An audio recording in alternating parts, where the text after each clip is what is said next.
misrepresented, misstated, lied that I was committing criminal offenses, which I take very seriously based on the fact that I was willing to die for this country. And to just correct Ms. Crockett's statement earlier, I didn't accuse the FBI of lying. I stated in my transcribed interview that the FBI made mistakes in their 302. My lawyers never saw that document after my interview until it was made public to the world. And then you attempted to correct that 302. I did. Is that the same 302 known as Exhibit 400A that I have entered in the record today? It is. Do you have any other dispute with that? And have you looked at it? And do you have any other dispute? Well, there's numerous mistakes in it. Okay, thank you very much. Do you have any reason to believe that all of these SAR reports that have come out of banks were all fraud? Gentleman's time's expired, but he asked a question about the SARS report. No, I mean, just the number of SARS reports should give every American pause. The average American in this country will never receive a single SAR in their entire life. So for a family or an individual to have over what I've publicly seen, 150 of them, is just extraordinary. Okay. Thank you very, I want to thank all the witnesses that are here today, Mr. Chairman. Thank you very much. Gentleman's time's expired. Chair now recognizes Mr. Frost. Or who? I thought you said Frost. Oh, Mr. Kassar. Frost was next. Kassar. Thank you, Chairman. And if I could have my full 5 minutes, I'd appreciate that. Reset the clock for 5 minutes for Mr. Kassar. Thank you, Chairman. While we clearly disagree on the merits of this meritless investigation, I hope, Chairman, that we can at least come to an agreement on some basics. I believe that you and I can agree that presidents and White House officials should not be unduly influenced by foreign powers. So, Chairman, I'd be happy to yield to you briefly for a yes or no. Can we all agree that White House officials should not be bribed or unduly influenced by foreign actors? It's your time. You can ask. We have witnesses here. I would assume that you would agree. We have witnesses. If you want to ask the witnesses question, or you want to waste time with me, I'm not wasting time with you. I think that we've been disagreeing all day. I hope we can come to an agreement that White House officials should not be bribed or unduly influenced by foreign powers. I think you and I agree on this point. I see you nodding your head. I assume that that is a yes. I'm glad that we can work as an oversight committee on investigations, do the work we need to do, and make sure that no one in the White House has betrayed the public trust. We've spent countless hours talking about Hunter Biden, investigating every single person it seems like he's ever shaken hands with. We've not found a shred of evidence that connects it to the President of the United States or anyone with any say over U.S. policy. But someone who has worked in the White House did accept money from a foreign power. Donald Trump's son-in-law, Jared Kushner, received a staggering $2 billion from Saudi Arabia for his brand new private equity firm. And while Hunter Biden never had any say over U.S. policy, Mr. Kushner got this $2 billion 6 months after working in the White House as a senior advisor on Middle East policy. Mr. Kushner had no experience in private equity. In fact, he was so inexperienced that Saudi officials tried to block the transfer of the money until the Crown Prince overruled them. While working at the White House, Mr. Kushner pushed through a $110 billion weapons sale for Saudi Arabia. I'm finishing my point and then I'm happy to talk about it. He then defended the deal in the wake of the Saudi government's murder of journalist Jamal Khashoggi. And while this may all just be a coincidence, there's many questions. Like, was any of this money passed along to Trump? Was the Saudi money a thank you for a job well done in the White House? Was Jared given this money in exchange for anything else? Or did someone with no experience just have a lucky payday? These are questions we should have answers to. Would the gentleman yield for a second? That the Oversight Committee should look into. But we can just add another question. What was the role that Jared Kushner played in covering up the assassination and dismemberment of Jamal Khashoggi, ordered by the Royal Conference? Ranking member. And so I want to know, if Hunter Biden had accepted $2 billion from the Saudi government, I'm sure we'd be looking into that today. And Mr. Chairman, I believe we can agree that there should not be undue influence in the White House. And I believe we should be able to agree that we should look into these questions about Mr. Kushner. And in fact, Mr. Chairman, you were on CNN and said, quote, I've been very vocal that I think what Kushner did crossed the line of ethics. And then in our deposition of Hunter Biden the other day, when we were discussing Mr. Kushner, you said, Mr. Chairman, and I quote from the deposition, "When we deal with influence peddling, we'll ask about Jared Kushner." Well, today's hearing is titled Influence Peddling, so we are here. So, Mr. Comer, I would love to hear from you.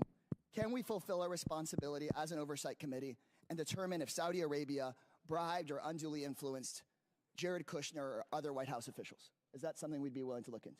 We've already had a conversation with Ms. Porter. I'm going to answer one time. Ms. Porter and I have pledged to work on influence peddling legislation. We'll take up all the people who have been accused of influence peddling. We'll try to determine whether Jared Kushner has a real business. We haven't been able to find a real business that the Bidens have had yet. Now, just still your time, Mr. So could we expect to subpoena Mr. Kushner's correspondence with the Saudi government or his firm's financial records or financial transactions between Mr. Kushner and his father-in-law? Is that something that we would consider doing as part of that hearing you just discussed? What was the question? If we are serious about looking into foreign money, I saw recently a poster board here about $100,000 to a car dealership. Are we going to be serious about the $2 billion from the Saudi government to Mr. Kushner? My question is, would we be at least subpoenaing Jared's correspondence with the Saudi government and his firm's financial records? Can we commit to doing that? I think it's important to see if there were real legitimate businesses. And if there was influence let me peddling? ask you a question. What business was Hunter Biden in? We heard explicitly from Mr. Biden. We heard explicitly from Mr. Biden about his extensive business record and his experience on boards. We heard about that. Time's Mr. expired. Kushner, on the other hand. Chair now recognizes $2 billion. Mr. Fallon for 5 minutes. Mr. Chair, That's a shame. before I start my questions, I'd like to enter into the record, submit to the record an article from the Kyiv Post, and then a second article from the Kyiv Post entitled "Prosecutor General Shokin Resigns," and it's updated. If I get another interrupt. Without objection to order. Thank you, Mr. Chairman. I sat in on the entire 7+ hour deposition that Hunter Biden gave to this committee, and one of the things that stood out to me was his assertions with a rather braggadocious flair of his business experience and his acumen and his impeccable qualifications. He claimed with quite some vigor, I might add, that he was a brilliant, accomplished, and highly sought-after business commodity. He's very successful, and he had an unparalleled resume that he recited to us chapter and verse to prove it. That was at least the face his lawyers, this administration, and the House Democrats wanted him to wear. Of course, there's another possibility, one that this pesky little thing we call reality, that he was a spoiled, entitled East Coast patrician with a senator and then VP daddy who squandered his many life advantages and spiraled into a decadent behavioral pattern of narcissistic excess and criminal addiction. And to feed his very large carnal appetites, he acted as his family's bagman in an influence peddling and access selling scheme that netted the Biden tribe over $24 million in illicit foreign cash. Lots of money, little effort, in a get-rich-quick scheme. If he was such a skilled and gifted businessman as he claimed, his services would be sought after, in fact, even fought over. Mr. Boblinski, to your knowledge, how many Fortune 500 companies retained Hunter Biden on their board of directors? Now or in his Ever? I can't confirm any. Yeah, because there aren't any. Zero. How many energy companies retained Hunter Biden? I'm sorry, how many American energy companies retained Hunter Biden on their boards of directors? Zero. Zero, nada, correct. There was one energy company that retained him on their board of directors. Do you know what that name of that company was? Yes, Burisma. Burisma, correct. Where's Burisma located? Ukraine. Really? That's interesting because, and he was hired actually for no small sum, $1 million a year. Hunter Biden said in his deposition he could bring, and Mr. Chairman, I apologize for laughing, but he said his corporate governance to the table. He brought something far more valuable than his corporate governance. He brought his, and his fictitious business acumen. He brought his daddy with him. You see, Joe Biden just happened to have been given the country of Ukraine in his portfolio of responsibility to oversee by the Obama administration. So let's go over some facts, Mr. Chairman. Fact, Burisma and CEO Mykola Zlochevsky had been investigated for corruption. Fact, in September 2015, then U.S. Ambassador to Ukraine Jeffrey Pyatt specifically mentioned Burisma as a corrupt entity. Fact, Burisma was paying the son of the Vice President of these United States $1 million a year to serve on their board. Fact, December 2015, Joe Biden visits Ukraine, demands Viktor Shokin, the Prosecutor General of Ukraine, who's investigating Burisma, his son's boss, be fired. Fact, February 2nd, 2016, Kyiv Post reports Viktor Shokin won a court order to seize assets of Burisma CEO Mykola Zlochevsky. 2 weeks later, fact, Shokin resigns. President Poroshenko called on him to resign. He resigned. He essentially was fired at the behest of Joe Biden. Fact, 2016, February, 2 weeks later, there's a little email sent from Vadim Pozarsky, COO of Burisma. He's an executive of Burisma. And to Hunter Biden, asking him, hey, Hunter, will you help us out? We want to get the embassy, the U.S. Embassy in Ukraine to say that we're a good company. Now, the ambassador just said they were corrupt a few months prior to that. And then, lo and behold, with the seal of the United States Embassy, they say that we have no negative information or feelings about Burisma. So what changed in those 6 months? It was magic. The power of the vice president's visit when he demands that his son's boss, the prosecutor who's investigating his son's boss, be fired, and he's going to withhold $1 billion worth of aid, actually, I think loan guarantees, if Shokin's not fired. And then Shokin is fired. The embassy says that Burisma is a great company. Our Democratic colleagues would have us believe, Mr. Chairman, that that was all magic, that there was no coincidence here. And with that, I yield the balance of my time to Mr. Jordan. I appreciate the gentleman yielding. I was just going to point out that Jared Kushner was one of the key officials involved in the Abraham Accords. If we want to talk about influencing foreign, how about the President of the United States, what he said in his State of the Union regarding Israel, and how about what the Democrat leader of the Senate said last week in that Israel should change its prime minister, for goodness sake. That to me is a concern. Jared Kushner was doing good work with the Abraham Accords. Of course, the Democrats don't want to admit that. I appreciate the gentleman for yielding. Chair now recognizes. Mr. Chairman, I have a motion. I would move pursuant to Clause 2K6 of Rule 11 that the committee issue a subpoena to Jared Kushner to compel testimony related to the $2 billion collected from Saudi Arabia after his service within the White House. Second. There's a motion, and for what purpose does the gentleman from Ohio seek recognition? Move to table the motion. There's a motion the motion to table is not debatable. As many as are in favor of tabling signify by saying aye. Aye.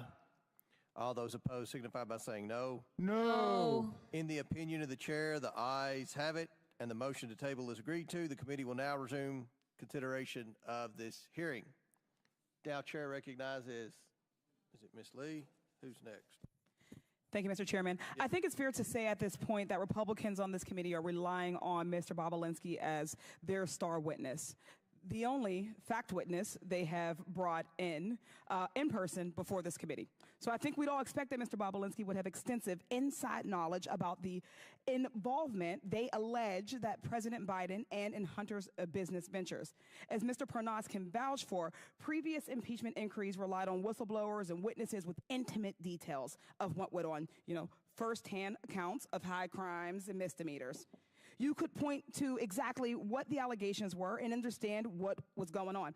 There were laid out chains of events pointing to a named crime, lying under oath, obstruction of justice, abuse of power, incitement of insurrection. Yet we're left floundering here with zero direction and zero real evidence while we watch this kangaroo court struggle to continue on. And today we have Mr. Bobulinski, whose biggest contribution is that he had, quote, multiple meetings with Joe Biden. But let's be clear. He spoke with Joe Biden a grand total of 2 times in the span of less than 24 hours in 2017, and each was short.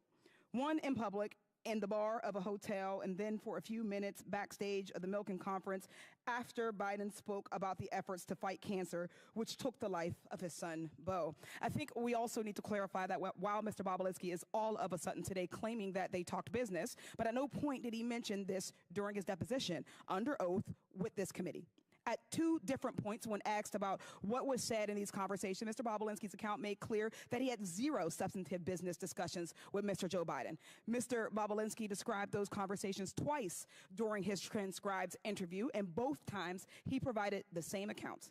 I'll read from the transcript of your interview, Mr. Bobulinski. You stated that you and Joe Biden discussed your, quote, family background in detail, as well as the Biden family's background and Joe Biden's, quote, appreciation for the military. Pages 48 through 52 and 268 to 271 of the transcript had these accounts. Based on your own account, you had 0 discussion of CEFC, the Chinese energy company. You had 0 discussion on shares of equity or capitalization of this failed business venture. Based on your own account, you simply exchanged pleasantries about your families and shared values, the kind of small talk any person would make if they had the opportunity to meet the former Vice President of the United States, and moved on.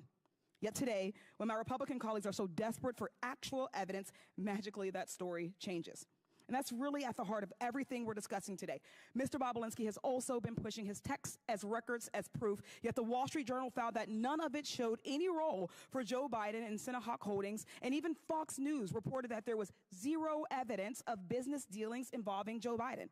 Mr. Bobulinski would have us believe that everyone is a liar except him, and except for when he's under oath. That everyone misremembers except for him and except for when he's under oath. The FBI, the Wall Street Journal, his business associations, all liars. Republicans in this committee and the culture warriors of Fox News keeps saying, look at the documents, look at the documents. So let's look. This purported investigation has received over 100,000 pages of documents, and not a single one shows any evidence of any wrongdoing, much less an impeachable offense.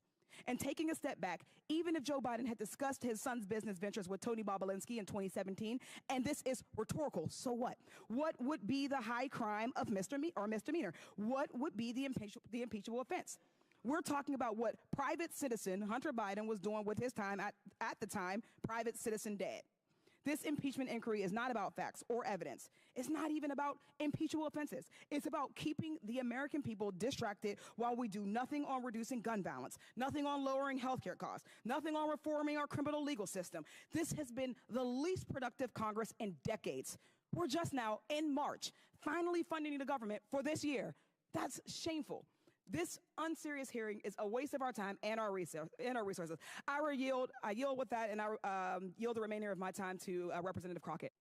Yes, I just want to make sure that I point out, and this is not a question, just in case you wanted to know, that on page 174 of your transcribed interview, line 9, it says, "This is an absolute lie," in reference to talking about the FBI. What you stated, I did not call the what was FBI stated agents right liars. before that was, first of all, they misstated I said that I'm or speaking, made and I did mistakes. not ask you a question.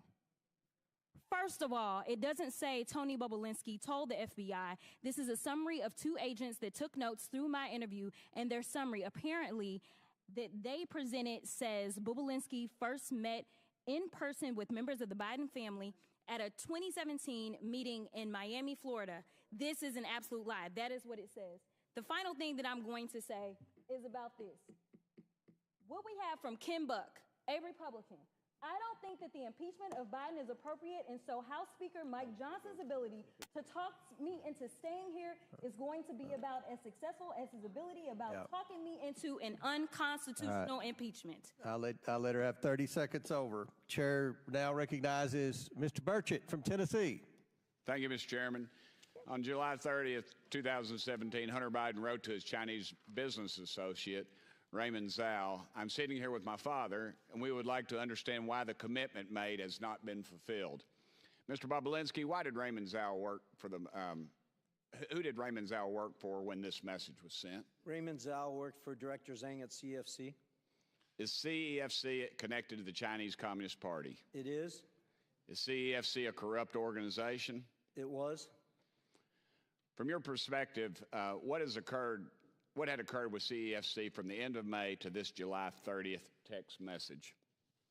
Well, it's tough to go through all these details in 20-second clips, but at the end of July, it's important to note Jim Biden was broke, Hunter Biden was broke, published by the brave whistleblower Shapley and Ziegler, and Hunter made the conscious decision to basically defraud the partners of Sinohawk Holdings and Oneida because he needed money immediately. They've published pages of text messages where he's trying to get money into his bank account. And so that night, for whatever reason, on the 30th, when he asked why hasn't the commitment been fulfilled, the commitment he's talking about is actually the $10 million funding into Sinohawk Holdings, LLC. Really key point. But the next day, he decides that he's going to defraud Sinohawk Holdings and Oneida, create a new entity called Hudson West 3. Well, actually, change Hudson West 3. It had already previously been created by the Chinese, and make himself a 50% owner in that entity. So when the Chinese did send money, he would have instant access to it. Really important, backed up with tens of pages of communications. He wanted to get access to the money the second it came in. And in Sinohawk Holdings and Oneida Holdings, he did not have that power. I just want to address one thing real quick. Hunter Biden represents, he's a governance expert. That's why Burisma put him on the board. Well, he obviously can't do basic math. The board of Oneida Holdings had 7 votes. Each one of them, Hunter, Jim Biden, James Gillian, and Rob Walker, had a single vote. I had 3 votes. I have a master's degree in electrical and nuclear engineering. I think I can do math. I had 3, they had 4. They controlled Oneida Holdings. So Hunter Biden's representations that I was trying to take the business from them or I didn't know is all a sham and a misrepresentation. He wanted money in his account instantly, and that's why he shook down the Chinese, and they were willing to send him that $5 million because they viewed it as a bribe to the Biden family. They say it in their own communications. Are you aware or not that they pay taxes on any of that? I can only go from public testimony. I was not involved in their taxes. Okay. On July 31st, the next day, Hunter says he hopes Kevin should know that the plan to speak is highly confidential. And Raymond Zhao responded, CEFC is willing to cooperate with the family and the priorities to solve the problems mentioned last night. What family was Raymond Zhao talking about? Was it the family was the Biden family, and more importantly in that text is what is he talking about is the confidential matter. The confidential matter he's talking about were 4 sealed indictments in the SDNY where they were about to indict executives of CEFC that we now know. I didn't know that in July of 2017, but the SDNY knew. Charles McGonigal, who's now apparently going to serve 78 months in prison, ran counterintelligence for the FBI in New York City, where Chairman Yi was dropping $50 million of cash for penthouses in Manhattan. So who you should be asking all these questions are the Department of Justice, the SDNY, the FBI, because they have troves of evidence that back up what was going on in July 2017 and in August 2017. So I apologize, Congressman, to be so passionate and to take your time, but this is what I need you guys, or the focus has to be of your oversight committee. This involved the Chinese Communist Party. They were doing a transaction with Rosneft, which was a Russian-sanctioned U.S.-sanctioned company at the time, and the Biden family was right front and center in the middle of it. Thank you. I'll switch gears for a second. I wish Hunter Biden were here because I'd like to ask him about his taxes. I want to know if he paid his fair share, just like his dad's asked Americans to do. I want to know if he's current on his taxes, and if he isn't, I'd like to ask him when he plans to pay up. Mr. Bobulinski, you're a businessman. Did you pay your taxes? I did. Mr. Bobulinski actually pays his taxes, unlike the president's son, and yet Democrats on this committee act like Hunter is the believable one out of you two. Joe Biden has no right to lecture the American people about their taxes until he gets his own house in order. Thank you, Mr. Chairman. Very good. Chair now recognizes Mr. Moskowitz for 5 minutes. Mr. Chairman, thank you. By the way, how are you doing? Good? Okay. Mr. Bobulinski, over here, how are you doing? Good. So I just have a question. We've been at this for 15 months now in oversight. I know this is your first time here. But do you think Chairman Comer has proven that Joe Biden has committed a high crime and misdemeanor? I believe with all the evidence he's gathered, yes, he's proven that Joe Biden has committed high crimes and misdemeanors. Okay, and so I assume you believe Joe Biden should be impeached. Well, that's up to you guys. But do you believe he should be impeached? It's yes or no. Do I personally believe Yeah, it, yeah, or yeah, you. under constitutional? No. You personally, do you believe he should be impeached? I do. Okay, and you believe that because you believe Chairman Comer has proven that he committed a high crime and misdemeanor? No, because I know that he committed high crimes and misdemeanors. Okay. I was involved and saw them happen. Right, but obviously, with all the evidence, you must believe that all of these hearings for 15 months, that the chairman has proven that, right? You re-ask the question? Sure. I'll sum it up. I assume you believe he should be impeached, but my point is that the chairman has not yet moved for that. And so, look, Chairman, we got like 3.5 minutes here. I mean, let's just do the impeachment. I mean, why continue to waste millions of dollars of the taxpayers' money if we're going to impeach because you believe you've shown he's committed a high crime and misdemeanor? What are you waiting on? Let's just do it. I mean, by the way, we got Chairman Jordan here also, the double chairman. Why aren't you guys calling for the vote in your committee? When is it going to happen? When can we tell the American people you're going to stop wasting their money and just call for the vote on impeachment? Gentlemen, Gentlemen, you? Sure. We don't do snap impeachments like you guys. We actually do the facts. We do oversight according to the Constitution. You're never going to call for it. You're never going to call for it. I mean, now you can predict. You can predict the future. How do you know? You guys only have 6 more months probably in power, right, until the election. So, are you going to do it in 2 months? Are you going to do it in 3 months? Like, tell the American people. Does the Constitution put a time limit on oversight? So I didn't read that in the Constitution. If you believe you can't call for the impeachment now, then what you're admitting is you haven't yet proven that he's committed a high crime and misdemeanor. You haven't proven it yet. Otherwise, you would call for it, I assume. We're doing our work. Okay, so they haven't proven it, right? They haven't proven he committed a high crime and misdemeanor. Otherwise, we would call for impeachment. So look, the chairman knows me well. I mean, I'm just here to help him, right? And so I just think we should do it today. Let's just call for it. I'll make the motion, Mr. Chairman. I want to help you out. You can second it, right? Like, make the motion to impeach President Biden. Go ahead. It's your turn. You second it. No, nothing. Okay, we got nothing. So I want to, with my last couple minutes, show the American people that they're never going to impeach Joe Biden. It's never going to happen because they don't have the evidence. Okay, this is a show. It's all fake. They just want to do these hearings. It's not leading to impeachment. They're lying to their base on Newsmax and Fox, leading these people to believe that they're going to eventually impeach the president. It's not going to happen at all, ever. Period. They don't even have the votes, even if they had it in committee. They don't have the votes on the floor. They know that. They got members resigning rather than taking a vote on the fake faux impeachment. Just ask Ken Buck, who said the speaker ain't going to get me to take an unconstitutional impeachment vote. I mean, boy. I mean, so look, I mean, if these hearings were a success, right? If what we've been doing for the last 15 months had convinced the American people that Joe Biden committed a high crime and misdemeanor, you can be damn sure they would have called the vote by now, right? But they want it to go on. They either want it to go on because they don't have the evidence. Are you asking me a question? No, I'm just looking at you. Oh, okay. But if you want to talk to me, we can talk. Well, no, I think you haven't read recent data that shows American people are well aware of the Biden's corruption. Perfect. So then ask the chairman why he hasn't called for impeachment, Tony. He's right here. Ask Comer. Hey, Comer, how come you haven't called for impeachment? I'll do it. Watch. Hi, I'm Tony. Hey, chairman, how come you haven't called for impeachment? When are we going to have the hearing? When is the vote going to happen? I mean, you believe it. He believes it. He says it every day on TV. I just don't know when we're going to have the vote. I mean, let's just go. Are you asking me to hold the vote? We can save. No, I just like looking at you. Yeah. We can save the taxpayers millions of dollars.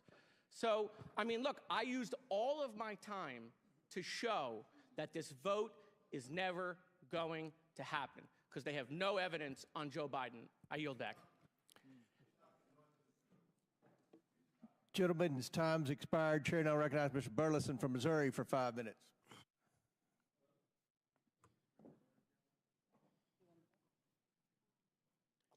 Switch mics. Restart the clock. Look at the mayor first. Who served in prison for felon? Not me. You have everything together. Keep talking. You'll join your friends. We'll get you a mic.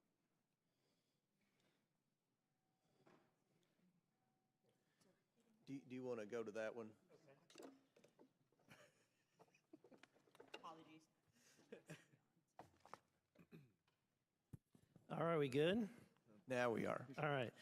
I want to start with Galanis. Mr. Galanis, you've heard the expression, say it, forget it, write it, regret it. Have you heard that expression? Mr. Galanis? Yes, I'm here. Congressman? Have you heard the expression, say it, forget it, write it, regret it? Yes, I have. It was a practice that we used in our business. In whose business? Business with Hunter Biden and Devin Archer. Okay, so it's their expression. Let me ask you a question. Who is Harris Youssef?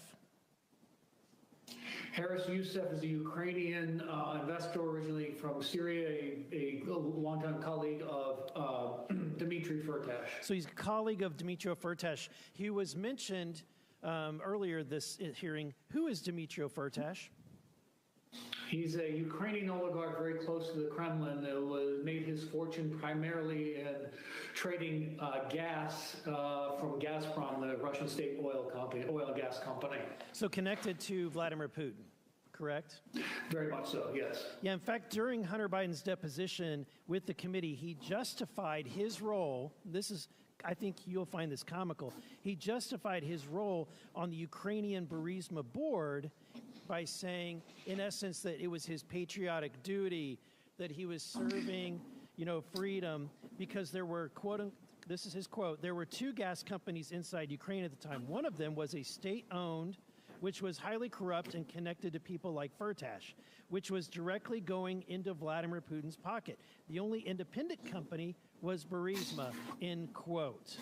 Now, my question to you, based on this, he's disparaging Mr. Firtash, and yet, are you aware that that Mr. Biden, Hunter Biden, did business with Mr. Firtash? Yes, I have. So let me ask you, what kind of financial transactions occurred between them? What Harris Youssef described to me, and then I was also described to me by others, including Devin and Hunter, was a $5 million payment that was made by Dmitry Firtash, is handled by Harris Youssef through Hunter Biden's law firm. That was deemed a success fee in order to quash an outstanding indictment for which in the United States. So a Putin-connected Russian oligarch wired over $5 million to Hunter Biden's law firm for what activity? What was Hunter supposed to do for that $5.5 million?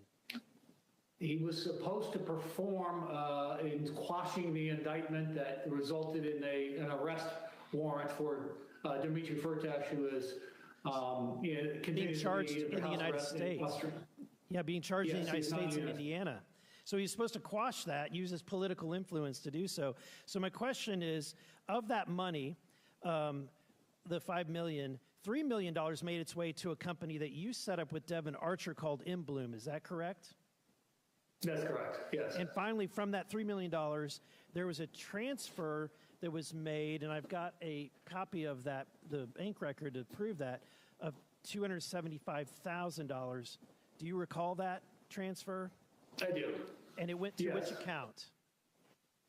Rosemont Seneca Bohai. Rosemont Seneca Bohai. So despite what Hunter said during his deposition, based on your knowledge, was Hunter Biden connected to Rosemont Seneca Bohai? Was he part owner?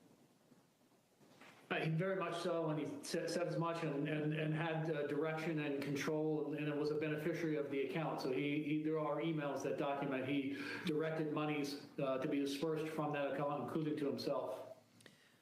Now, it sounds like, despite what he's saying, that what he told the committee, that this guy was a bad hombre, basically, that this Firtash guy connected to Putin, and therefore he had to get on Ukraine. And yet he had no problem doing business for this corrupt Russian oligarch connected to Putin. In fact, had no problem taking $5 million and a direct transfer of $275,000. Would you agree?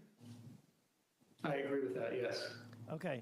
Now, Mr. Bobolinsky, and I've got just a little bit of time left. Sorry, very little time. So I want to ask you, for God's sake, Hunter Biden is doing all of these transactions, doing all of this business, and yet his father is vice president. And we're to believe that his father isn't aware of all of these He's been on the phone calls, he's been in the meeting, and yet he's not aware that his son is doing business with people connected to Vladimir Putin? Are we to believe that?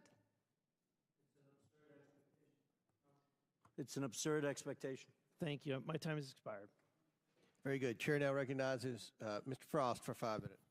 Thank you, Mr. Chair. The claims made against the President of the United States have been so completely proven to be lies that even House Republicans now are admitting that it's time to close this case.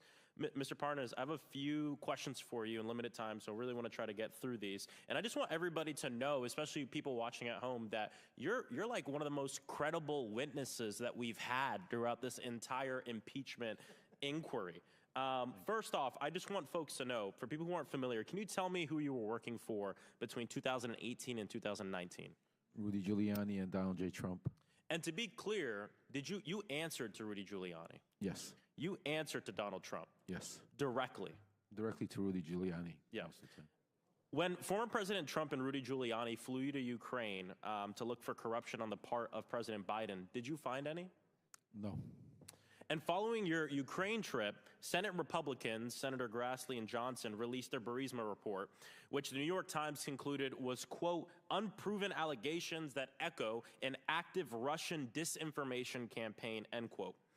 Mr. Parnas, are the unproven allegations that are at the heart of the Republican report the same fabricated claims that Donald Trump and Rudy Giuliani sent you to Ukraine to go dig up?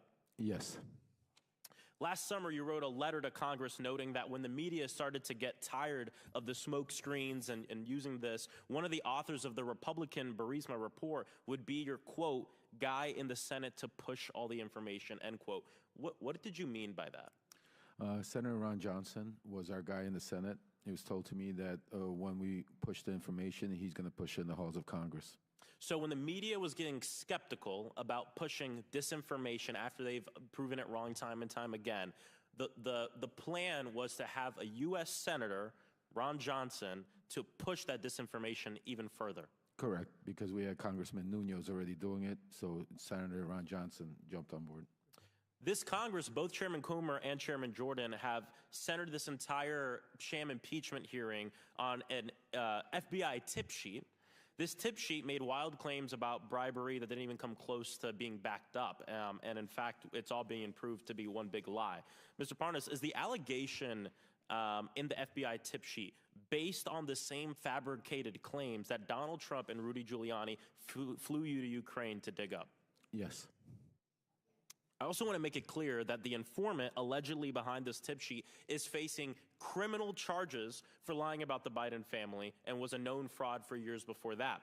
The same fabricated claim kept popping up and getting smacked down over and over again. In fact, our colleagues at the Foreign Affairs Committee did some amazing work on this in investigation and found that this lie dates back to December 2015, almost 10 years ago.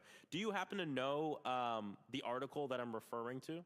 I don't know the exact article, but I do know that the slide has started way back in 2015. Started about 10 years ago. It was an article entitled, quote, The Ukrainian Scam of the Biden Family, end quote. And it was posted to a Russian language media website registered in a city in Russian-occupied Crimea. Mr. Parnas, do you have any doubt that this fabrication claim, the claim that Donald Trump and Rudy Giuliani sent you to Ukraine to try to dig up more information on, is part of Russian propaganda and an effort to destabilize Ukraine and undermine our democracy? As I said here today, I have zero doubt that Russia's involved. This is a Russian campaign to interfere in our elections. Thank you. I appreciate it. I appreciate it from someone with firsthand experience. Look, to recap, there's no evidence that support allegations that President Biden engaged in corruption in Ukraine. We know this. Mr. Parnas himself has made it clear that we have no doubt, we should have no doubt, that the claims of corruption are lies and conspiracy theories rooted in a Russian effort to undermine our democracy, posted to a Russian language website over a decade ago. This is exactly what Putin wants. And over the years, Republicans have kept moving the goalpost. You just look at the past year, right? First, it was a bribe. Then it was Burisma, nothing. Then it was Hunter Biden's laptop, nothing but some like nude pics that we keep seeing here. Then it was supposed money laundering scheme that turned out to be a family member making a couple of car payments. And now Republicans on this committee have left the pretense of a crime behind and are moving the goalpost to influence peddling. which sounds more like what former President Donald Trump did in his time in office. Look, we've been laughing a lot about this, calling it theater and a sham, which it is. But I also want to bring up that this is really serious. Yes. I mean, we have members of Congress and this committee using Russian propaganda meant to undermine our democracy, to undermine our president. It's not just theater or laughable, but it's a betrayal of our democracy. It is very serious, Congressman. Yes. Chair, I yield back. time's expired. Chair recognizes Ms. Boebert from Colorado for 5 minutes. Well, Hunter asked for a public hearing. Here we are, and he is nowhere to be found. I guess Hayden really does run in the Biden family. Now, Mr. Bobulinski, in your testimony, you state, "It is clear to me that Joe Biden was the brand being sold by the Biden family." In your experience, what is the value to Joe Biden in helping his family collect millions from foreign adversaries? What's the value to Joe Biden specifically? Yes. Well, his children and brothers were enriched, which to AOC's questions earlier violate corruption statutes, RICO statutes, FCPA statutes, FARA statutes. Yes, so you would agree that the Biden family was involved in this corruption and influence peddling and selling access to the federal government? I do.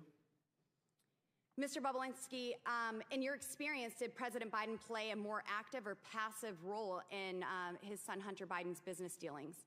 I quantified it previously as he acted sort of like a chairman. He showed up and shook hands. He's been called the chairman.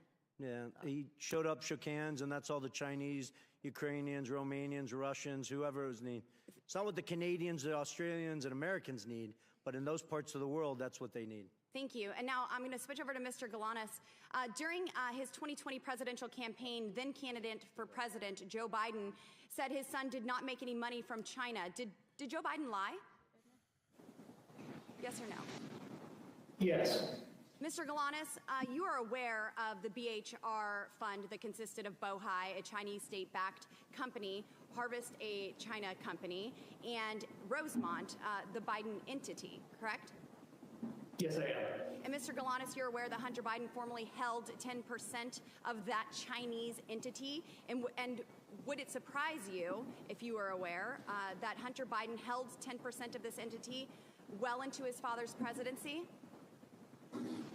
You know, I'm aware that it was founded as a business that he owned 50% of 20% or 10% directly from the outset, from early on in 2014. And would it surprise you, Kevin Morris, Hunter Biden's fake attorney, has testified that he now holds that interest? I don't have any knowledge about that, so not much of this would surprise me. Mr. Bobulinski, in your testimony, you stated the Chinese Communist Party, through CEFC, successfully sought to infiltrate and compromise the Obama-Biden White House during 2015 and continued through when Joe Biden left office. Would you agree that the CCP compromising the White House is a serious threat to our nation's national security? I do. Thank you. And now Joe Biden has leveraged his elected position to enable the Biden family, their business associates, and their companies to receive over $24 million from foreign nationals and their companies and their related companies. Biden is compromised and is a threat to our national security. After today, it's clear that Joe Biden is a bigger CCP asset than Fang Fang herself will.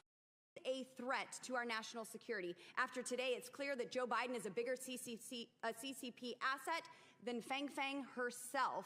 Will we ever come to the agreement that it is far time that Congress holds the resident of the White House accountable for selling out the American people?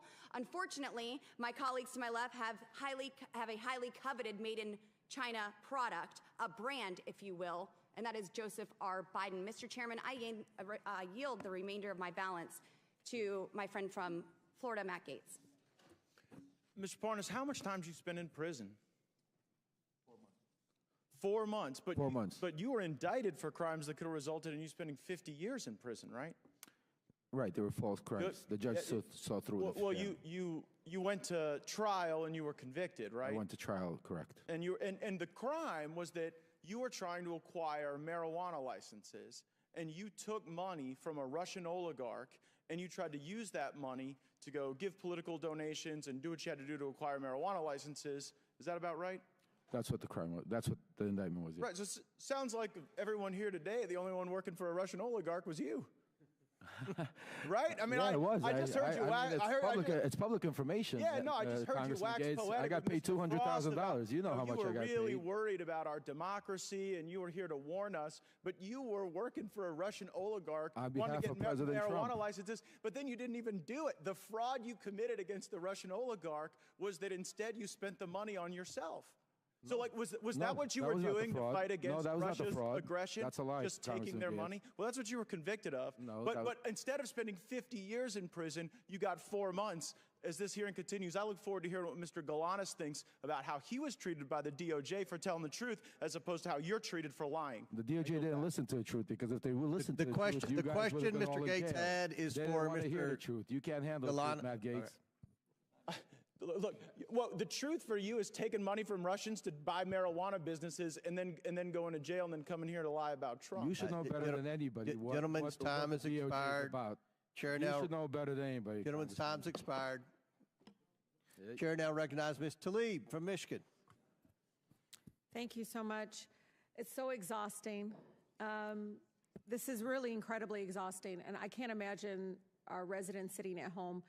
I still, every time I look up and I see our former chairman, forever chairman, Elijah Cummings, our first ever hearing in this room was about the high cost of insulin. I think one of the first witnesses was a mother of twins who had to ration her insulin and lost a child because she couldn't afford it.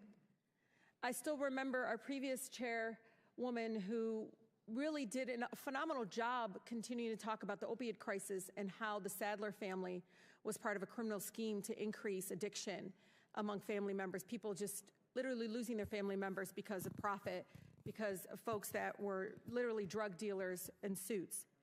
All of that to say is this House Oversight Committee, from our committee hearings on the Postal Service, which really matters to our constituents, the high cost of prescription drugs, the housing issues, the number of struggles and challenges of everyday Americans. And I say this sincerely. I know you yelled at, but sincerely, because what a waste of time. What a waste of time. Just even some of the colleagues of my folks here continue to say this is a waste of time. I mean, Representative Niels said, quote, I don't think we have the will to impeach Joe Biden. Just for the record, impeachment isn't something you have a will to do. It's something you have to have evidence to do. Which brings me to next, I mean, you know, you heard about Rep. Don Bacon, who said, when the staff tells you that they can't identify a particular crime, there's a problem. That's a problem. I mean, you can go on and on. One top Republicans admit that there's no conclusive evidence of impeachable offense that shows Biden acted improperly while in office to enrich his family members. I mean, it goes on and on. Former Oversight Chair Darrell Issa, who serves on Judiciary Committee now, said, I think he goes on and says, there's no clear sense of where the impeachment inquiry is going. It goes on and on. I mean, look, you all, this is an incredibly important committee. We could be doing some phenomenal things and holding currently the Biden administration a number of issues. Like, I want to know about the American Rescue dollars and where that money is being used. Is it being used towards public health? Is it being used towards the crisis that continues to happen in many of our families being impacted by long COVID symptoms? I mean, these are things that we could be doing right now in this chamber. We're not.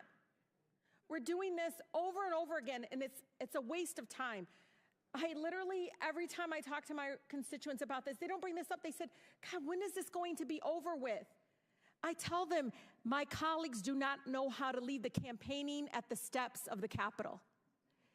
When we come in here, we have to literally put that aside and work for our constituents. Work on getting some sort of understanding where we can prioritize making sure that we have access to clean water. What is going on with the lead abatement program within the administration? Talking about the specific challenges that we continue to see in our healthcare system.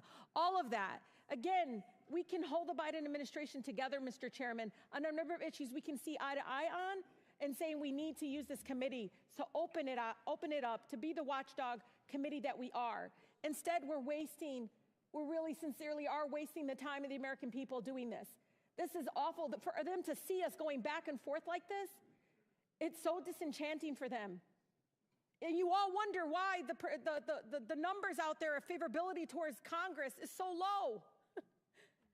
They really have no faith in us because of this. This is the kind of stuff we do. When literally my folks are literally fighting for the right to breathe clean air and to fight to sit there and figure out how they're going to afford asthma inhalers. Yet we're here wasting the people's time. Will the gentlelady yield? Yes, Mr. Chair, and I say this out of somebody that's a social worker at heart. We could do so many things in bipartisan in this committee. I know it. And I think we're right now really missing out an opportunity to do that. We really are. Ms. Tlaib, I yield to Mr. Well, it's for a question I just wanted to ask you, because you've had tremendous success in trying to clean up dirty water across America. We can actually get things done, right? Absolutely. And, you know, I know my colleague on the other side, we all have a crisis of the clean water crisis. We could literally bring in folks in the EPA, bring folks into this chamber right now and ask, where is the Biden administration on the development of their lead abatement initiative? These are the things that I think very much many of my mayors, my local electeds, many of the state folks are asking, what can we do as members of Congress to basically have more transparency in where the priorities are? But again, I really say this sincerely to all of you. We can do better. We deserve to do better. I remember Chairman Cummings constantly reminding us that we can be better. Gentlelady's time's expired. Before I recognize Representative Fry, for what purpose does Representative McClain seek recognition? I'd like to enter something in the record. My friends on the other side of the aisle are desperately trying to deflect from the Biden family peddling scheme by attacking President Trump and his family. For 5 minutes? I would like to enter into the record an article. Actually, Jared Kushner and Hunter Biden are nothing alike, and here are the facts. Thank you. Without objection, so ordered. Chair now recognizes Representative Fry for 5 minutes. Thank you, Mr. Chairman. One of the inconsistencies that I have kind of seen is what is on a text message, Mr. Bobulinski, with Raymond Zhao, and what Hunter Biden testified to in his own deposition. And so this is infamous. We've talked about this a lot.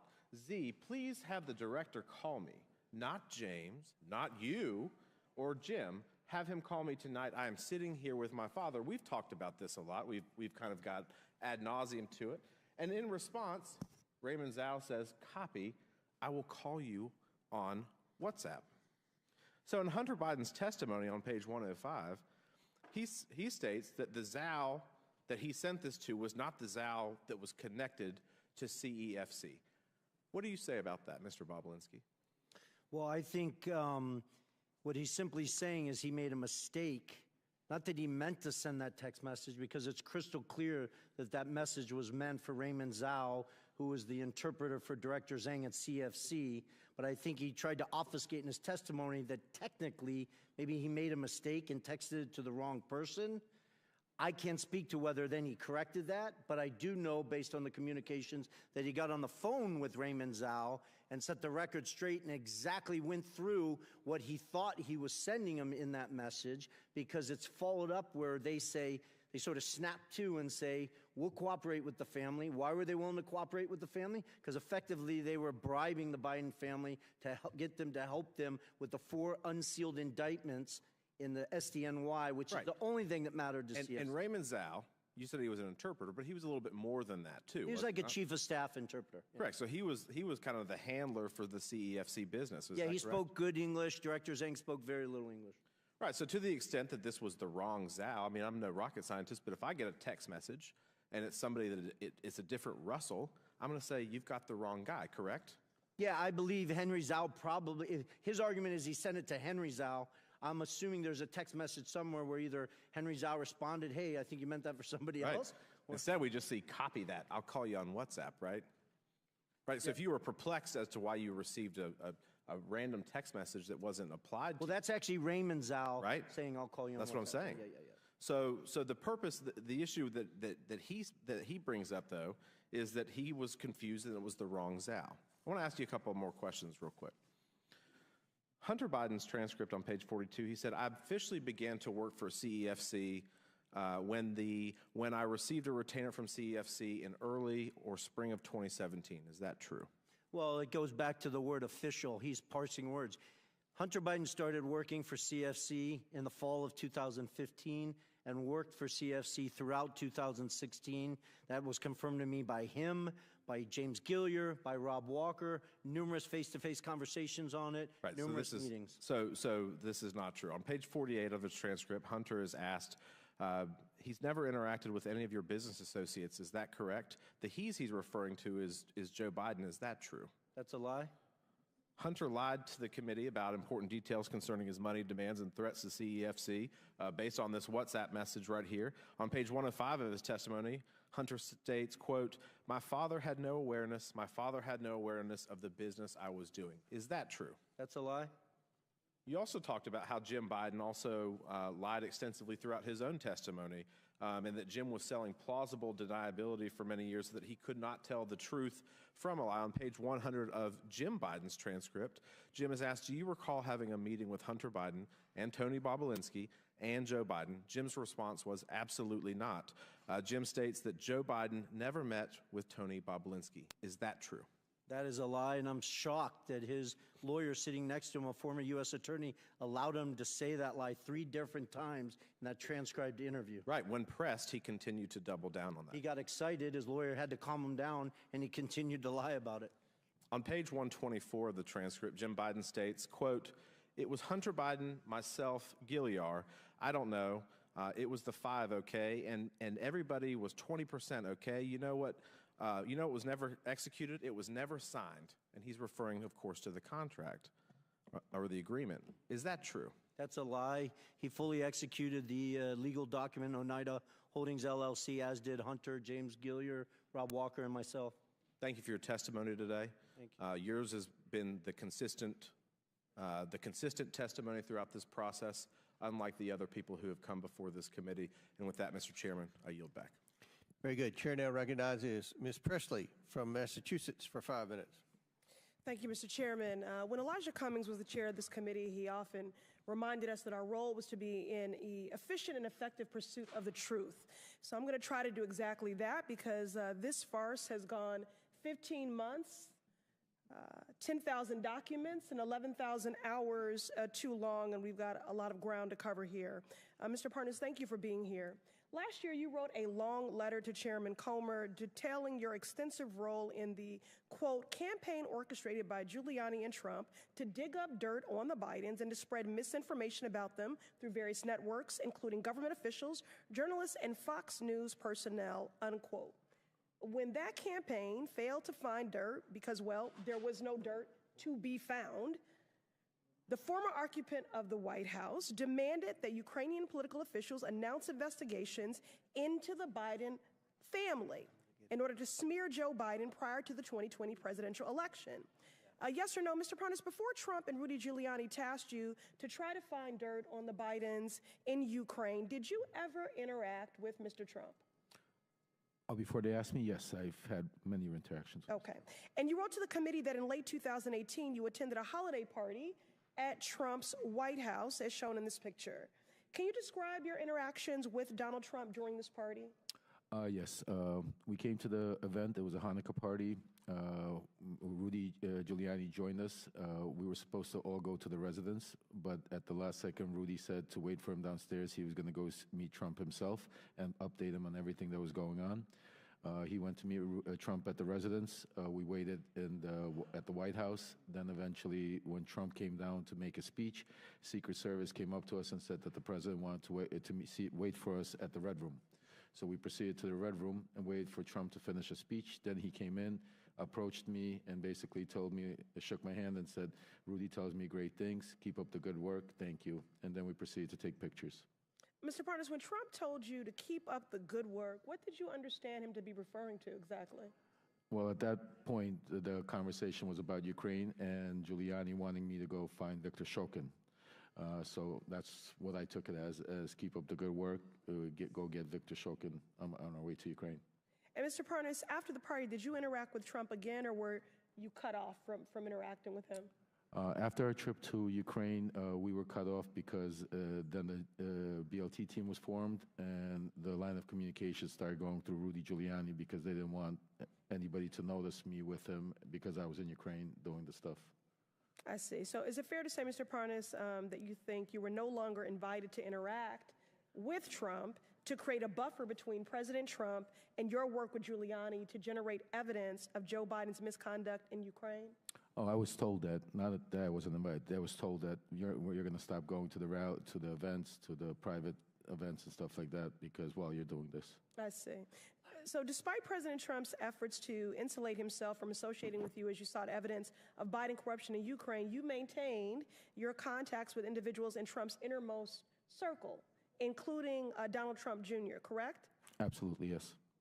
Well, you know, as the saying goes, a leopard can't change their spots. And so, Mr. Parnas, you're a prime example of Donald Trump's habit of welcoming people into his inner circle and then creating distance or the appearance of it from them as he relies on them to commit improper acts.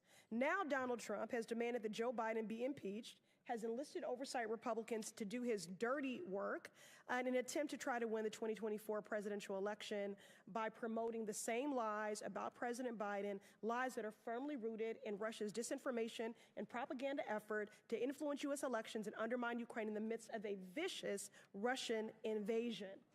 I yield to Mr. Goldman.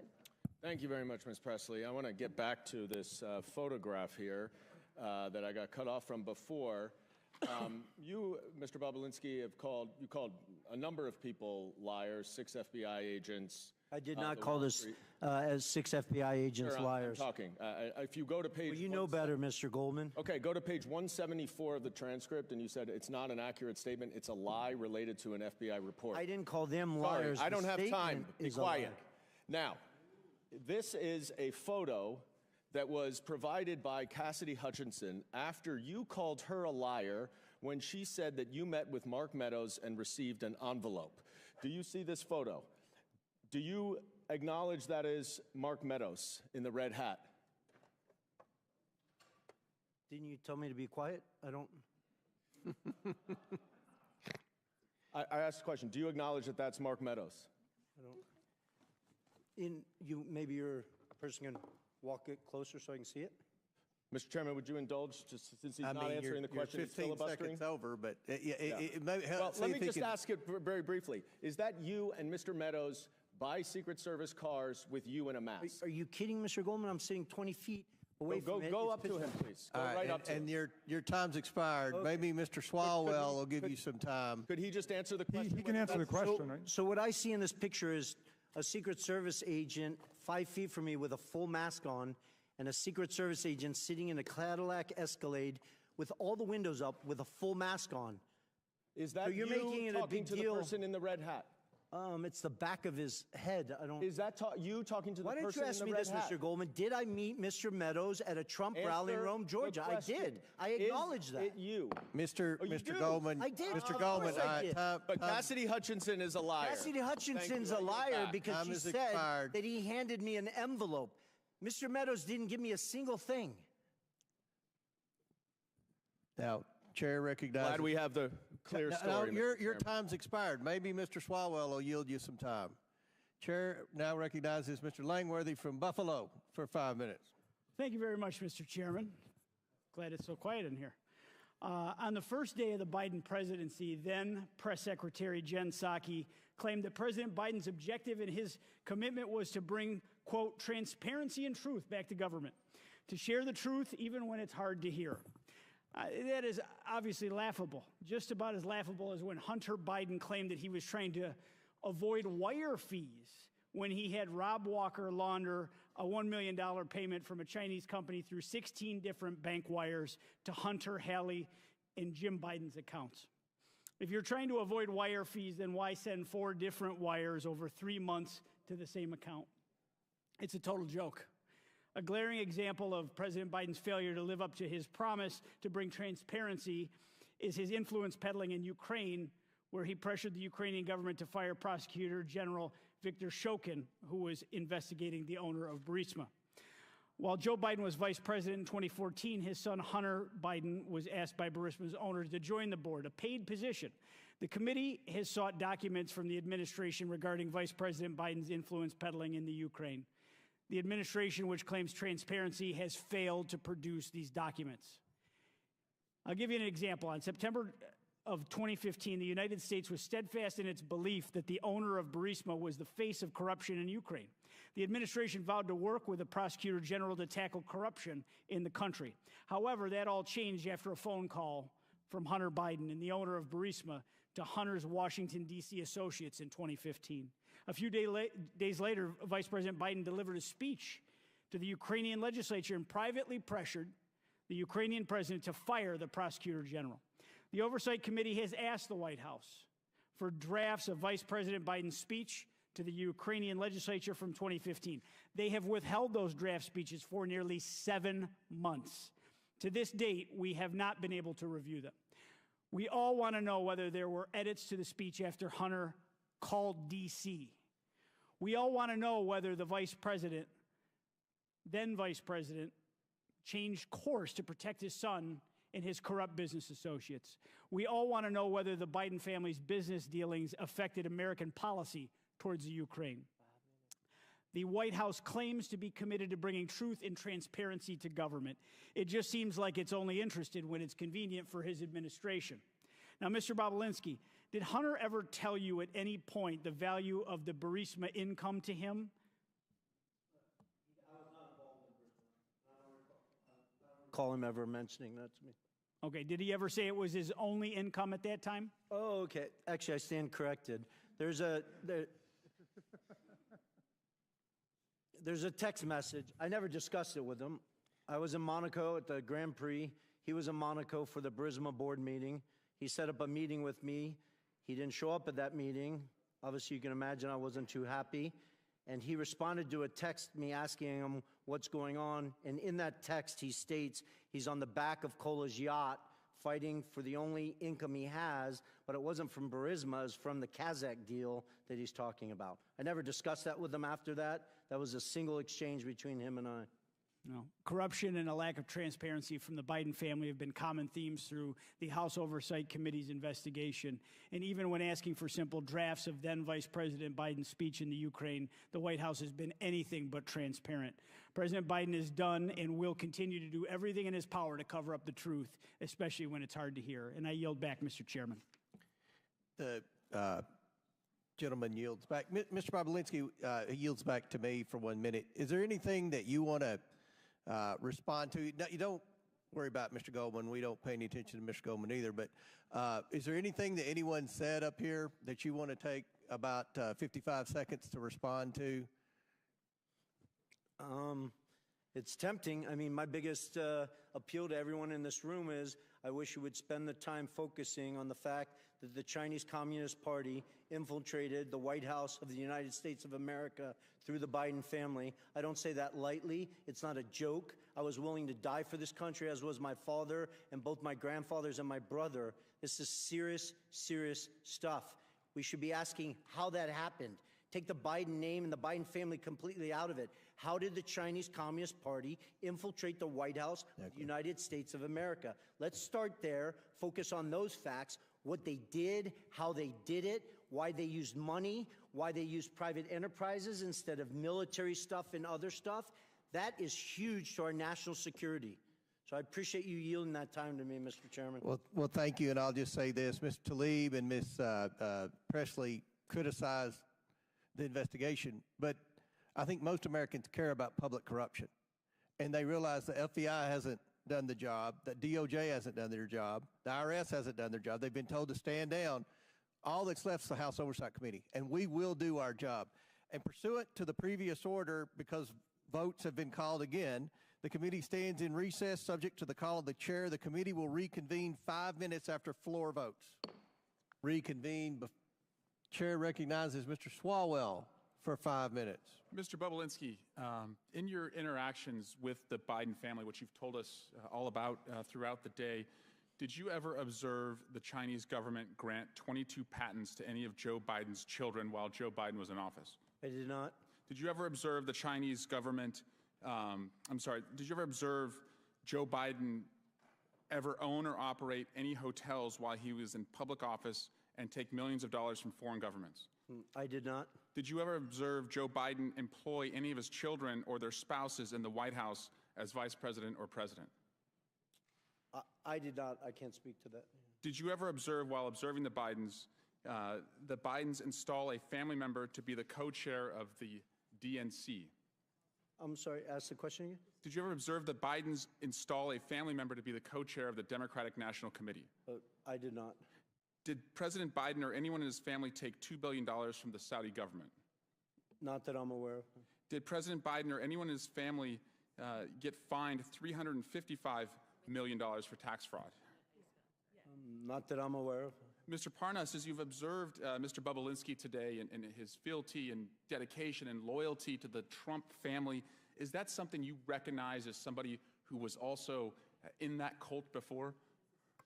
Absolutely. Is there hope for our man Tony here? Very little, I think, until he hits a brick wall. And in your experience, on a scale of 1 to 10, how eager was the Trump campaign in your interactions to manufacture dirt on Joe Biden? 1 to 10, 10 being the highest. 10 plus. 10 plus.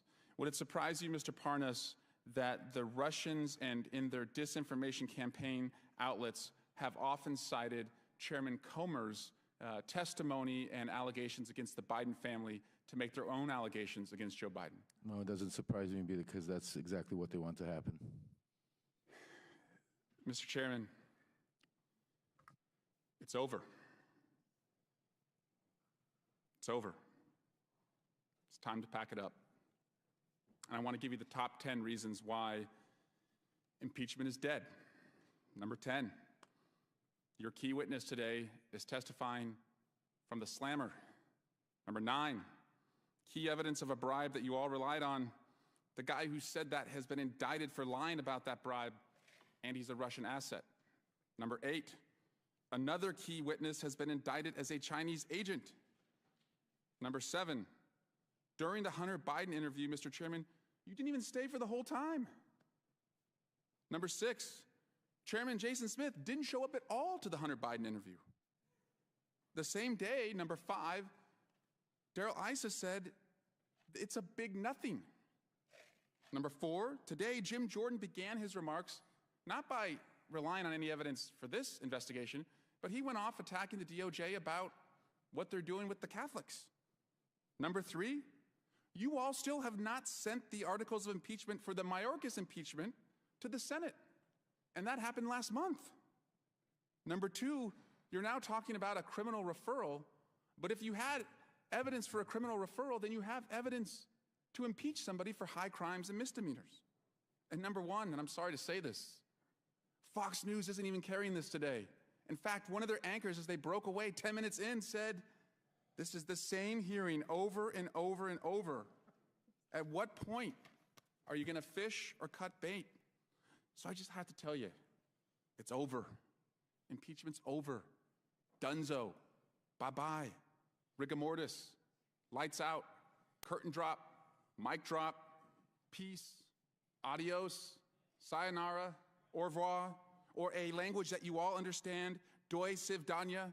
Did I say that right, Mr. Parnas? Yes. I dare you to impeach, but you won't because you don't have the evidence. And because you don't have the evidence, you don't have the votes. Guys, it's dead. And so I'm here to pronounce the time of death.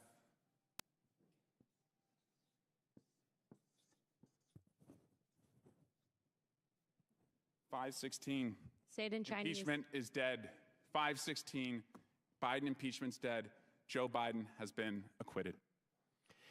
Gentleman's time's expired. Chair now recognizes Ms. Luna from Florida for 5 minutes. Mr. Parnas, I want to read to you a few quotes from a letter that you wrote to the House Oversight Committee. First, you said that I will remind you that Zlochevsky's answers are in the report that the House Oversight Committee published. In this document, he stated that Hunter Biden was never asked or assigned to speak with anyone in the U.S. on behalf of Burisma. Mr. Parnas, are you aware that according to Amos Hochstein, a U.S. State Department official, in a transcribed interview with the Senate, Hunter Biden requested to have a meeting with him in November of 2015. Mr. Hochstein testified that he met with Hunter Biden and they spoke about Burisma. So yes or no, that statement that you made to House Oversight was incorrect? The statement was correct because that statement. Yes or no? The statement is coming So are you from the saying yes, words it of was? CEO Burisma. It's directly This was his conflicting with answer. Those were testimony. not- Next question. That was not There my were no answers. political Those or answers lobbying from the firm CEO efforts on behalf Burisma. of Burisma in your statement that you made to House Oversight. Mr. Parnas, are you aware that Burisma's engagement of Blue Star Strategies, which was a lobbying firm that was lobbying the U.S. government on behalf of Burisma, and Mykola Zlochevsky, and according to Sally Painter and Karen Termitano, the heads of Burisma? So that statement, again, that you wrote to this committee was incorrect, yes or no? No, you're incorrect because No, I that said, is incorrect. No, You're directly conflicting with that. No, My final question for you, Mr. the answers Parnas, were given is by, next not year by that me, nobody by from the CEO company of Burisma. Burisma has ever spoken to Joe Biden. It's okay, Chairman, I got him. Mr. Parnas, Devin Archer testified to this committee that Vadim Pecharsky, the corporate secretary of Burisma, sat down for dinner with Joe Biden. So that statement also was incorrect that you wrote to this committee, yes or no? No, it's not incorrect. Mr. Chairman, I think this witness's credibility is shot.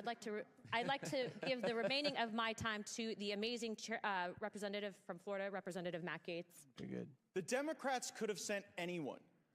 They could have sent Hunter Biden. They could have sent Joe Biden. They could have sent Rob Walker. They could have sent Devin Archer. The Democrats could have sought any person to come and refute the direct evidence backed up by bank statements, backed up by calendar entries, backed up by emails, backed up by text messages. And who did the Democrats send to clear the name of Joe and Hunter Biden? They sent Lev Parnas. Lev Parnas, who was charged with enough crimes and violating our campaign finance laws to, serve 50 years, but he gets 4 months. And the big, grand criminal conspiracy Mr. Parnas is involved in is using Russian oligarch money to try to get marijuana licenses, which seems odd, and then using that Russian money to plow into campaigns in order to achieve that objective. But the fraud he committed wasn't just on our election system by plowing Russian money, it was also a fraud on his own investors who didn't get it. So I guess, Mr. Bobulinski, as you hear Maxwell Frost, my colleague on the Democrat side, say that Mr. Parnas, fresh off of his prison time, is the most credible witness we've had to address these business dealings. What's your reaction to that? I think it's laughable that the Democrats are asking Lev Parnas to weigh in on my credibility, a convicted felon that served jail time. I have an impeccable record. Now, he warned me earlier in this hearing that they're coming for me. I didn't worry. I said just keep talking. You'll be there soon. I look forward to that, Mr. Parnas. Keep lying. You'll be there soon. Well, is that a threat, Mr. Parnas? No, it's just the truth. No, did you say they were coming for me? No, I said if you keep lying, you will end up in prison. I'm not lying. You're the one who was lying. You have nothing to say. You're the one who went to prison for lying. What am I lying for? Tell me what we're lying for, Mr. Bobulinski. What? You don't even know what you're talking about. What am I lying? You went to prison for lying and defrauding your investors. What am I lying here? What am I lying here? Oh, the list is long. We don't have enough time. I think Mr. Gates only has a minute. I think you're a little scared, just like Mr. Gates. Because Mr. Gates doesn't even ask a question. You're filibustering. I've been here for 6 hours, and not one of your committee members has asked me one question. You want to hear the truth? I asked a question about your illegal business I've been here for 7 hours. Mr. Bobulinski, ask me some questions. Fraud is a crime, right? Go ahead. Ask Correct. Fraud is a crime. Fraud is a crime, and you observed fraud on the part of the Bidens, right? I did, crystal clear. So much so I had an independent law firm spend $300,000 to analyze that fraud and put together a fully ready, fileable lawsuit against the Biden family. And bribery is a crime, right? Correct. And what you observed with Joe Biden trying to get you into this business deal with Hunter Biden, what you later learned about that business deal and how the money was flowing from the Chinese Communist Party to Hunter Biden, to other members of the Biden family, did that concern you as a potential feature of money laundering? It did. It did. I started to grow concern after I met Joe Biden. And then I sat down with Jim Biden, and he used the term plausible deniability with me. And that's documented because I went back to my lawyers, and I asked them, something is starting to feel unright. And they went and hired another law firm to give me a full FCPA workup to go through the details of what could be done and what couldn't be done. Sounds like high crimes and misdemeanors to me, Mr. Chairman. I yield back. Very good. Chair now recognizes the chairwoman of the House Education Committee, Ms. Fox from North Carolina. Dr. Fox. Thank you, Mr. Chairman, and I want to thank my colleagues for what you have been doing here today, unraveling these issues. Mr. Galinas, In your written testimony, you state that your, quote, objective was to build a diversified private equity platform which would be anchored by a globally known Wall Street brand together with a globally known political name, Biden, end quote. Is it correct that Harvest Fund Management, a $300 billion Chinese financial services company closely connected to the Chinese Communist Party, CCP, was interested in partnering with you and your business partners? Yes, that's correct. Thank you. Why was the CCP-connected Harvest Fund Management interested in doing business with you and your partners, Hunter Biden and Devon Archer? The only plausible reason, and the reason we even discussed, was because of the access that it provided. There was a quote that was attributed to Henry Zhao, the chairman, that talked about the access that it provided. So there's documentation that was contemporaneous that said what their interest was, and that interest was political access. Thank you.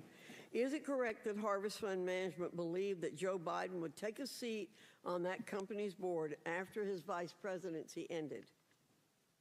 Yes, that's correct. And there were emails to that effect around that time that were circulated by people who were there as part of those conversations, including the golf outing. Thank you. Are you aware of Hunter Biden ever speaking to his father, Joe Biden, about the plan to have him join the board of Harvest Fund Management? Yes, I witnessed that, yes.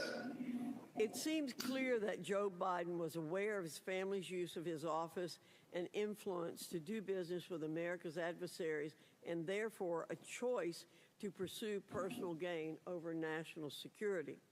Mr. Bobulinski, is it true that former Vice President Joe Biden met with Xi Jinping, the chairman of CEFC China Energy?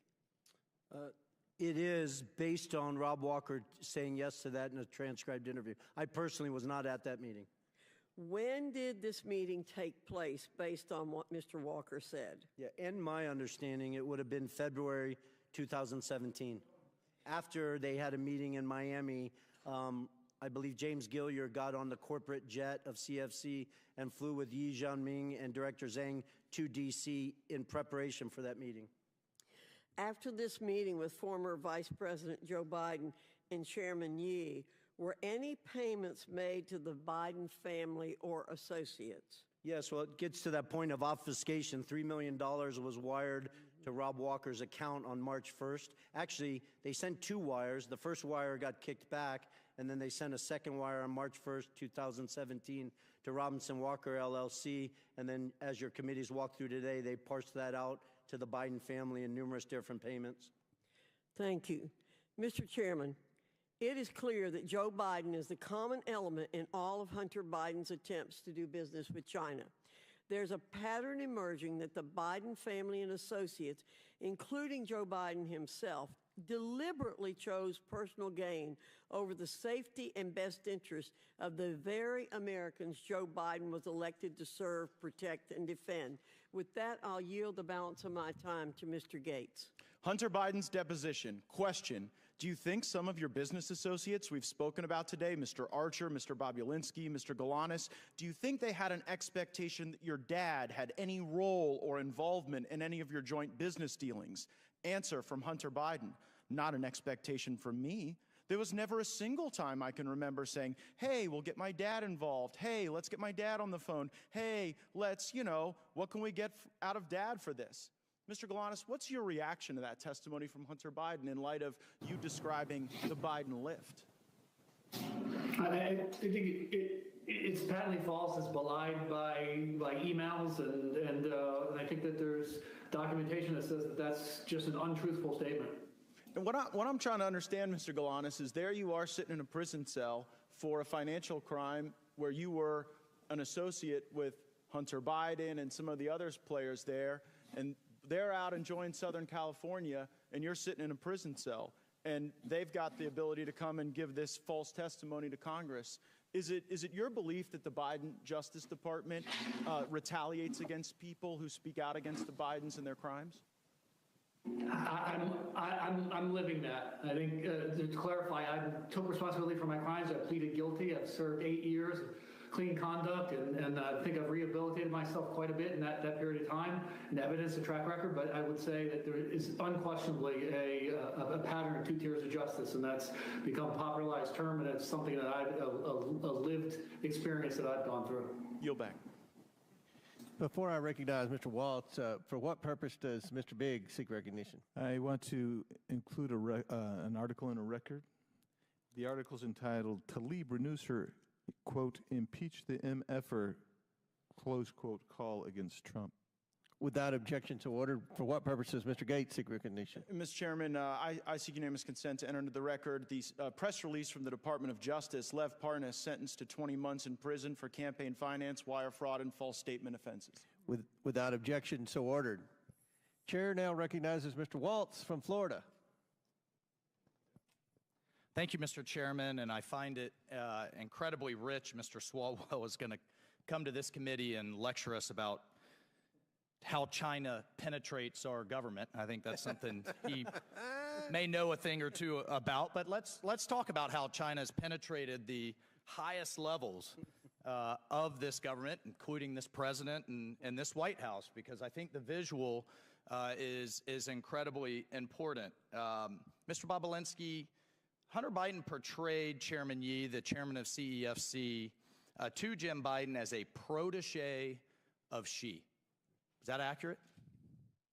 Not only is it accurate, and it wasn't just Hunter Biden, it was James Gilliar, Rob Walker.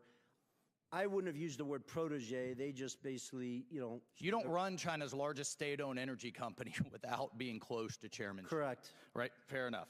And by the mid-2000s, Chairman Ye ran a business empire estimated, as much as you can estimate a Chinese state-owned enterprise, tens of billions, including, and from a national security standpoint, this is the critical piece here, including implementing China's Belt and Road Initiative, not just all over the world, right here in the United States. Is that accurate? 100%. So CFC was effectively the shadow arm of the Chinese government deploying tens of billions of dollars around the world, very well documented. At its peak, I think it was doing $50 billion of revenue per year, one of the top 5 largest. Debt diplomacy, where they are taking electrical grids, they are bribing officials, they take as collateral, not just grids, ports, airports, key infrastructure that the Chinese government could then leverage and use against any country, but also here in the United States. I mean, that's how the Belt and Road Initiative works. Heck, I was just in the Armed Services Committee with the commander of Indo-PACOM, our Pacific Command, talking about how China is basically gobbling up infrastructure around the world, including here. So by the mid, 2015, 2016, Hunter Biden's developed a very lucrative business relationship. By 2017, Hunter Biden's forged such a partnership with Chairman Ye that he planned to share an office space with him, and then just removed Vice President Biden at the House of Sweden in Washington, D.C., correct? Correct. So here's what's interesting, and building on Chairman Fox's questions, within days of him leaving the vice presidency, ostensibly for work performed, $3 million flows through these shell companies that we've depicted here. I mean, you could see how complicated this is, but the key piece is the flow to Hallie Biden, to Jim and Sarah Biden, to Hunter Biden and his various affiliates. And the kicker here, Mr. Chairman, is that we know Hunter is then complaining about paying all his dad's bills. He's complaining to the other relatives saying, you freeloaders, I'm having to use all this money to pay the big guy's bills, house renovations and all kinds of things, correct?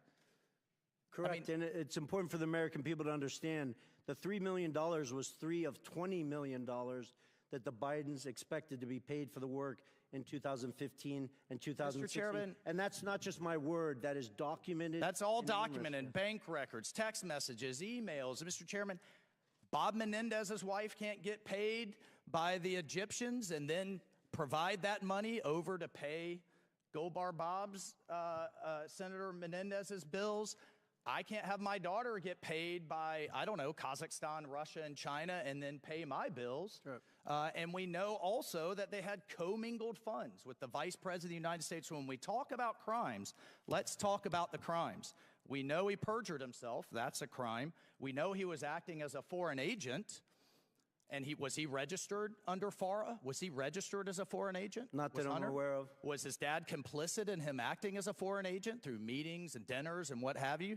That's crime. 100%. That's crime number 2. He was clearly acting in that capacity. We have the Foreign Corrupt Practices Act, and we already have them thanks to the work of this committee for tax evasion. So, Mr. Chairman, there are multiple crimes that this committee has established ample evidence. We must move to impeachment. We cannot allow this to stand. And I look forward to seeing those references to the Department of Justice's. For this alone, this is a critical national security issue. The Chinese Communist Party call it the princelings. They don't go after the principle they want to influence. They go through the sun. And it is right out of their playbook. And they've done it at the highest levels of the United States government. I yield my time. Very good. Mr. Chairman, I just have a couple of UC requests, if that's all right. Proceed. One is from Devin Archer's transcribed interview testifying that Joe Biden had nothing to do with any of Devin Archer's business ventures with Hunter.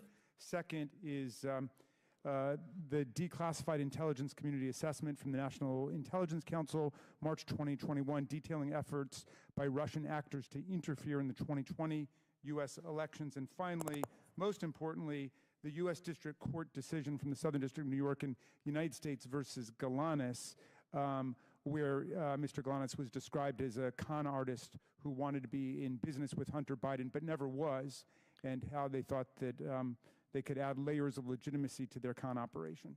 If I could have those introduced. Without objection, so ordered. Now the chair recognizes Mr. Gates from Florida. You're a serious business person, Mr. Bobulinski, right? I am. Unlike the convicted felon next to you, you've served in the military, right? Correct. You've done big deals. Correct. Complicated deals, deals that involved foreign businesses, right? Correct. And so what I'm trying to figure out is when you came to realize that you showed up at the wrong party. Because you kind of strike me as a guy who showed up to do a legitimate business deal, and you ended up instead at a bribe.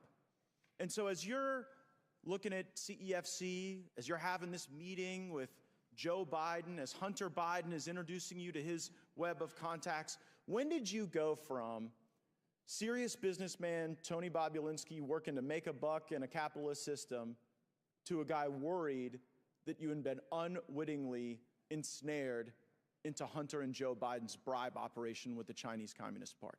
I appreciate the question. It wasn't an aha moment. It was more of a process. I am a serious businessman, demonstrated by the different deals I've done around the world and the success of them. But it started, remember, the Biden family wasn't my entry into this. James Gillier, who I'd known for over 10 years, who traveled the world doing business, kept trying to get me involved. I really had no interest. I sat down in the spring of 2017 to walk through things, and then I quickly put together two businesses, Sinohawk and Oneida.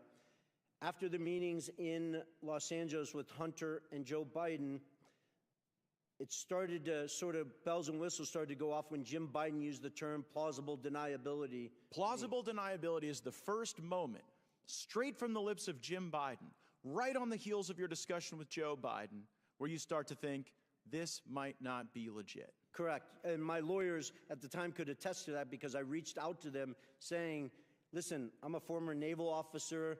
I held a Q security clearance. I couldn't collect. Somebody couldn't take me to dinner for $50. This just does not make sense to me. But you proceed, and then later this thing starts to get a lot uglier. What's the moment you go from, okay, your spidey senses are up, you're analyzing this, to now you know this is a crime that you are bearing witness to? The end of July, when the Biden family put them right front and center in the middle of a $9 billion transaction between the Russian state-owned energy company Rosneft and CFC, a surrogate for the Chinese Communist Party. And was there ever a time in the deals you were involved in where you started to see the money move around the legitimate business enterprise and toward the pockets of the Bidens? Well, the challenge, Mr. Gates, with that is at the time they moved the money right? You guys have the text messages where Hunter Biden shook down Director Zhang, but I was not aware of that. I spent a year asking questions of, this doesn't make sense to me, where's the money? I stepped in and had lawyers work to dissolve the two entities. I didn't know till years later that they had defrauded me, they had gotten paid all this money, and all this craziness. The amount of facts, it just seems pretty simple. This is either a bribe or a business. It was a bribe from the Chinese Communist Party. And I don't say that lightly. There's 1,200 pages, 8 days of testimony in the Southern District of New York. I encourage everyone watching me, hearing me say this, they're publicly available. Go read them.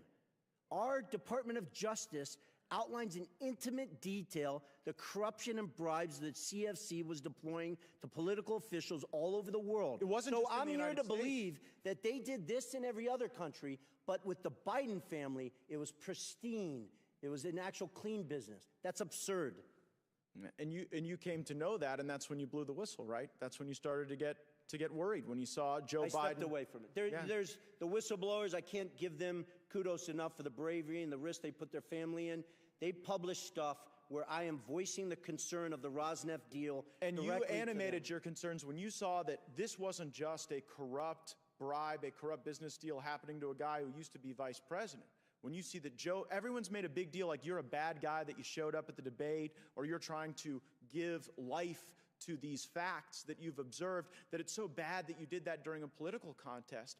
But observing this, it kind of seems like it would be unpatriotic for you to stay quiet. Of course. And so, I mean, Joe Biden running for president clearly motivated the Chinese to consummate this bribe. Did it also motivate you? Well, I didn't want to go public. I wanted to simply unload all the facts, personal experiences. It's funny, there's 18 people on this committee with law degrees, including, I think, Mr. Swalwell. Evidence, firsthand testimony, is the most powerful evidence you have. I've given it, Mr. Galanis has given it, along with a whole host of other witnesses. Then, on top of that, I have thousands of documents and pages of legals and stuff like that. That's what's I interesting, wanted to Mr. simply Bobulinski. give this information. Yeah, Congressmen and senators. No and one let them questioned do their any of your job. facts. No one brought a single piece of evidence that even for a moment discredited any of the truthful testimony that you've given us. No, I see they my did time's not. expired. I yield back. Gentleman yields back. That concludes our questioning. Again, want to thank the witnesses. We are going to close now, and I will yield to the ranking member for a brief closing statement. Great, and I'll take an extra 32 seconds as Mr. Gates did.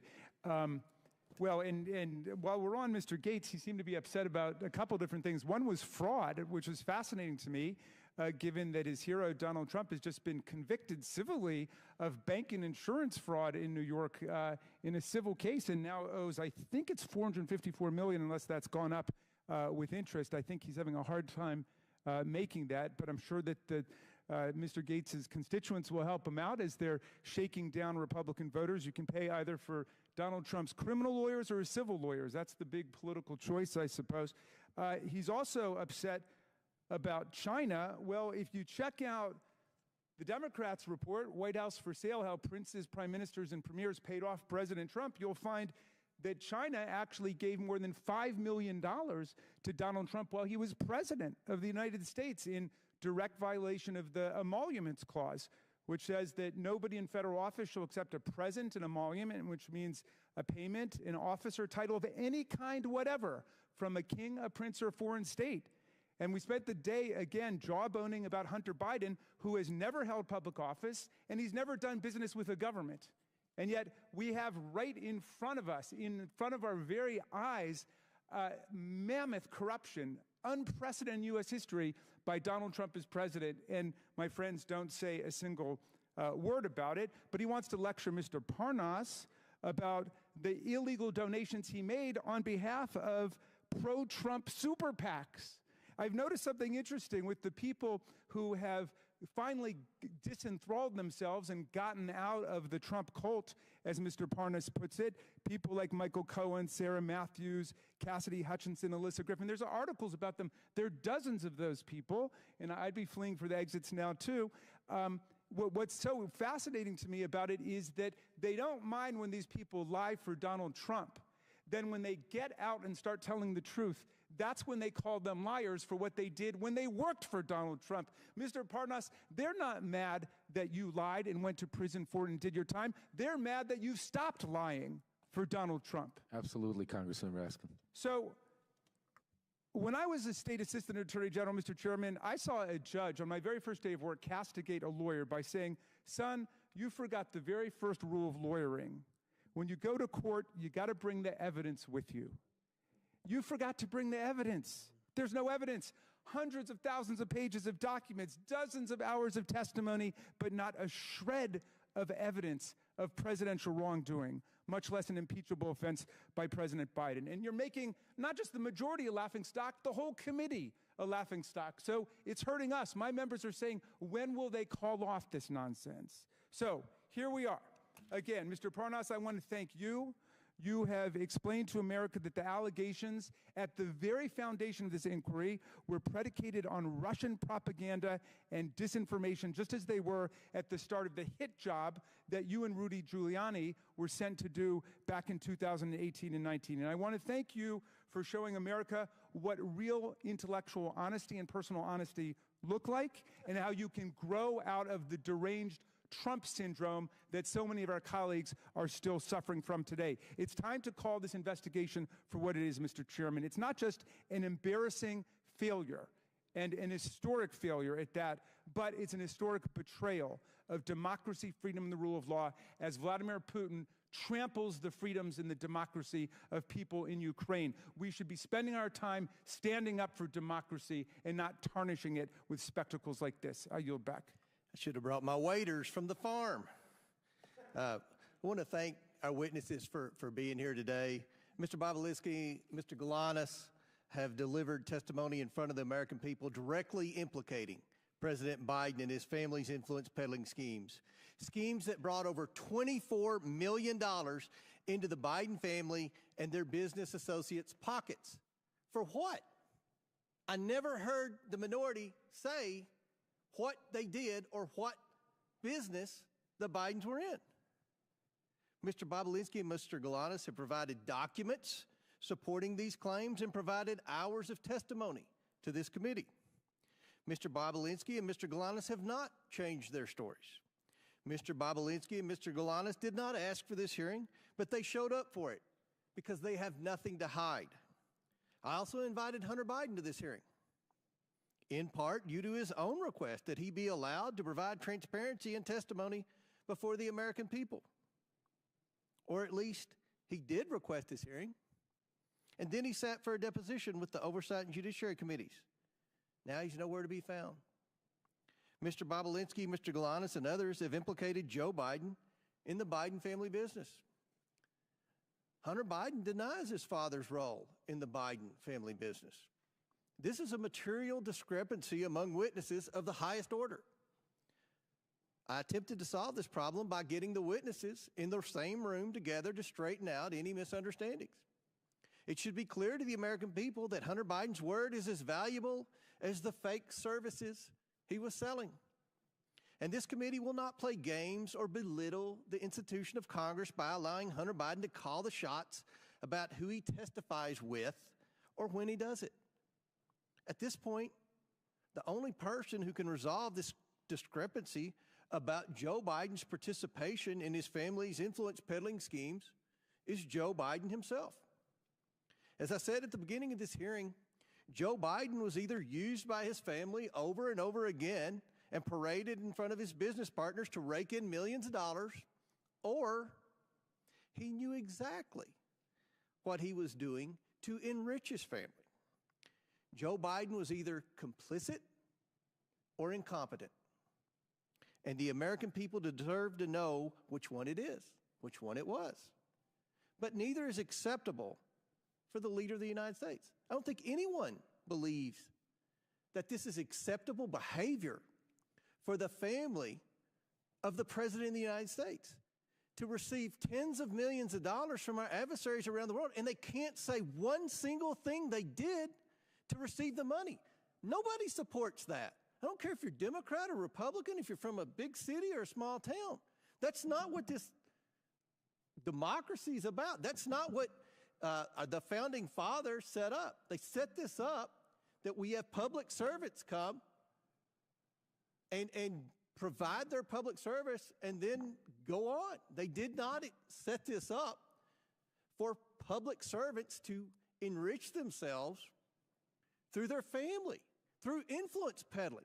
No one is denied. Is anyone denying, Mr. Raskin, that the Biden family was influence peddling? Nobody denies that the family was influence peddling. What we have here is a major discrepancy on what role Joe Biden played. We know the three former Biden associates say that Joe Biden was actively involved and knew full well what the schemes were, what the family was up to. But we have Hunter Biden testifying under oath that his dad didn't know. So in the coming days, I will invite President Biden to the Oversight Committee to provide his testimony and explain why his family received tens of millions of dollars from foreign companies with his assistance. We need to hear from the president himself. And I assure the American people that they will be able to evaluate for themselves the president's honesty and fitness for the office he now holds. With that, Mr. Chairman, are you going to invite Donald Trump to come and talk about his violations of the Emoluments Clause?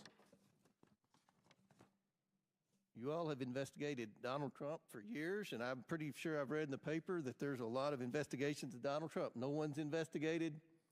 Well, we Joe impeached Biden. him. You were invited to impeach Joe Biden today. Are you supporting, are you going to work with me to see that Joe Biden comes and answers these discrepancies? I mean, this is a big deal. There's no discrepancies. There's not No been discrepancies. No, there's no evidence at all that he's committed any high crime and misdemeanor. What is it? In closing, I want to thank our panelists once again for their important and insightful testimony today. With that and without objection, all members will have 5 legislative days within which to submit materials and to submit additional written questions for the witnesses, which will be forwarded to the witnesses for their response. If there is no further business, without objection, the committee stands adjourned. The meeting will come to order. I want to welcome everyone here this morning. Without objection, the chair may declare a recess at any time. Without objection, Chairman of the Ways and Means Committee, Mr. Jason Smith of Missouri, Representative Matt Gaetz of Florida, and Representative Eric Swalwell from California are waived onto the committee for the purpose of questioning the witnesses at today's committee hearing. For today's hearing, opening statements will be limited to 10 minutes for the chair and 10 minutes for the ranking member. The chair also notes that points of order pertaining to the engaging of personalities against the president will not be in order for the duration of today's hearing. Given that this is a hearing regarding this committee's impeachment inquiry, members must be allowed to speak frankly. The chair now recognizes himself for an opening statement. Today, the House Committee on Oversight will hear from witnesses who have previously provided information during our deposition and interview phase regarding the Biden family's business practices in China, Ukraine, Russia, and other places around the world. At the start of this Congress, the Oversight Committee has investigated what product or service the Biden family and their associates were selling that would justify over $24 million in payments. We've reviewed emails, bank records, text messages, suspicious activity reports at Treasury, and other evidence normally compiled during an expansive investigation such as this. The Oversight Committee has found no credible evidence of the Bidens providing any work product. The committee has identified no legitimate value or document or even one single hour of work the Bidens have provided their business partners. Nothing. What is apparent after over a year of investigation is that the Bidens do not work in any traditional sense of the word. They do not work as consultants or lawyers or advisors. The Bidens don't sell a product or service or a set of skills. The Bidens sell Joe Biden. That is their business. For months, we have heard Democrats desperately proclaiming that witnesses have told this committee that Joe Biden had no involvement in his family's business dealings. But where are those witnesses today? It's telling. Democrats haven't invited one of these witnesses to today's hearing. That's because they know their testimonies would not withstand public scrutiny.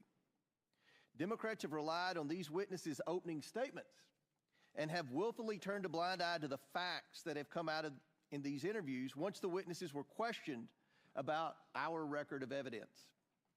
Democrats now must rely on bringing in a distraction witness to talk about nonsense, and who can't talk about any of the facts brought by today's witnesses who worked with the Bidens. Now, President Biden cannot control his adult son. He cannot control his brother, his sister-in-law, or his 9 family members who have received money from these transactions. All President Biden can do is control his own actions, and that is what we are here today to discuss with the witnesses.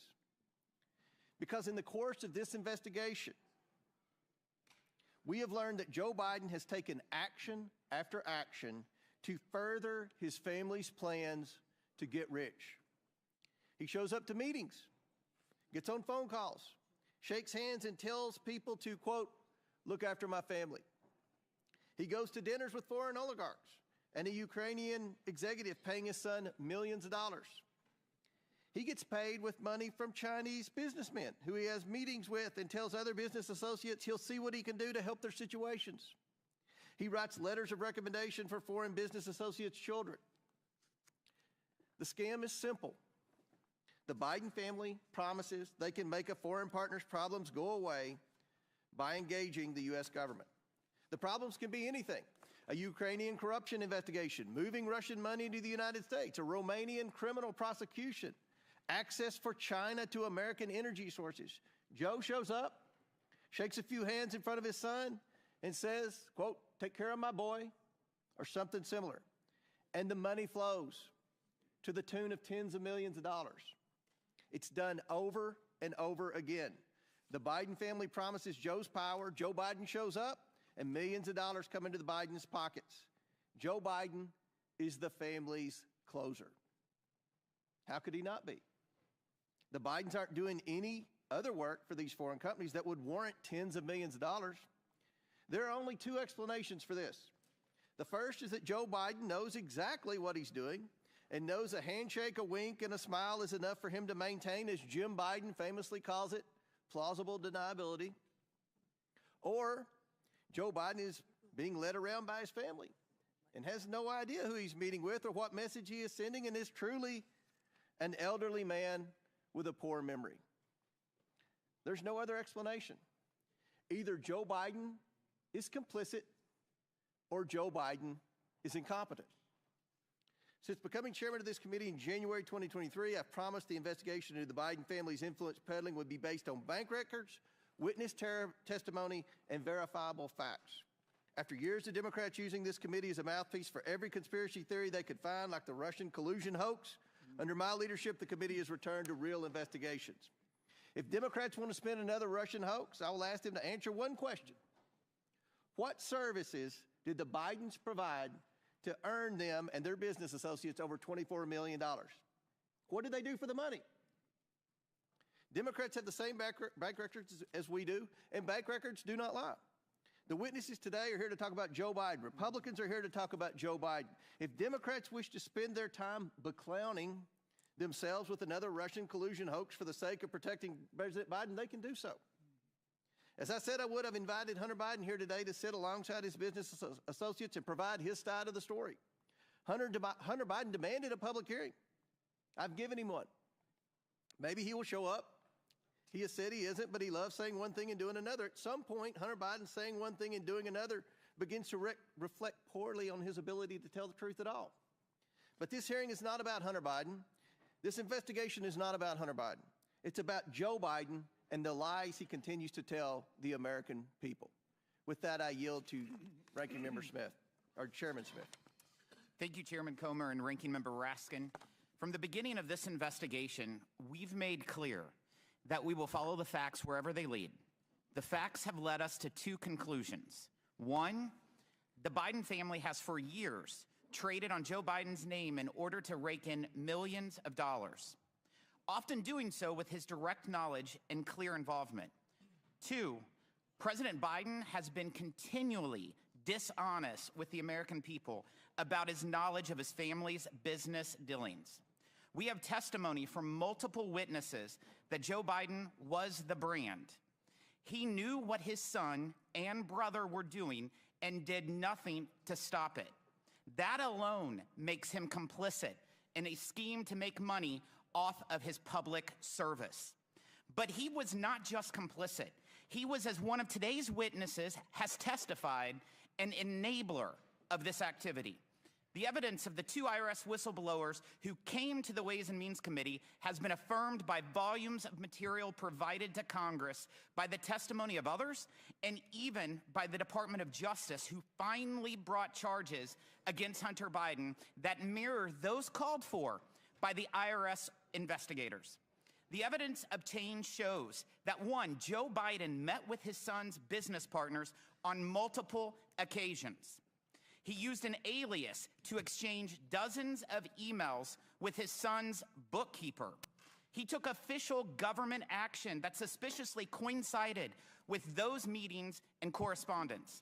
The connections between Joe Biden and his son's business practices extended even to the Biden 2020 campaign. At the height of the Democrat primary, Kevin Morris, a Hollywood lawyer who met Hunter Biden at a Joe Biden campaign fundraiser, paid off Hunter Biden's tax liabilities because there was, in his words, quote, risk personally and politically. If that matter was not swept under the rug, investigators that were interested in pursuing a potential criminal campaign violation were told to stand down.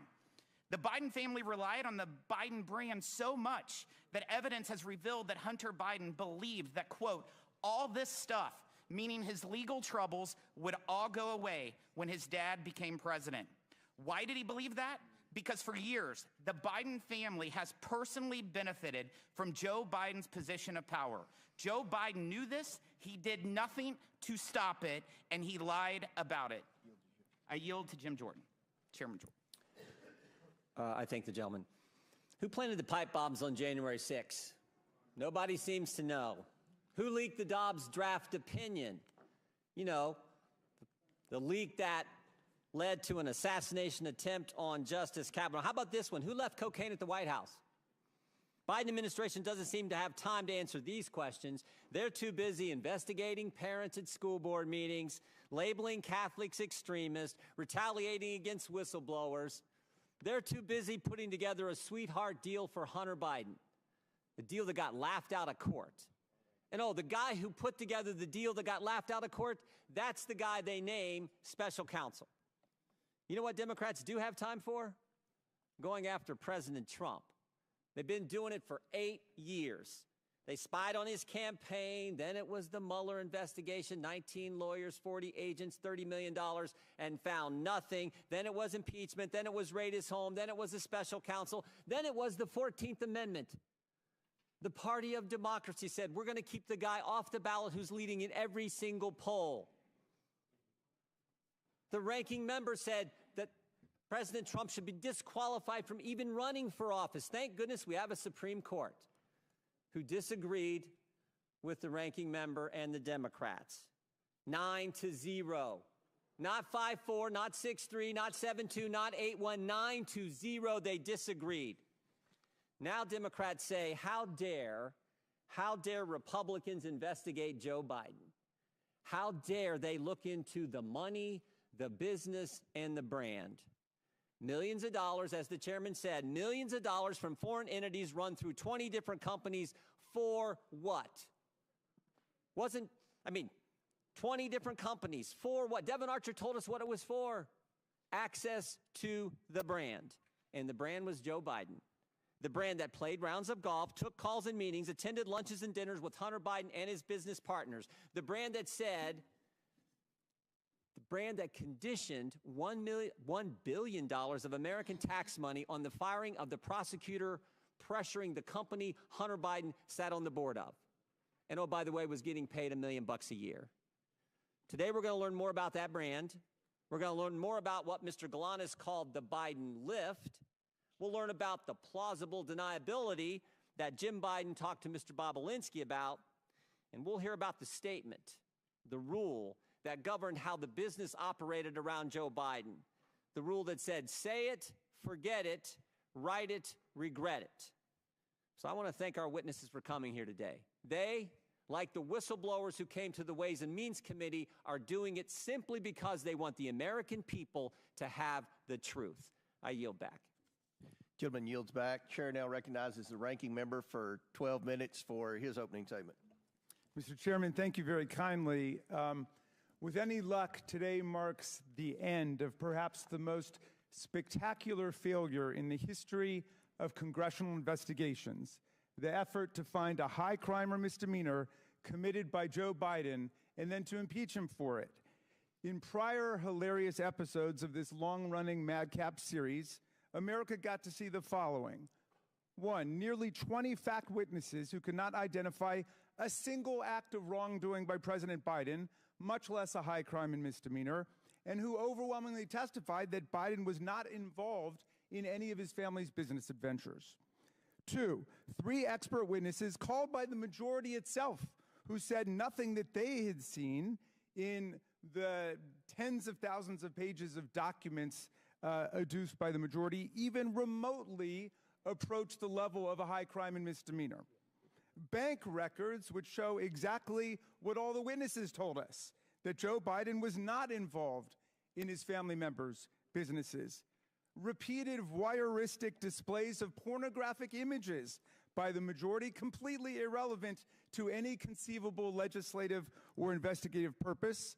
A star witness, Gal Luft, who turned out to be a Chinese agent and an illegal arms trafficker on the run from American justice, and the key piece of evidence, which launched the entire zany goose chase, an FD 1023 form in which the FBI duly recorded a completely fictional tip about a $5 million bribe to Vice President Biden, peddled by Alex Smirnoff, who has been criminally indicted by a Trump-appointed U.S. attorney, Special Counsel David Weiss, for felony counts of systematically lying to the FBI and constructing a false record about Joe Biden, and now sits in jail in California as a flight risk while the world studies his long-standing and extensive ties to Russian intelligence. Today, the good chairman and his ace MAGA detectives have finally jumped the shark. The comedy of errors comes crashing to an end as House Republicans in more than a dozen Biden districts beg for mercy, and the committee throws a flabby Hail Mary pass 3 weeks after the Super Bowl's over. So today, we revisit the fruitless testimony of 2 more fading star witnesses who have failed to testify to any presidential wrongdoing, much less evidence of high crimes and misdemeanors. Both of the majority witnesses are frustrated would-be business partners of Hunter Biden, who tried to leverage the Biden name, or the Biden brand, as they keep calling it. But they never got any business off the ground for reasons that will become painfully obvious to anyone watching the proceedings today. Even Hunter Biden, laboring at the time under a serious substance abuse addiction, could tell these were not the type of people he should be doing business with. So rather than representing the Biden brand, which was their ardent wish, they now show up today as loyal servants of Trump world, each of them proudly represented by their very own former Trump White House attorney.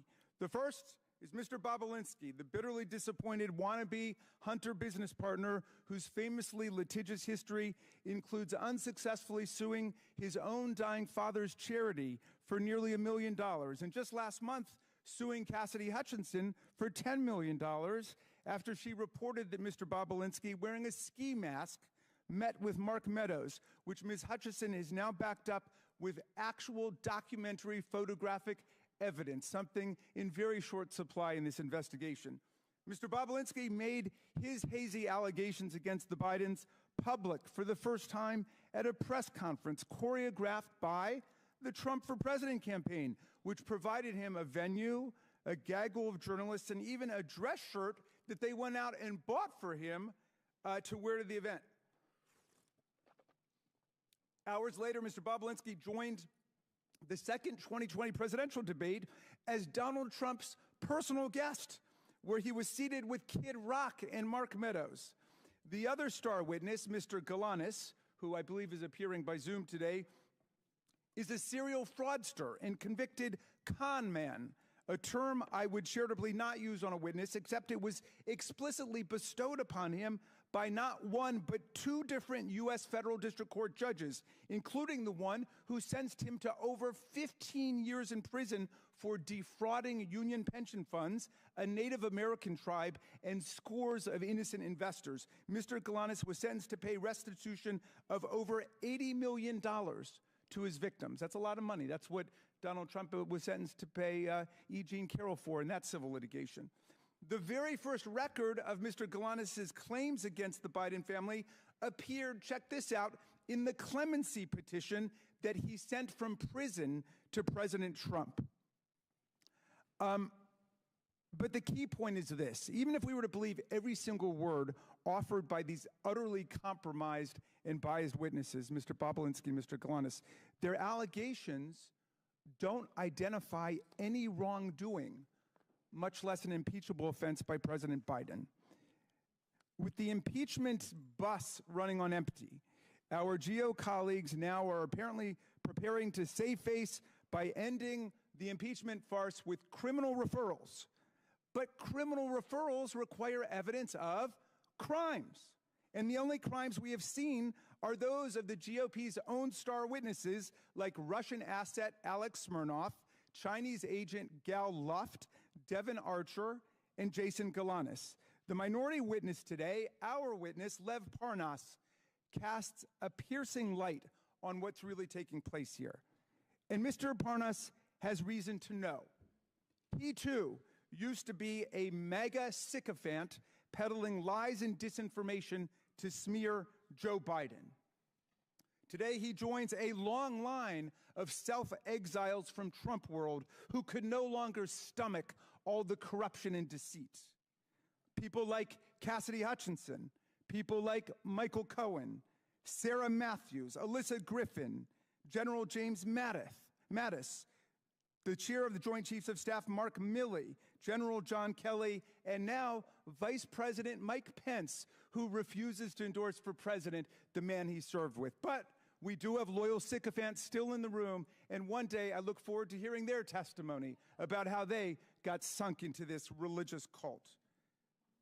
Mr. Parnas wrote Chairman Comer and me a remarkable letter on July 23rd, 2023. This is the first time I'm meeting him today. He was Rudy Giuliani's right-hand man, his globe-trotting business partner and language interpreter in the mission to manufacture Ukraine and Burisma-related dirt and smears against Joe Biden in 2018 and 2019. He spent all of his time traveling around the world trying to stage evidence against Joe Biden. In his letter, Parnas explains that the desperate search to find evidence of any kind of Biden corruption was a complete and total bust because there was no evidence to find. He wrote to tell us that not only is there no evidence in Ukraine that Joe Biden did anything improper, but more darkly, the manic search for a smoking gun against Biden became a mission to invent and concoct evidence out of thin air with the active help of Russian intelligence assets and agents. A man, I'm getting to Russia. You haven't heard anything yet, Mr. Chairman. A man who has reckoned with his own moral descent into Trump world. Lev Parnas is ashamed of what he did to serve the interests of Russian propaganda and Putin's lies. And he wants America to know the truth. He can explain how the Russian-stimulated conspiracy theories and lies that he promoted with Rudy Giuliani live on in the tiresome fabrication spread by Alex Smirnov and now repeated by this committee like Pavlov's dog. At every turn, my colleagues cry Russia hoax, even in the face of repeated warnings from Donald Trump's own Treasury Secretary and Secretary of State from the intelligence community, from Robert Mueller, and most recently from Special Counsel Weiss, who was named to office by Donald Trump. As Secretary Mnuchin stated, quote, Russian disinformation campaigns targeting American citizens are a threat to our democracy. That's Secretary Mnuchin, someone that you guys usually defend, but my GOP colleagues continue to cry Russia hoax like cult members selling flowers at the airport. Our colleagues are the ones loyally amplifying the actual Russian hoax. Not the Russia hoax, the Russian hoax, the one that Giuliani and Trump and Smirnov have eagerly adopted from Putin and his agents. They participate in this hoax while they shamefully block $60 billion in military assistance to President Zelensky and the besieged Ukrainian people 5 years after Trump and Giuliani tried to shake President Zelensky down for counterfeit dirt on Joe Biden. And while they continue to parrot these transparent Russian lies, Vladimir Putin wages his bloody aggressive war on Ukraine filled with atrocities like the mass kidnapping of children and the rape and slaughter of civilians. The MAGA right's wholesale adoption of this Russian hoax and their sellout of the Ukrainian people by the MAGA right is an historic betrayal of democracy, freedom, and the rule of law. But the defense of democracy begins with fidelity to the truth, and the oversight Democrats, America's Truth Squad, against this disinformation is here today to set the record straight. I yield back to you, Mr. Chairman. I would now like to introduce our witnesses. Mr. Tony Bobulinski. Mr. Bobulinski was a business partner of Hunter Biden in a joint venture between a Chinese energy entity, CEFC. Mr. Bobulinski sat for a transcribed interview with the committee on February 13th, 2024. Mr. Lev Parnas. Mr. Parnas was not a business associate of the Biden family. Mr. Parnas is an entrepreneur, a political activist, and an author. And Mr. Jason Galanis. Mr. Galanis was a business partner of Hunter Biden. Mr. Galanis sat for a transcribed interview with this committee on February 23rd, 2024. We asked the Bureau of Prisons to make him available in person today. They would only provide Mr. Galanis for virtual testimony. Notably, Mr. Galanis applied for CARES Act home confinement, and after a lengthy approval process, was approved for home confinement on June 9th, 2023. On June 12, 2023, I issued a subpoena to Devin Archer for testimony. On the following day, June 13, 2023, Mr. Galanis' approval was reversed as a result of Department of Justice's intervention. So Mr. Galanis has remained in a federal prison facility. He is currently in Montgomery, Alabama. Mr. Galanis, can you please state for the record who else is in the room with you?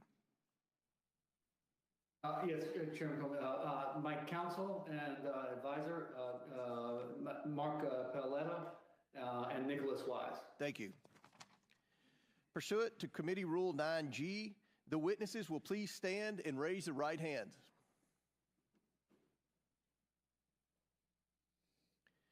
Do you solemnly swear or affirm that the testimony you are about to give is the truth, the whole truth, and nothing but the truth, so help you God? Let the record show that the witnesses all answered in the affirmative. Thank you. You all may be seated. We appreciate you all being here today and look forward to your testimony. Let me remind the witnesses that we have read your written statements and they will appear in full in the hearing record. Please limit your oral statements to 5 minutes. As a reminder, please press the button on the microphone in front of you so that it is on and members can hear you. When you begin to speak, the light in front of you will turn green. After 4 minutes, the light will turn yellow. And when the red light comes on, your 5 minutes is expired, and we would ask that you would please wrap it up as quickly as possible. I now recognize Mr. Bobulinski for his opening statement. Should I allow Hunter to give his opening statement first? Doesn't appear Mr. Biden showed up for his public hearing, so we'll recognize you, Mr. Bobulinski. Okay. Thank you, Mr. Chairman.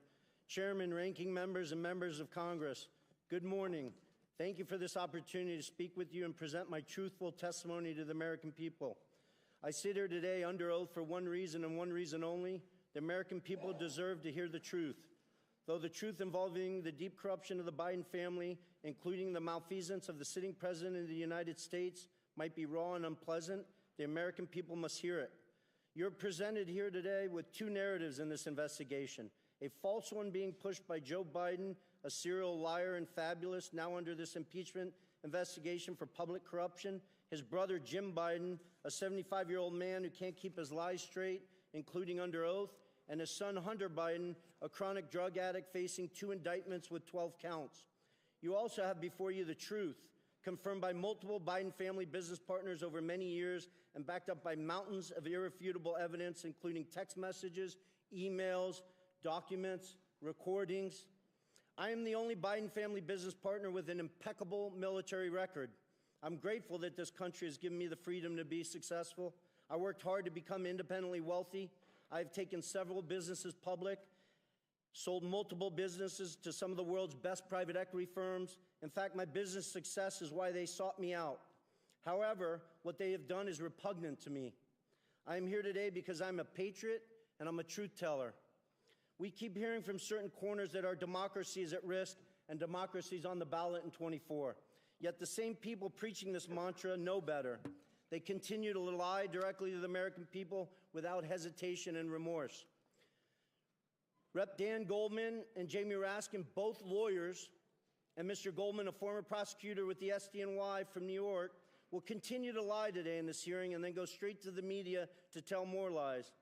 Hunter Biden's defense attorney, Abby Lowell, weaponizes letters to Congress to try to smear my name Mr. Chairman. misstate the cold hard facts Mr. Chairman. in an attempt to save his powerfully connected client and his father.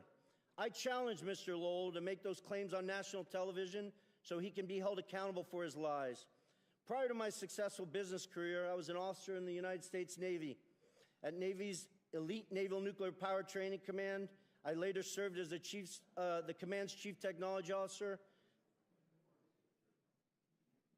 Please proceed. I apologize for the disruption from the... Okay. Am I supposed to say it's my time, Mr. Raskin? Yeah. But please, Mr. Bobulinski, please Okay. come to order. Mr. Bobulinski, please proceed. Okay. Please proceed. I apologize for the disruption from the minority. Okay. Well, Mr. Chairman, save his time, but he called members of this committee liars, and I just want to know whether the order and decorum requirements of House Rule 11 apply to witnesses appearing before the committee. Does it apply or does it not?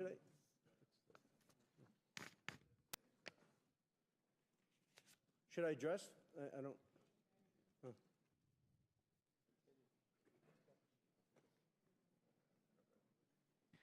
There's decorum from the members. We've asked for that. There's no language that I'm aware of pertaining to a witness. Yeah. Thank you. So don't make sure we didn't waste any of his time on the opening statement. Mr. Bobulinski, I'm sorry for the disruption. Please continue your opening statement. I think you, Mr. Raskin, used. We'll make sure it's right. We'll make sure. Okay, great. I just want to restate, make sure the American people hear all these facts. Abby Lowell weaponizes letters to Congress to try to smear my name and misstate the cold hard facts in an attempt to save his powerfully connected client and his father. I challenge Mr. Lowell to make those claims on national television so he can be held accountable for his lies. Prior to my successful business career, I was an officer for over 6 years in the United States Navy's elite Naval Nuclear Power Training Command as a decorated master training specialist. I later served as the commander's chief technology officer, where I held a Q security clearance from the Department of Energy and the NSA. When I left Nuclear Power Training Command, I was the #1 ranked direct input officer in the entire command. And then I jumped into the business world and public markets. While I have made a few contributions over the years to Democrats, such as Representative Ro Khanna, I don't see him, but I hope he shows up today. He sits on the Democratic side of the Oversight Committee. I'm not a political person. I come from a family with a long history of distinguished service in our nation's military, including my father, both of my grandfathers, and my brother, all of whom were willing to sacrifice their lives for this great country. My sister serves our military vets for 2 decades at the Veterans Administration. We've lived our life as a family in service to this great country.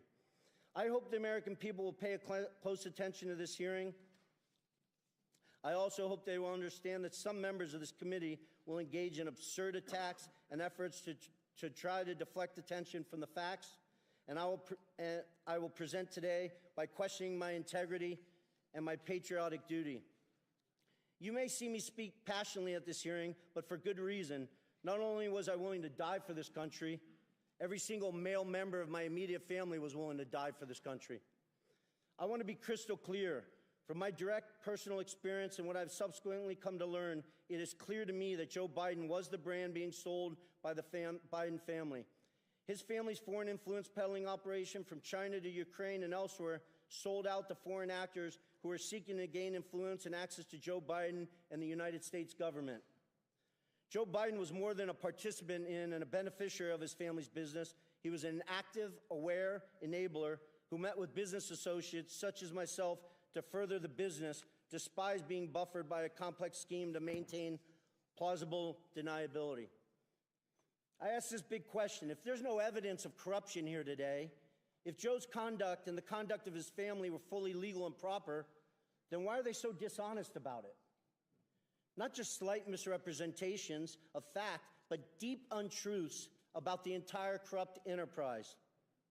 Hunter Biden gave his transcribed interview on February 28th and lied throughout his testimony.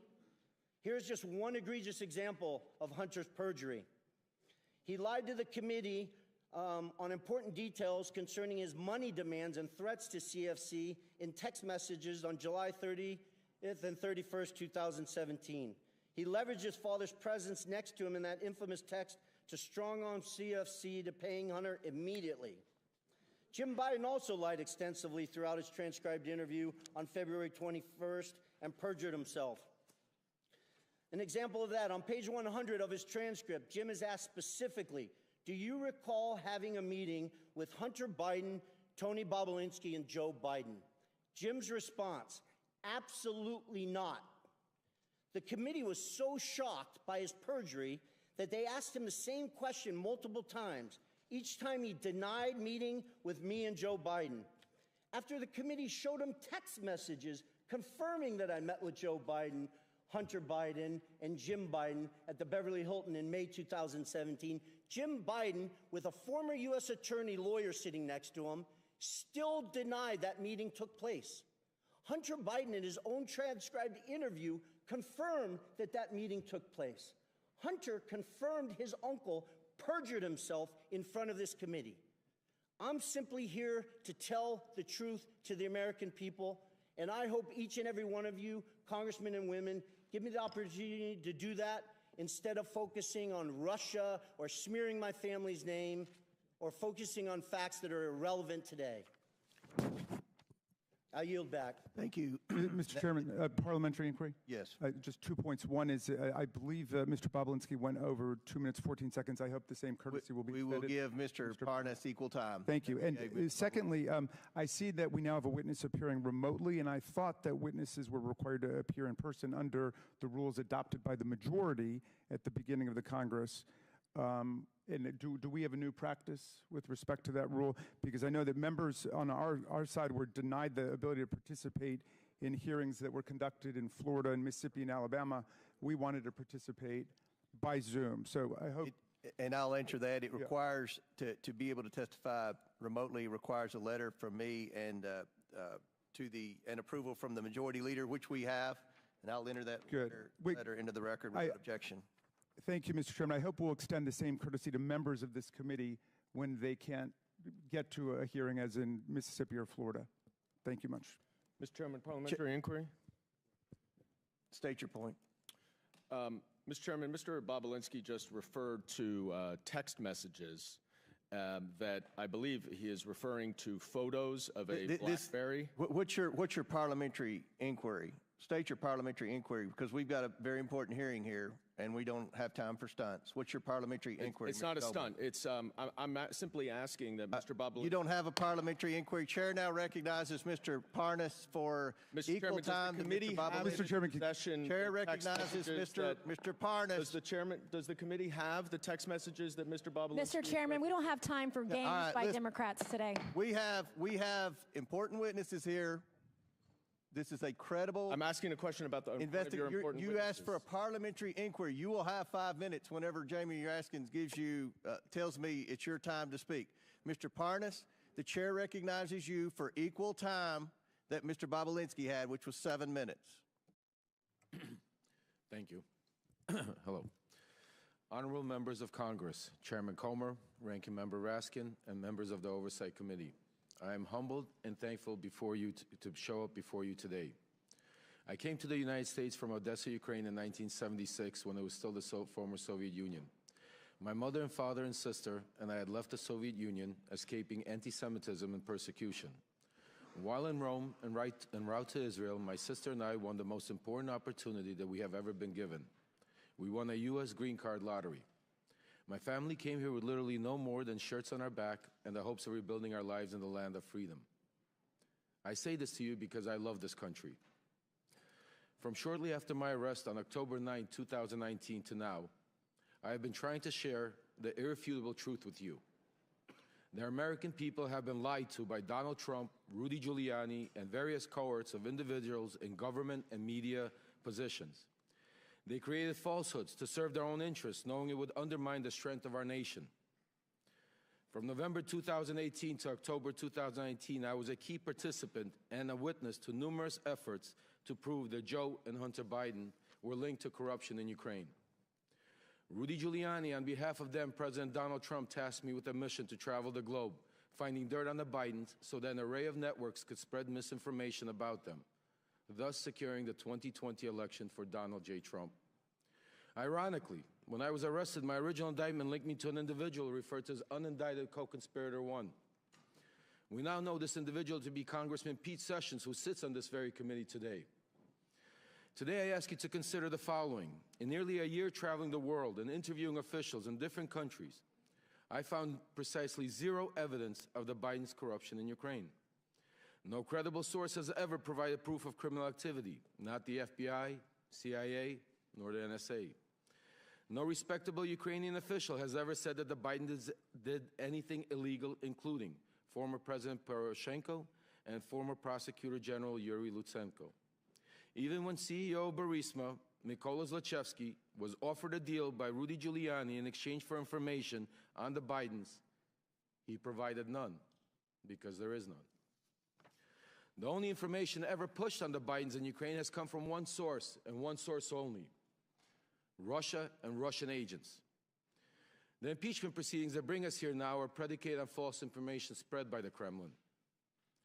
Everyone involved knew they were sharing lies. From Trump and Giuliani's shadow diplomacy, through my missions to Ukraine and elsewhere, to members of a BLT team, a group convened for the sole purpose of investigating and damaging the Bidens.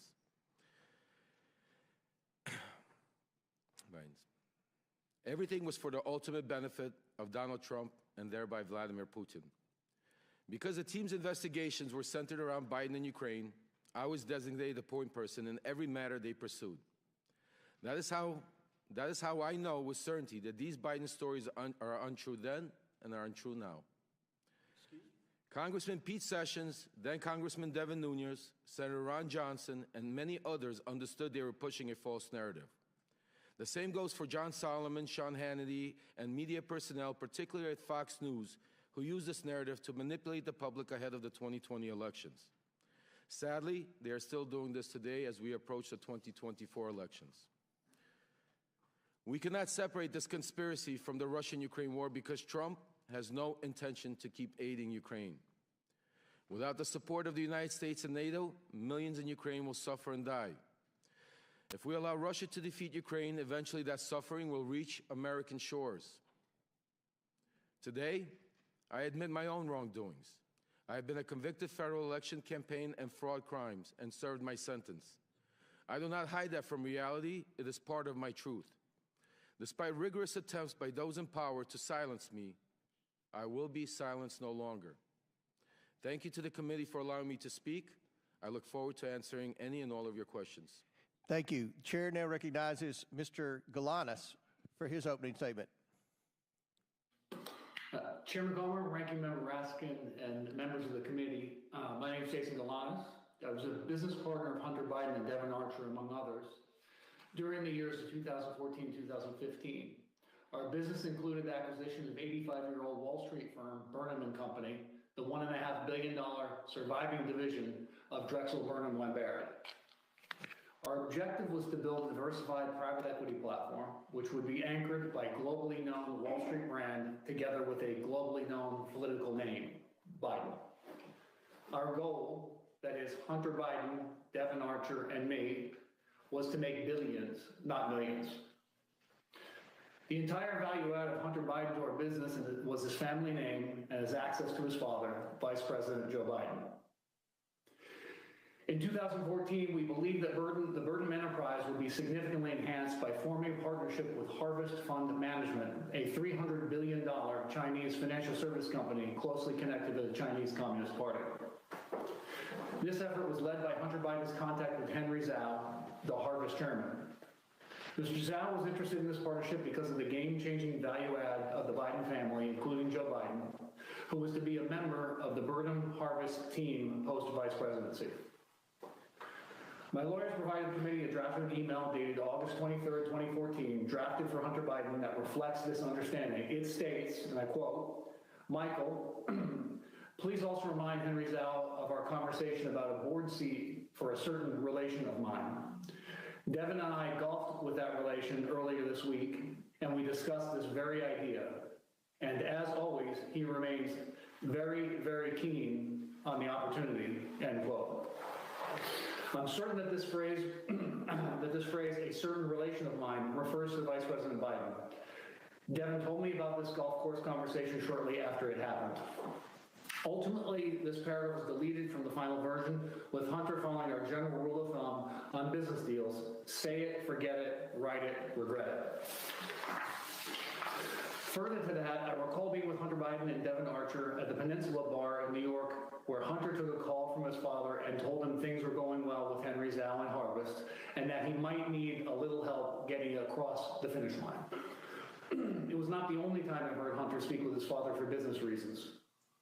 I was present when Hunter called his father on May 4th, 2014 on a cell phone, put it on speaker mode to have him say hello to Yelena Baturina, a Russian oligarch and an investor in Rosemont projects, and her husband, Yuri Luzkov, the former mayor of Moscow. Devin Archer was also there. Hunter said, quote, I'm here with our friends. I told you we're coming to town, and we wanted to say hello. The vice president said hello, some pleasantries, and then hope you had safe travels, and then said, quote, okay, you be good to my boy. Hunter responded by saying, everything is good, and we are moving ahead. The vice president said something about, quote, being helpful, and Hunter ended the call by saying he was going to call his father later. Before this call, Hunter sat next to Yelena Baturina at a table, and I heard him speaking on business matters generally. A few days after this May 4th party, an email my lawyer provided to this committee shows that Devin had confirmed Ms. Baturina was committed to a, quote, hard order of $10 to $20 million in a Burden investment banking client. In an effort to build this financial platform, I engaged in unlawful conduct. Our companies were entrusted with $11 billion of union pension fund money, whose trust I betrayed. I pleaded guilty. I've had 8 years in federal custody to reflect on my actions. I'm profoundly sorry for committing these crimes. I deserve the lengthy sentence I received. Nevertheless, as I set out more fully in my full statement, I believe the SDNY prosecutors did not indict Hunter Biden on the same deal for political reasons, despite then available documentation that we were partners, were involved in decision-making that involved illegal self-dealing, and all of us had financially benefited from these schemes. In fact, Hunter Biden and Devin Archer's company, Rosemont Seneca Bohai, received $15 million from the tribal bonds fraudulent scheme to be invested in the Burnham Group. I've offered to supply this information to the government about Hunter Biden's crimes, but the prosecutors have been uninterested. And my request for commutation I filed in DOJ in December 2020 did provide information about Hunter's culpability. The DOJ has retaliated against me and vigorously objected to my being placed in home confinement pursuant to the CARES Act. I applied for home confinement on February 4th, 2023, and I was approved on June 9th. On June 12th, this committee issued a subpoena for Devin Archer, and the BOP reversed my approval on June 13th, with the SDNY prosecutors strongly objecting to my release. I've been appealing this reversal, and with each stage, the BOP reason for my denial has changed. During this period, the period beginning in January 2023, I was sexually assaulted by a member of the prison staff at FPC Pensacola. He persisted in sexually harassing me for many months thereafter. I had hoped to receive home confinement, which would remove me from danger. My judgment was clouded by the shame I felt for not being able to prevent the attacks. I was well aware, as inmates, all inmates are, that the Bureau of Prisons had a horrible record on these matters. I believe my disclosure would have made things worse for me. Unfortunately, the sexual harassment continued until early August, when the prison correctional officer's comments became more threatening.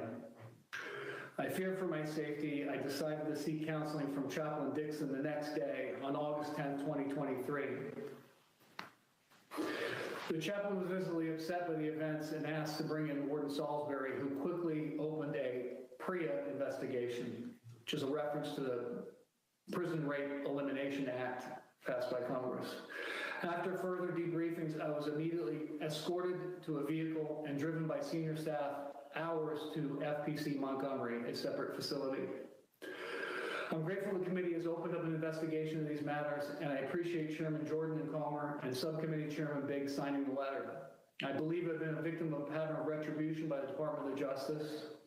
I believe I'm putting myself at grave risk within the BOP for providing information on these matters concerning the President and his son.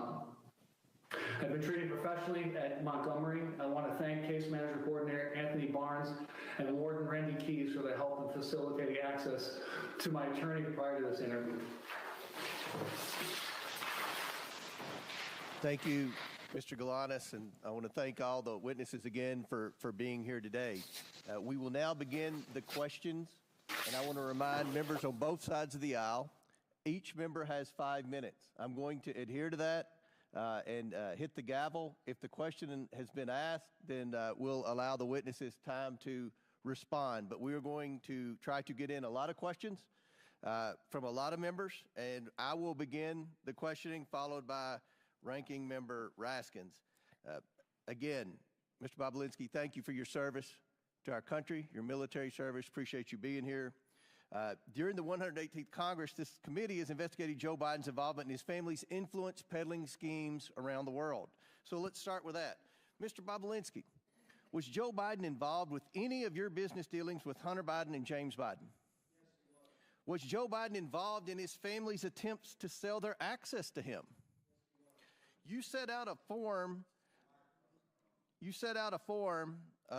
To form a legitimate business. You set out to form a legitimate business with the Bidens. Did you come to find out that the Biden family had no interest in doing real business? I did. Mr. Galanis, are you aware of any times Hunter Biden used Joe Biden with Joe Biden's knowledge to benefit their business associates? Yes. Which business associates? Elena Baturina, Russian oligarch, testified about Russian, Chinese, Chinese fund manager, Henry Zhao, and Nikolai Zlochevsky, a Ukrainian oligarch, oil and gas oligarch. Okay. Now that we've established that Joe Biden was involved in his family's business dealings, I'd like to turn to the financial records we've subpoenaed. One major point my Democrat colleagues downplay is how much money the Bidens accumulated from foreign business ventures in such a short period of time. We have over $24 million to the Biden family and their business associates from 2014, while Joe Biden was vice president, to 2019. Mr. Bobulinski, there came a time when you were attempting to raise $10 million from the Chinese to pursue an actual business deal, a real business deal. But it wouldn't be correct to say this was a $10 million deal, would it? What did the Bidens conceive of the business with the Chinese becoming? The Chinese were committing to deploying billions of dollars in infrastructure projects here in the United States as well as around the world. Mr. Galanis, what was the financial goal you, Mr. Archer, and Hunter Biden set out to achieve? Was it millions of dollars or billions of dollars? Billions of dollars. Billions with a B. Yes, billions.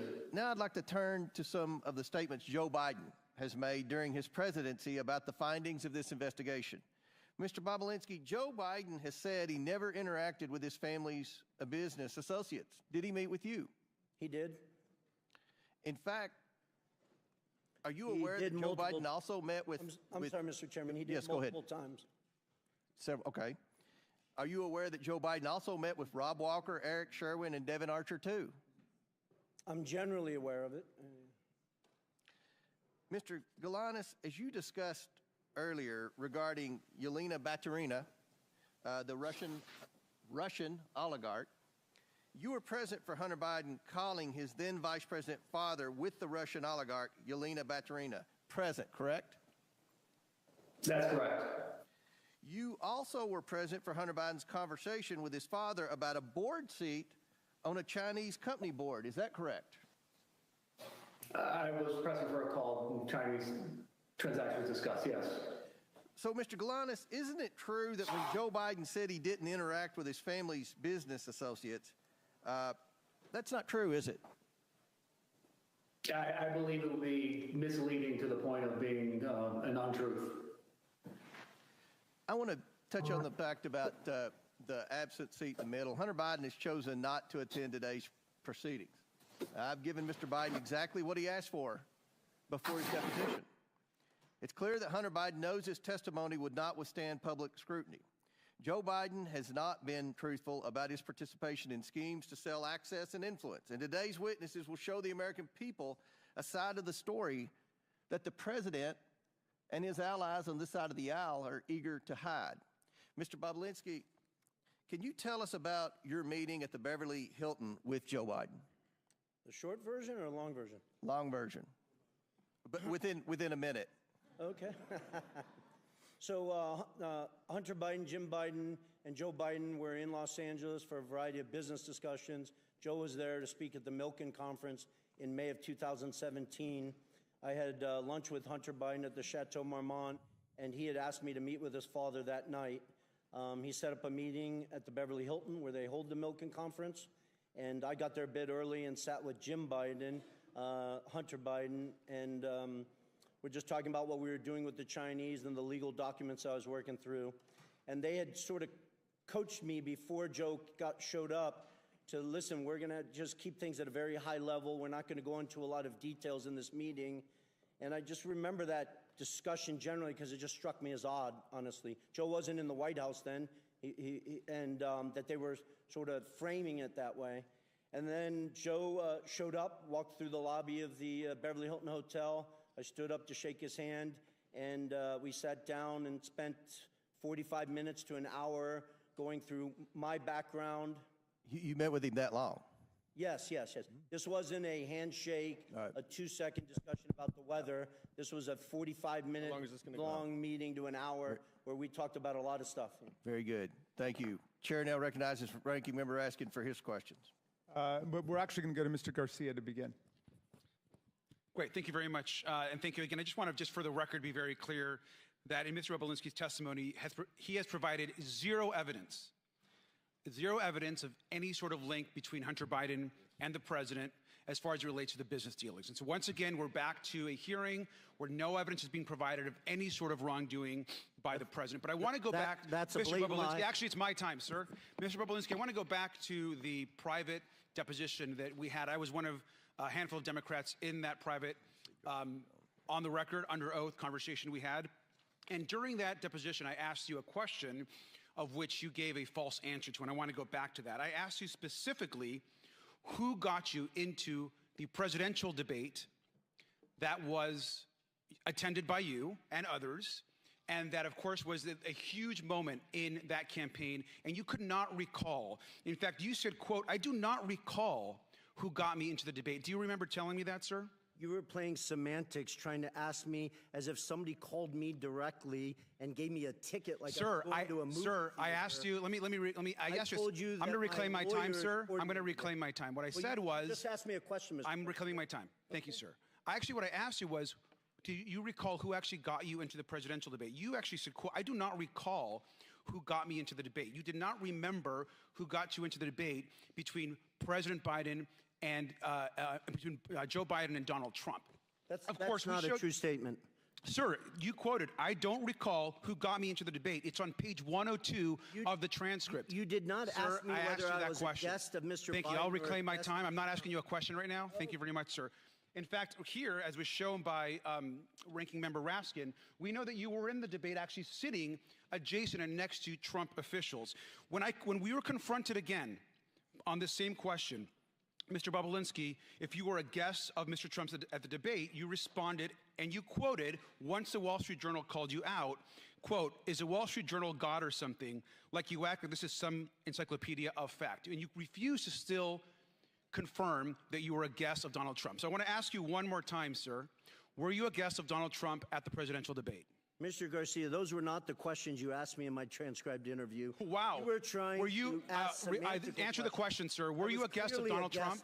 Of Donald Trump at the gate, or at the debate. You were. That was obvious to everyone in the world at that point. Oh, it's interesting. You were asking me semantic Thank you, sir. So you were a guest? That you answered the question. Because at the time you said in the transcript, under oath, I don't recall who got me into the debate. So just to be clear. So I want to keep going. So you also call yourself, you're not a political person, yet you went to a presidential debate on behalf of Donald Trump. I also want to make it clear that you made numerous claims and allegations. You've made them today, you've made them before. And yet, even though you're not a political person, this is also another photo of you. You actually chose to show up at a press conference for Donald Trump prior to the debate because you're not a political person. Did you show up to a press conference for Donald Trump before the debate? I can't qualify whether it was for Donald Trump. Do you know who invited you? Sir, who invited you to the debate? Donald Trump, you said.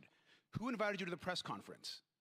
Who invited me to my lawyers coordinated things, and I showed up at a. Well, sir, I will tell you, it was Jason Miller, who it's been very clear, it's been reported, who actually worked on the part of the Donald Trump campaign. Here you are at a Donald Trump press conference, and you can't remember how you got to the press conference. You refuse to answer how you actually got into the Donald Trump debate with Joe Biden. Do you remember speaking at the press conference? I do very clearly. You do. Do you know who Jason Miller is, sir? I do know of him, yes. Do you know that he was a Trump campaign staffer? Mr. Garcia, you keep asking me semantical questions. You underestimate that I had 3 lawyers around me that were coordinating my travel, where I was going, and stuff like that. Well, sir, interesting. So please stop. Well, I'll reclaim my time. Thank you very much. It's interesting, sir, because you show up to a pre-debate press conference. You show up to a presidential debate, both invited to by a person running for the presidency of the United States. You know the stakes are high, yet you have no idea how you got to the press conference. You don't remember how you got to the debate. And here you are speaking at a press conference of which the national media, so how did you get to this press conference? I flew on a plane. Who invited you? Are we going in circles? Sir, who invited you to the press conference? My lawyers told me I was invited to come to Tennessee. At that point, I was trying to get the truth and the facts out to the American people. At that moment in time, if I recall, I believe 80 million people watched that debate. And that was probably the Thank you, sir. I reclaim my time. Well, with that, I think it's very clear for someone that can't remember how I got to a Donald Trump press conference or a Donald Trump debate, you're completely an uncredible witness, sir. Thank you, and I yield back. Gentleman's time has expired. Chair now recognizes Chairman of the House Ways and Means Committee, Jason Smith, for 5 minutes. Thank you, Mr. Chairman. We've previously heard from 2 IRS whistleblowers that Joe Biden was the brand being sold by his family members. One such example of this could be seen in a June 6, 2017 WhatsApp message where Hunter Biden told a business associate that he was not willing to, quote, sign over my family's brand, close quote, or give them, quote, the keys to my family's only asset. Mr. Bobulinski, can you confirm that President Biden is the brand being sold by his family members? Thank you. During his deposition, Hunter Biden repeatedly testified under oath that his father was not involved in his business in any capacity, and that there wasn't even a connection between his father and his businesses. Here is just one example. Quote, I just state for the record one more time, under oath and under penalty of perjury, my father has never been involved in my business. I have never asked my father to be involved in my business. My father has never benefited from my business, and I have never asked anyone or my father to do anything for the benefit of anyone I've ever done business for, close quotes. Yet the Ways and Means Committee released a WhatsApp message that were provided by the IRS whistleblowers showing that Hunter Biden wrote on July 30th, 27, quote, "I'm sitting here with my father, and we would like to understand why the commitment made has not been fulfilled. I'm sitting here waiting for the call with my father." Moreover, you testified that Hunter was not shy about his ability to get his father on the phone. And Devin Archer testified that there were multiple instances in which Hunter placed his dad on speakerphone. Mr. Bobulinski, was Hunter Biden telling the truth when he testified under oath that his father was never involved in any of his business dealings? No, he was not. Those are all blatant lies. We continue to hear claims that President Biden was not involved in his family's business dealings and that he did not benefit from illicit business deals. However, IRS Special Agent Joe Ziegler provided documents to the Ways and Means Committee, 327 emails, many of which involve Hunter Biden and Hunter Biden's business associates. Mr. Bobulinski, do you have any personal experience that leads you to believe that Joe Biden was involved with Hunter Biden's business associates and business dealings? Yes, I do. You want to say a few? To outline how Joe was involved? Yeah. Yes, you know, different congressmen and women keep trying to say that there's no evidence and use the word involved, which is a very opaque language. If Joe Biden was not involved in his son's business dealings, why, after flying all the way across the country to the Milken Conference, where there is next to Davos, is probably the biggest conference in the world, why would he take 45 minutes out of his night? It wasn't a 10 a.m. meeting. It was 10:40 in the evening. He's an elderly man, flew all the way across country to sit with me for 45 minutes to an hour to discuss my background, the business we are doing with the Chinese, his family's background. Speaking of the business with the Chinese, in October 2020, Joe Biden asserted that his family had not earned money through business dealings in China. However, IRS whistleblowers shared evidence that the Biden family made at least $1.1 million from their business with China, including $100,000 in payment from CFC, China Energy, and a $1 million payment in exchange for legal services that were never provided to a CFC official, Patrick Ho. Mr. Bobulinski, do you know whether the Biden family made any money from China? They did, millions of dollars, I think approximately 8 to 9 million. The Biden family has made millions of dollars from China, correct? Correct. And you said at least 9 million? Yeah, I think it's actually over 10 million, but I'll leave those details up to you guys. Thank you. I yield back. Gentleman yields back. Chair now recognizes the ranking member. Thank you, Mr. Chairman. Thank you, Mr. Parnas, for being here today. Your involvement with the real Russian hoax about Joe Biden began in 2018 when, as a big donor and a big supporter of Donald Trump's, you were introduced to Rudy Giuliani, and you began working with him to dig up dirt on Joe Biden, Ukraine. If you can just tell us quickly how you got involved in that. Yes, I was a donor at the time. I became doing business with Rudy Giuliani. He got involved in a business I was doing called Fraud Guarantee. And in the midst, we started spending a lot of time together until eventually in November of 2018, he approached me and asked me about my connections in Ukraine. After telling him about people that I knew and things that I heard, at that point, then he wanted me to go to Ukraine to find Viktor Shokin, the prosecutor general. And basically, he wanted to go from his fraud guarantee to guaranteeing a fraud on the American people. But after turning over every stone and going down every rabbit hole, including interviewing Viktor Shokin and Zlochevsky, the owner of Burisma, did you ever find the smoking gun or any evidence that Donald Trump was looking for to paste on Joe Biden? On the contrary, Representative Raskin, not only did we keep hitting dead walls and not finding the smoking gun, but we kept running into sources of the information that was coming out of Russia. In fact, Joe Biden was part of a global campaign, including by the United States, to oppose corruption and to go after the corrupt forces in Ukraine. Isn't that right? Yes, sir. At what point did the campaign to dig up dirt on Biden become a campaign to spread disinformation and lies about Biden? At some point, when we hit a few brick walls, all of a sudden, then I saw the shift between the BLT group, which included John Solomon, the media personality, and Rudy Giuliani and other Trump lawyers, to start trying to push narratives that we had no, that were not validated. We had no way to validate them. Basically, a letter would come over from somebody in Ukraine. I'd hand it over to John Solomon. Next thing you knew, he was on Fox TV 2 hours later with Sean Hannity. At what point did Mr. Giuliani begin working directly with Russian agents and Russian assets, individuals who would later become sanctioned by Donald Trump's own Treasury Department for spreading propaganda and disinformation against Joe Biden?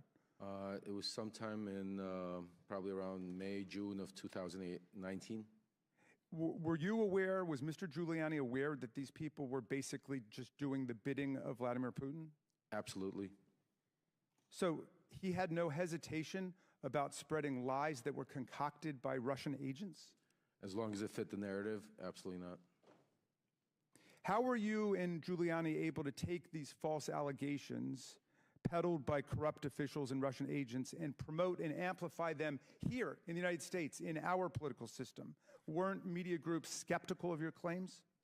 Most media groups, I'd probably say all except for Fox and a few other right-wing media groups, didn't want to take any of the information, and that aggravated Rudy Giuliani and John Solomon and other players. And the main group that was being pushed through was Fox, Sean Hannity, and some other media personnel over there. But then there was also other people that were doing the bidding for the Russian people in Congress, like Senator Ron Johnson, like Congressman Pete Sessions that sits here right now, that was with me from the very beginning on this journey into finding up digging dirt on Joe Biden. Is Putin's war on Ukraine today, which has cost hundreds of thousands of people's lives, is that part of the vaunted Russia hoax? Russia hoax? Absolutely not. Is it real? Yes, absolutely. I want to ask you a more personal question, if I might, Mr. Parnas, because in my several years living through this extraordinary period of American history, I've tried to ask people like Michael Cohen and Cassidy Hutchinson. I've wondered about people like General Milley, General Kelly. Why did you break with all of the deceit and corruption and lies of Donald Trump? How did you get out of that culture? I mean, it was very difficult. I actually had to hit a brick wall myself and get arrested, and to be able to get out of that cult, because when you're in that cult, when you're around them, you have blinders on, and you're only able to see a certain amount of information. You're only able to hear the certain amount of information. You're not allowed to go out of the outside, out of the circle. And if you go outside of the circle, then you're not in the circle. So eventually, you brainwash yourself to believing certain things that are not true. When I was arrested and had some time to reflect and really understand what was going on, I started realizing, looking back and thinking back to moments in time of where I started thinking myself that this can't be true and we're doing something wrong.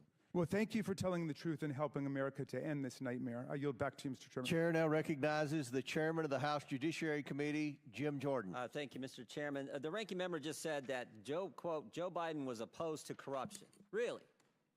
So opposed, he leveraged $1 billion of American tax money to fire the prosecutor in Ukraine who was investigating Zolochevsky at Burisma, the company Hunter Biden sat on the board of. Wow. And the prosecutor who replaced Shokin, that Mr. Parnas referenced in his opening statement, Mr. Lutsenko, guess what he did? He took Zolochevsky off the wanted list and dropped the charges. Wow, he's really, really opposed to corruption there. Mr. Bobolinsky, who's the big guy? Joe Biden. Are you sure about that? Because when Joe Biden. You're sure? I'm 1,000% sure. Because when Hunter Biden did his deposition under oath, he said, I don't know who it is, even though he was copied on an email that said H will hold 10% for the big guy. You sure it's the big guy is Joe Biden? 1,000%. And there's other text messages that back that up, that the brave whistleblowers, Shapley and Ziegler, have produced. Not from my phones, not from my BlackBerry that I took screenshots from. They took them from subpoenas directly from Apple's iCloud that back up the fact that Hunter knew The big guy was Joe Biden. The big guy is the brand. The big guy is the lift. The big guy is the one who showed up at golf outings, who took phone calls and meetings and lunches and dinners with Hunter Biden and his business associates. Is that right? Correct. Mr. Galanis, you referenced in your opening statement, May 4th, 2014, you were at a party at a restaurant in Brooklyn, New York. Can you tell me who else was there? Yeah, it was a birthday party, so there were more than 100 people there, but amongst them was Devin Archer, myself, the host, Alex Kuklarski, Yelena Baturna, her husband, and then Hunter Biden joined. And tell us, I think you referenced a phone call that took place. Tell the committee what happened with that phone call. Who was involved in that phone call? As I testified in my opening statement, it was Yelena Baturna, her husband, myself, Hunter initiating it, Joe Biden on the speakerphone, and Devin Archer. So there was a little pull aside where that group of people you just described were pulled aside, and Hunter Biden called his fathers or called the vice president. Is that accurate? That's accurate. And then tell me what was discussed on the call. The discussion I testified was a relatively short discussion, but it was a discussion about their Yelena and Yuri coming to town. As I testified specifically, they talked about being good to his boy, and it was. Well, let me ask you this. Mentioning that, Mr. Galanis, let me ask you this. Did you get the impression Joe Biden was expecting the call? Yes, to me it was clearly set up ahead of time. It was an arranged call. So this was arranged, this was coordinated. Hunter Biden calls his father, then vice president, and I think in your deposition he said this, "I'm here with our friends that I told you were coming to town." So it's our friends, and I told you this was going to happen, which suggests that it was most definitely coordinated. Is that accurate? That's accurate, yes. And again, can you tell the committee who Miss Baturina is again? A Russian billionaire, wife of the former mayor of Moscow, served for near 20 years as the mayor. She's the wealthiest woman in Russia. She'd already given money. She'd already given money to Hunter Biden and his business before this meeting in May, and then subsequent to that meeting, she committed to give more money. Is that accurate?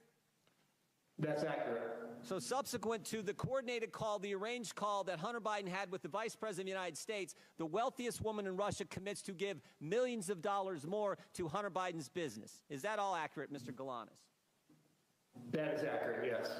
And again, this was a pull-aside done at this meeting, and you think and you know that it was coordinated. Is this what they call access to the brand, access to the Biden lift? Is that what you would describe it as, Mr. Galanis? I don't think there's any doubt that was the intent of the call and the objective, yes. And it followed the motto. It followed the statement that you all agreed to: say it, forget it, write it, regret it. This wasn't put in writing. This was a phone call on a speaker that was all. There's no writing about this. It was all done that way. That was how the business operated. Is that correct, Mr. Galanis? Yes. I yield back. Gentleman yields back. Chair now recognizes Mr. Lynch from Massachusetts for 5 minutes. Thank you, Mr. Chairman. I want to make an observation here. I've been on this committee, this investigating committee, for over 20 years. And as an attorney before that, I've had sufficient training and experience to say that with high confidence that when you review the entire record of evidence of these hearings going back over a year, you've actually provided more evidence to impeach Donald Trump for a third time than you have in so much as laying a glove on President Biden. We keep on hearing about the Biden family. When you hear someone say the Biden family, that translates into we have no evidence on the president, so we're going to use the Biden family to try to implicate President Biden. But by the constant bumbling and continually shifting arguments here, you've done nothing more than exonerate President Biden. We heard initially for months, we heard about the Hunter Biden laptop. And you know, there were absolutely some embarrassing photos on that, and some awful information about Hunter Biden's personal life. I will admit that. Then you bring in your own witnesses, your legal experts, before this committee and have them testify. And what they said was amazing. They said there was no evidence to even suggest that there was support for articles of impeachment against the president. That was your legal experts, the Republican legal experts that said that. Then we have statements by Mr. Jordan saying that Mr. Smirnov was the most corroborating witness that the Republicans had, the strongest witness that they had. And, of course, after that, we find out through the Trump-appointed prosecutor that all of the information that Mr. Smirnov had provided was fabricated, false, and submitted by the inducement of Russian agents going after President Biden and trying to undermine our democratic system. And now we come to a point where, since that witness blew up, now we're going to prison, and we're reaching out to witnesses who have been convicted and sentenced to prison for stealing $80 million from the pensions of innocent workers. We can't get any lower at this point. That's your star witness. I want to remind people, he's sitting in prison. That's why he can't be here today. He's sitting in prison for scamming workers' pensions. I mean, how low can you get? Then it's the Republicans' idea that this is the best guy they can get to testify against the president. This is the best guy they can get. A guy sitting in prison who can't even be here. Mr. Parnas, you've talked about your own direct involvement with Mr. Giuliani, and you said that your mission was to dig up dirt on President Biden. Can you talk to us about the coordination between yourself and Mr. Giuliani? Thank you for being here. Thank you, Congressman. So basically, it was a shadow diplomacy run by Trump and Giuliani, where Giuliani was the shadow diplomacy Secretary of State. I was his right hand and basically the point person in Ukraine to not only dig up, validate, search, whatever needed to be done to try to find up some corruption against Joe or Hunter Biden to be able to present. Once I would receive whatever information I received, I would then meet with him, John Solomon, other members of the team like Pete Sessions and Derek Harvey or other people there to discuss what we found. At that point, from there, Giuliani would then go to the White House and share with the president. And that was the line of communication.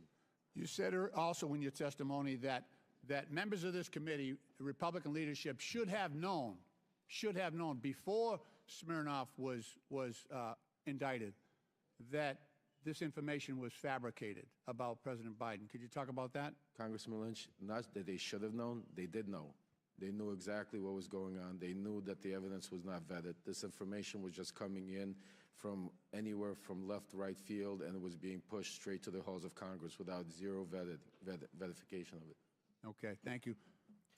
Mr. Chairman, my time has expired, and I yield back. Gentleman's time's expired. Before I recognize Mr. Palmer, I'd like to enter into the record the testimony of Tony Bobulinski with the committee on February 13th, 2024. It corrects the record of Representative Garcia's, who did not provide your entire testimony. On page 147, you told the committee about your understanding of who invited you to the events referenced by Mr. Garcia. So without objection, I'd like to enter into the record the entire transcribed interview of Tony Bobulinski. And Mr. Chairman, I'd like to enter for the record an article from today's Daily Beast entitled "Texts Reveal More Russia Ties for Key Anti-Biden Witness Bobulinski." Okay, Daily Beast. Without objection. Chair now recognizes Mr. Palmer from Alabama for 5 minutes. Mr. Bobulinski, I have very limited time, and I want to get through a lot of information, so please answer these questions with a yes or no, if you don't mind. you have met Joe Biden. Isn't that correct? Correct. In fact, you had a meeting with Joe Biden. Isn't that correct? 2 of them. One of those times was before the Milken Conference in Los Angeles, May of 2017. Is that correct? It was during the Milken Conference. You provided a great deal of documentation to this committee. I want to show you some messages between you and Hunter Biden, be on the screen here, in May of 2017 before you first had a meeting with Joe Biden. These are messages between you and Hunter Biden dated May 2nd, 2017. Do you recognize these? I do. At the bottom, Hunter wrote, "Dad, not in now until 11. Let's me and Jim meet at 10 at Beverly Hilton where he's staying." Jim is James Biden, President Biden's brother. Is that correct? Correct. The next set of messages is, if you put those on screen, is between another business associate of Hunter Biden's and you. His name is James. Do you recognize it? I do. At the top, you write, "About to meet Hunter, Jim, and I guess Joe at Beverly Hilton Hotel." Joe is now President Joe Biden. Is that correct? Correct. This chat between you and Joe Biden, Jim Biden, Joe Biden's brother, you write to Jim, "Great to meet you and spend some time together. Please thank Joe for this time. It was great to talk. Thanks, Tony B." You met with Joe Biden, Hunter Biden, and Jim Biden the night before the Milken Conference in 2017. Is that correct? I did, and Jim Biden perjured himself by trying to deny that Thank meeting. you, Mr. Bobolinsky. That was at the Beverly Hilton, correct? Correct. You can provide more details around that meeting. What was the purpose of that meeting? I didn't ask for the meeting, so I wish Hunter Biden was sitting next to me and he could under oath describe it. But the only reason why I was meeting with Joe Biden and the only reason why I was there is because I was the CEO of the enterprise that they were putting together with the Chinese company CFC. So can you give me a little more detail about what was discussed in the meeting? Well, as I said earlier, before Joe Biden showed up, Hunter and Jim Biden coached me, said a sort of outline that we wouldn't go into a lot of details. So through the 45 to 60-minute meeting I had with Joe Biden, I think it was about 10:40 p.m. after he flew across country, we talked about my background, my family's military background, the different business ventures I'd done around the world, the family I worked with. Joe spent time talking about his family, some of the tragedies that they had lived through. And at a high level, Hunter actually introduced me to Joe because before Joe came and sat down with us, Hunter said, "Hey, give me 5 to 10 minutes. I need to read my father in on it." So when you're referencing Joe and Hunter's father, you're referencing President Joe Biden. I am. Correct. These 4 images, well, in this message you sent to James again, you said you spent more time with Joe and Jim this morning. And to be factually correct, that's President Joe Biden and James Biden, his brother. Also saw them last night, including Hunter. These 4 images show a pretty clear record of your meeting with Joe Biden in May of 2017, Mr. Bobolinsky. Hunter Biden, during his transcribed interview, testified that the meeting did in fact take place. And after being asked, did Mr. Bobolinsky meet with your father during the trip, Hunter stated he met with him in the lobby of the hotel. When asked who attended the meeting, Hunter replied, "My uncle and myself." But when asked whether the meeting at the Beverly Hilton between Joe Biden, Jim Biden, Hunter Biden, and Tony Bobolinsky took place, Jim Biden testified, "Absolutely not." These stories don't match up. Mr. Chairman, Jim Biden also told the committee that Joe Biden did not meet the Chinese businessman Xi Jinping. Rob Walker, by known as a friendly witness committee, said the opposite. So, Mr. Chairman, it appears to me that there are material inconsistencies between the witnesses' testimony. These witnesses' statements appear to me to be irreconcilable. In short, Mr. Chairman, someone appears to be lying to the committee. The inconsistent testimony seems to come from Jim Biden, the president's brother. Lying to Congress is a serious offense, Mr. Chairman, a criminal one, in fact. And if the Bidens or anyone else has come before this committee and lied to this committee, I strongly encourage the committee to pursue criminal referrals to the Department of Justice. One last thing that I want to ask, and Mr. Bobolinsky or Mr. Galinas, have either of you heard of any offer of a pardon for anyone involved or associated with or a partner to the Biden family enterprise corruption investigation? I'm sorry, there was a question. Have I Have heard you anything heard of anyone being suggested that a pardon might be in order for anyone associated with this enterprise? I have not. Thank you, Mr. Bobolinsky. Thank you, Mr. Chairman. I yield back. Mr. Chairman, I just have a parliamentary inquiry. We've heard for months now and seen the photo of that BlackBerry with the cracked screen. Does the committee have in its possession the data from Mr. Bobulinski's phone from which he's allegedly taken these pictures? Because I think we need the data that they keep referring to. And maybe Mr. Bobulinski could just turn it over to us, or we could subpoena it today. We have the images that we have shared with you. Right, I saw the picture of the cracked BlackBerry, but do we have the underlying texts that are being referred to by my friend Mr. Palmer?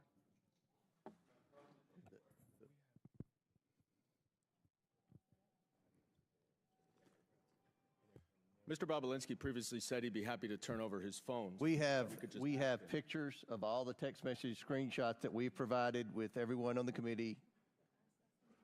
Okay. All right, well, of course, he's just given us, obviously, the ones he's selected. I'm wondering whether we could get all of those texts, and I would move that the committee subpoena Mr. Bobulinski's BlackBerry phone on which messages with Hunter Biden and the Oneida Holdings partners are saved. He's stated that he's willing to provide it to the committee, so it should be rather simple. Mr. Chairman.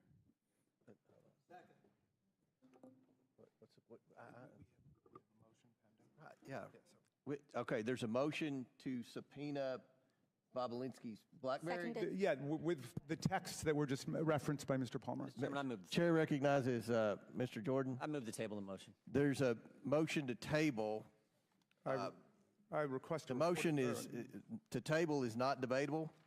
As many are in favor of tabling may signify by saying aye. Aye.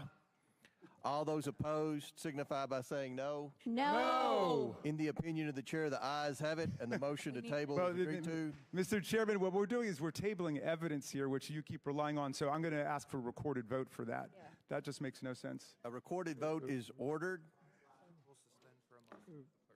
We'll suspend for a moment. We don't, this is a committee hearing. We don't have the clerk. Will somebody go find the clerk?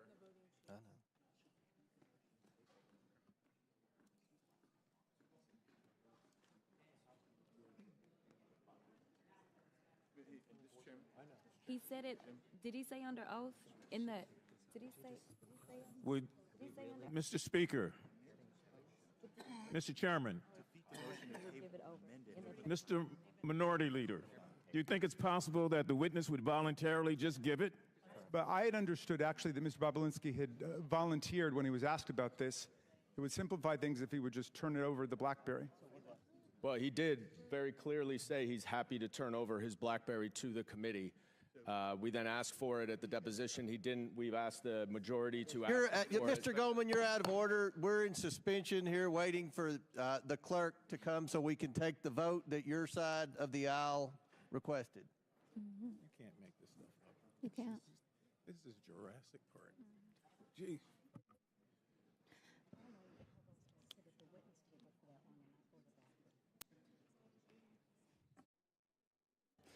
Mr. Ranking Member.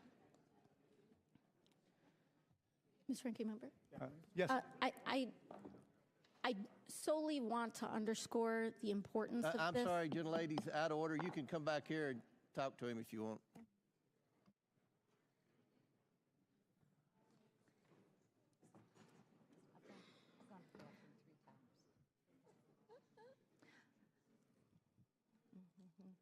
Mr. Chairman. Mr. Chairman. Yes.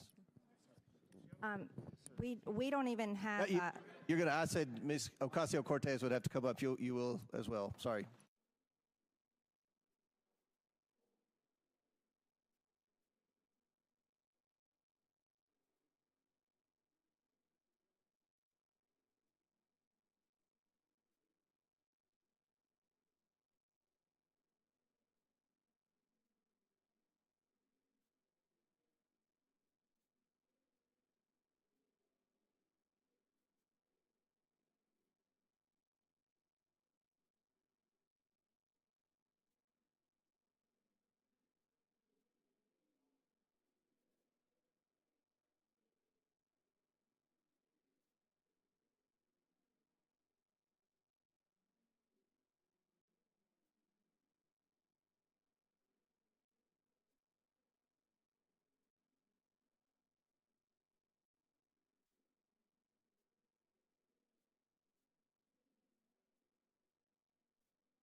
Mr. Chairman, just an invitation to regular order. We have Democratic clerks who are faithful to the rule of law and could do this if you're waiting for clerks. And we'll all be here to watch, to document their work. So, I mean, in other words, if you want to conduct the vote with the Democratic clerks, we can do it.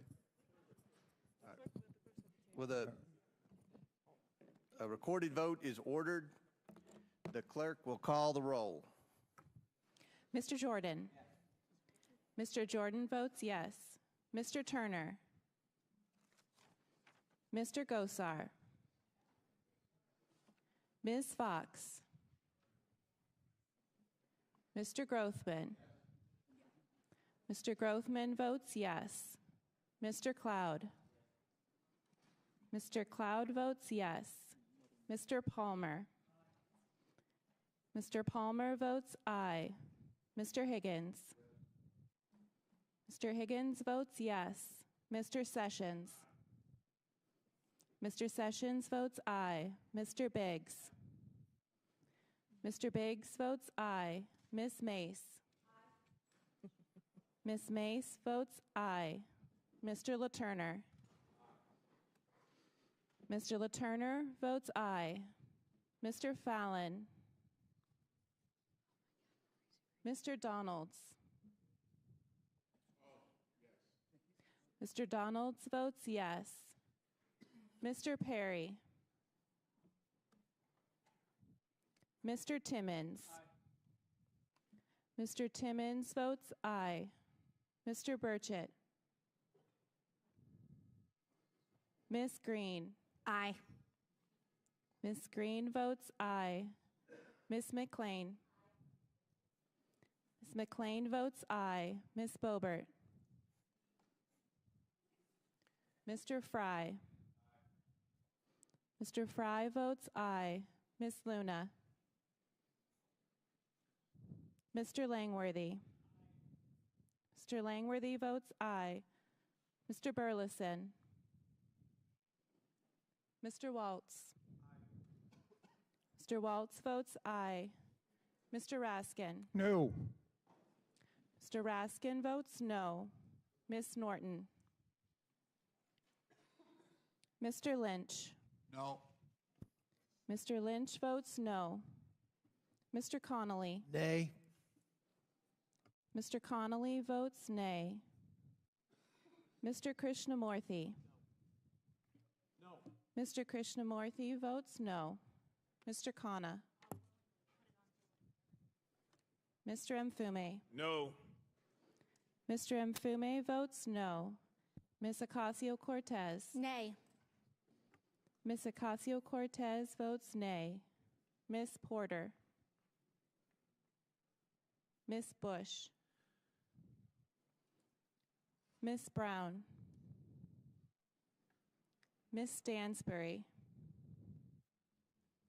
Mr. Garcia.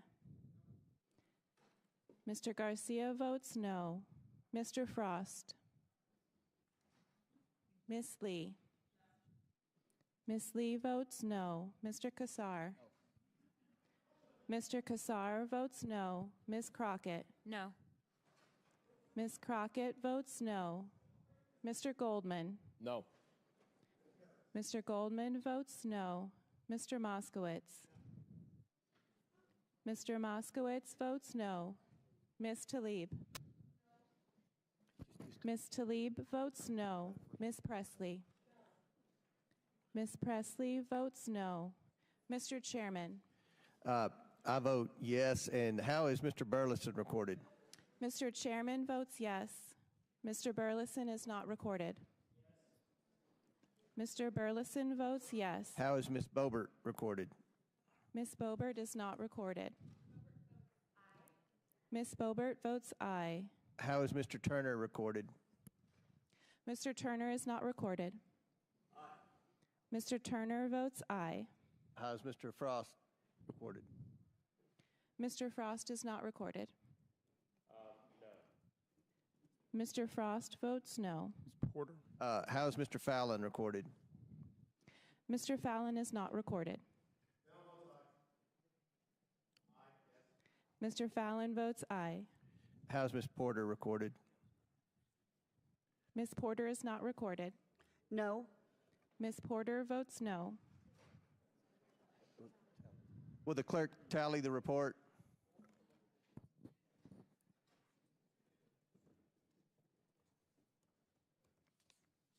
So who's next? Who do I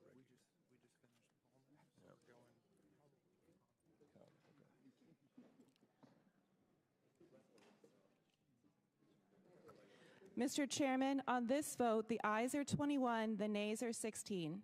The ayes have it. The motion passes. Chair now recognizes Mr. Conley for 5 minutes. Thank you, Mr. Chairman. Mr. Bobulinski, in your deposition, you were asked about taking a picture of your phone, and you said, and I quote, "I still have that phone. I could put that phone on this table right here, and every person in this room could look at that individual text and validate that it's a legitimate text and the date and time stamp on it." Are you willing to provide the committee voluntarily with the BlackBerry referenced and that phone? I'm willing to sit in a room with both the chairman and the ranking member with my phone and their staff, and we can go through each and every text message. As I said in my interview, I had a forensics expert plug into my BlackBerry, somebody who's done extensive work for the FBI for over 10 years with an interest of pulling all the data off that phone so I could provide it to the committee. Unfortunately, they were using Cellbrite software, which is a software that the FBI uses, and they were unable to pull the data off the phone. Okay. So I am more than willing to sit in a room with the Mr. Chairman and the ranking member and their staffs with that BlackBerry fully charged, and we can go through each and every message if Well, that's helpful. that's some progress, and I appreciate that, but you can understand, I'm sure, why the committee wants to look at prima facie evidence on its own. Well, I can't, Excuse understand why me, you're sir. trying to Excuse me, imply sir. that I This haven't is, cooperated. Mr. Bobulinski, this is my time. You can understand why we would want to look at evidence raw and unvarnished so that we can make our own determination. But thank you for your willingness to cooperate, at least at that level. Mr. Parmas, you observed back in 2023 in a letter you sent to Chairman Comer that there were flagrant examples of Giuliani interfering in Ukrainian politics, unquote. Why would Giuliani be interfering in another country's politics? I mean, Giuliani would do and say whatever he needed for the purpose of getting the information he wanted to secure Donald Trump 2020 election. So just a prime example of one of the things he did, he had a close relationship with then a boxer, Vladimir Klitschko, who was then the mayor in Ukraine. When the new president came over, there was rumors about maybe him not staying in office as mayor of Ukraine. Klitschko flew to New York, met with Rudy Giuliani, and then on a meeting that we had with Andrei Yermak in Spain that was relevant, had to do with President Zelensky announcing an investigation into Joe and Hunter Biden. At that meeting, he also brought up the Klitschko situation and basically told Yermak that if Zelensky got rid of Klitschko, President Trump and the American people would be very upset about that because we love him and he needs to be in there. So was Giuliani just doing this as a rogue on his own because he was a patriotic American who loved Donald Trump, or had somebody encouraged him to engage in this kind of political interference in another country? I mean, I think he was encouraged by Donald Trump. Personally? Personally, yes. That's your testimony? Yes, sir. Thank you. In your letter, you also said that Mr. Giuliani was to, quote, deliver a precise message in very strict words, unquote, with respect to the administration of the then newly installed president of Ukraine, President Zelensky. What did you understand a very strict message, or a message of very strict words, construed, and what was that message that you delivered that was in very strict words? Yes, Congressman. He basically told me not to be nice, to be very stern, and relay the message that unless Zelensky announced an investigation into the Bidens by Monday, this was Sunday, that there would be no cooperation, no aid to Ukraine from the United States, and the Vice President Pence at the time that was scheduled to appear for the inauguration would not appear to the inauguration. That would seem to corroborate that very famous and beautiful telephone conversation between President Trump then and President Zelensky basically saying, but I need a favor, and hinting that there'd be withholding of military aid until that favor was delivered. Is that fair? Oh, absolutely. I was a part of setting up that phone call, that famous phone call that Trump had with Zelensky. I think your testimony is very important, Mr. Parnas, and it's under oath. Yes, sir. I thank you. I yield back. Chair now recognizes Ms. Taylor Greene from Georgia for 5 minutes. Thank you, Mr. Chairman. Joe Biden continues to lie to the American people about his role in his family's businesses. In 2020, he stood up on stage of a presidential debate and told the American people that his family didn't take any money from China. That was a lie. Not only was it a lie, he knew it was a lie. He knew it because he met with his son Hunter Biden's Chinese business associates. I want to talk about CEFC, which is the China Energy Fund Committee. Mr. Bobolinsky, who is Chairman Yi? Chairman Yi was the chairman of CEFC. Thank you. Jim Biden told the FBI and IRS that Chairman Yi was the protege of Xi Jinping, the leader of China and the Chinese Communist Party. Mr. Bobolinsky, Rob Walker told this committee that Joe Biden met Chairman Yi. Are you aware of that? Yes or no? I am now. I wasn't at the time. And Joe Biden also met with you, is that right? Yes, he did. Twice. Who is Director Zhang? Director Zhang was the number 2 at CFC. The executive director of CEFC, the number 2? Yeah, he was the number 2 executive, but really the point person that I worked with and the Biden family worked with, and he's the individual that Hunter Biden was shaking down at the end of July 2017, demanding that they fund the $10 million. They ultimately sent $5, but $10 million directly to Hunter Biden's account, Owasco. Thank you, Mr. Bobolinsky. I want to show you a text message that Hunter Biden sent to you and his other business associates. I'm holding it right here. I'll read it to you. Hey, Tony, I have an idea. In light of the fact we are at an impasse of sorts, and both James' lawyers and my chairman gave an emphatic no, I think we should all meet in Romania. He's speaking about my chairman. When Hunter Biden came in for his deposition, he said that he was referring to Chairman Yi, and that the rest of your group referred to Zhang as a different chairman. Does this make any sense to you? That's a lie. I never heard Director Zhang referenced as chairman, and I had direct communications with Director Zhang over WeChat, met him in Romania, met him in Moscow, met him around the world in New York, trying to develop this business, and he was never referred to as the chairman, first of all. Second of all, that makes absolutely no sense in the context of this message because we are discussing Oneida Holdings, LLC. Thank you. So he was not the chairman, just to clarify. Yes Correct. or no? Okay. So I want to show you another text.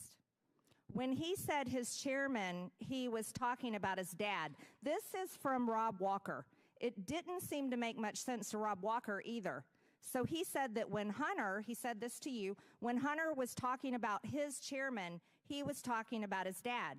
When Rob Walker came in to give his transcribed interview to the committee, he basically said, well, Hunter was high or confused or mad. And Rob Walker said that he was just trying to calm things down between you and Hunter. But that doesn't really answer the question about who Hunter Biden is talking about. Hunter Biden lied to this committee. So here, clearly, he says, Rob Walker's saying he's talking about his dad. So I want to be very clear. We've established that Zhang is not the chairman, obviously. Is that correct? Yes or no? Correct. Let me show you another message. This message doesn't call Zhang Chairman Zhang, does it? It just says the Chinese want to do business with the Bidens. As a matter of fact, it says, both coming to be my partner, to be partners with the Bidens, with an S. He, Zhang, is implied, has implied that the number 1 has made it clear and available to him. Who is the number 1? The number 1 is Xi Jinping. Xi Jinping, the president of China? Yes or no? The leader of the Communist Party, the CCP? Yes. Is the number 1? Yes, that's the number 1 that Hunter was referencing in that message. Now, let's be very clear. This was in 2017, but I would like to make it known for this committee that Joe Biden told the press in 2016, as a matter of fact, I quote, "Yeah, I am going to run in 2020. He told the press in 2016 that he was running for president of the United States in 2020. So here is the Bidens doing business in China in 2017 when everybody knew he was planning to be president of the United States. Do you see that to be a serious problem, Mr. Bobulinski? I do, and I wish this committee would thoroughly investigate it and focus on all the evidence that the SDNY has on CFC. They had FISA warrants, so they were recording conversations, and I wish they disclose all that data and fact to this committee. Thank you, Mr. Bobulinski. I yield, Mr. Chairman. Gentlelady yields back. Chair now recognize Mr. Kristamorte for 5 minutes. Thank you, Mr. Chair. Mr. Parnas, Rudy Giuliani tasked you with, quote, a mission to travel the globe to find dirt to damage the Biden's reputation in the 2018-2019 timeframe, right? Correct, yes. And this was in an effort to secure Trump's re-election as president in 2020, right? Correct, yes. And by dirt, you mean evidence of wrongdoing or criminality, right? Yes, sir. And in your travels, you found, quote, precisely zero proof of the Biden's criminality, right? Correct. And there was no evidence of the Biden's corruption in Ukraine because, as you said, there truly was none, right? Correct, yes, sir. Now, interestingly, you have looked for dirt around the world about the Bidens and specifically Joe Biden in particular, and you say the FBI, CIA, NSA have all failed to produce any evidence of criminal wrongdoing, right? Correct. Not only that, but former Ukrainian President Petro Poroshenko stated, quote, there's not a single word of truth to these allegations about Joe Biden, right? Absolutely, yes, sir.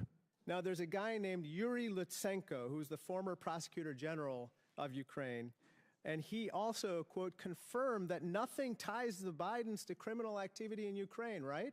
Correct. And then there's another prosecutor general named Viktor Shokin, who also said he conceded, quote, that he had no evidence that either Joe or Hunter Biden had ever interfered with Ukrainian law, right? Yes, sir. And the reason you know this is because you talked to each of these people, right? Yes, sir. And your job was to try to dig up dirt or manufacture dirt, right?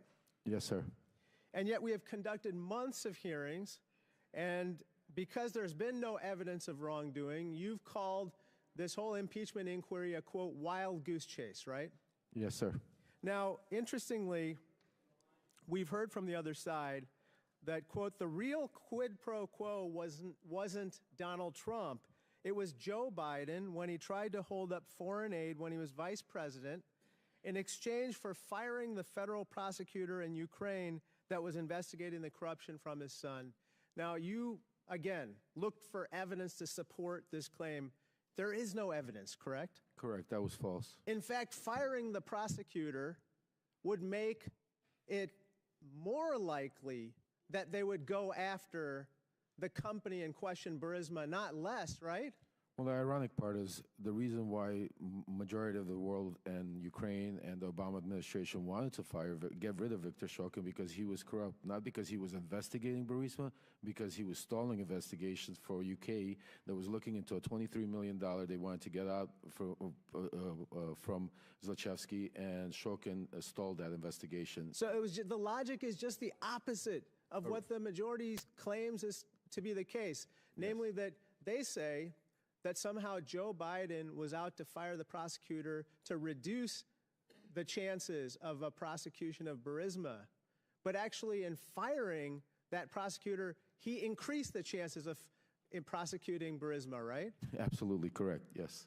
So let me just talk to you about what some of the other witnesses in this impeachment inquiry have said. Jonathan Turley, the constitutional expert the Republicans brought forward, said there's no evidence of which he was aware to support impeaching the president. You agree with that, correct? 100%. Garrett Graves, a colleague of ours, said just last week, quote, have I seen anything that is impeachable? No, I haven't. You agree with that statement as well? Yes, sir. Last year, our Republican colleague Ken Buck, who's about to retire, said that evidence of wrongdoing by President Biden, quote, doesn't exist right now. It doesn't exist now. It didn't exist then, right? That's exactly true, sir. Sir, how many times have you met Donald Trump? Well over 10 times, I'd say. I'd have to count, but lots of times. Is there anything that you'd like to relate to us about your conversations with Donald Trump that would bear on the conduct of these proceedings? I mean, Donald Trump was aware of everything that was going on that day in the Red Room when we were in the White House. After Rudy bringing Donald Trump up to speed on that I could go out to Ukraine and get Viktor Shokin, Donald Trump approached me, shook my hand, said, "Thank you for all that you're doing. Keep up the good work," patted me on the back, took pictures, and I was off to Ukraine. To meet with Viktor Shokin? To find Viktor Shokin, to bring him back here to meet with Lindsey Graham. Got it. Thank you so much. I yield back. Thank you. Chair now recognizes Mr. Cloud from Texas for 5 minutes. Thank you, Chairman. Now, we have heard time after time Joe Biden, say that he had no knowledge whatsoever about the business dealings, and that changed. He had never allegedly had any conversation with Hunter. Then they moved the ball to say that, well, he didn't have any business dealings, he wasn't involved, didn't have any financial contribution. Since then, we've uncovered about 20 shell companies, and we have bank records that bring light to that. And while we can't cover all 20 shell companies in 5 minutes, I wanted to focus on one, and that is Rosemont Seneca Bohai. Rosemont Seneca Bohai is interesting, and Devin Archer had testified, and he said this in his testimony. He said that this entity, quote, was used as a common entity, owned 50-50 on a handshake deal between Devin and Hunter splitting these shares. Actually, that was your words, Mr. Galanis. Do you stand by those words? Yes, I do. And Devin Archer agreed with that. He said Hunter was a corporate secretary of RSB and had a handshake 50-50 ownership deal. Is that correct? That's correct, yes. And primarily this company was set up initially as a place to hold equity from the equity stake of Bohai Harvest. Is that correct? What I was told by the partners at the time, it was set up to do that and invest in other businesses. I think Devin Archer subsequently testified to that effect, and it included monies that were paid from the bond fraud, $15 million that was wired to that RSB account as well. Yeah. So it conducted multiple transactions as you depicted in that diagram. And even if this were legal and there was no impropriety here, it's very concerning because this company's set up to basically compete against America's energy interests at the behest of CCP. Then we have other flows into Rosemont Seneca Bohai from Burisma. We all know about Hunter's $1 million salary that he received for sitting on the board and providing no actual function there. And so we have $1 million salary going through Rosemont Seneca to Hunter Biden. And then this is interesting. We have a meeting with Kazakhstani Kins Rekashev. And what gets me here is the $300 at the end of the $142,300 that goes into this. And then the next day went to a Porsche dealership for a car for Hunter Biden. Now, what's interesting about all this, of course, is that each of these not only flowed money through the shell companies to Hunter Biden, but each of them also involved important meetings with, of course, President Biden. And so on December 4th, we have coffee with Jonathan Lee, who was one of the members who started Bohai Harvest, and he was connected with the CCP. They were having trouble getting licensed to work because, of course, the CCP has to get permission for that, until Hunter flew over on Air Force Two with Vice President Joe Biden at the time. They met with Jonathan Lee. Hunter introduced him. Joe ended up writing a letter of recommendation to Jonathan Lee's daughter to get into college. And then we see that this relationship continues to be formed. Of course, in the Ukraine, we know that April 16th, 2015, Joe Biden had dinner with a Burisma official at Cafe Milano. Seemed to be a popular spot because Joe Biden also had dinner with Kins Rekashev there. All in flow to going here. And of course, as Tony Pawlinski has pointed out several times, this all comes down to eventually the one big guy who gets 10% for the big guy. And so we know that all this money flowed through this to get to Hunter, and then we know, of course, that 10% went to the big guy. So, Mr. Bobulinski, does this general pattern of Hunter offering foreign access to Joe Biden, Hunter gets paid, and then Joe gets a share of that, is that basically what the general practice across many of these shell companies were? Congressman, as I outlined, the big guys, clearly Joe Biden. The details of some of those transactions I was not involved in, but that's clearly how they operated. But that's the pattern that we've seen over. And Mr. Galanis, you said at the beginning that Hunter didn't really provide any sort of intellectual propriety asset value or anything of the sort, that his entire value was the brand. Is that correct? How did you state that? Yeah, we didn't rely on him for any work product other than delivering the Biden lift. The Biden lift. And one more question for you, Mr. Galanis. Did you offer to provide information on Hunter Biden and Devon Archer back in 2016 to prosecutors and the SEC, and what happened there? Yes, through counsel, I had offered to provide information specifically on that to the SDNY. And I subsequently also did the same thing to the Securities and Exchange Commission, which was interested in and subsequently was told to quash that interest. I understood that to be an order from the Southern District of New York to quash the SEC information. Thank you. Chairman, I yield back. Gentleman's time's expired. Chair now recognizes Mr. Goldman for 5 minutes.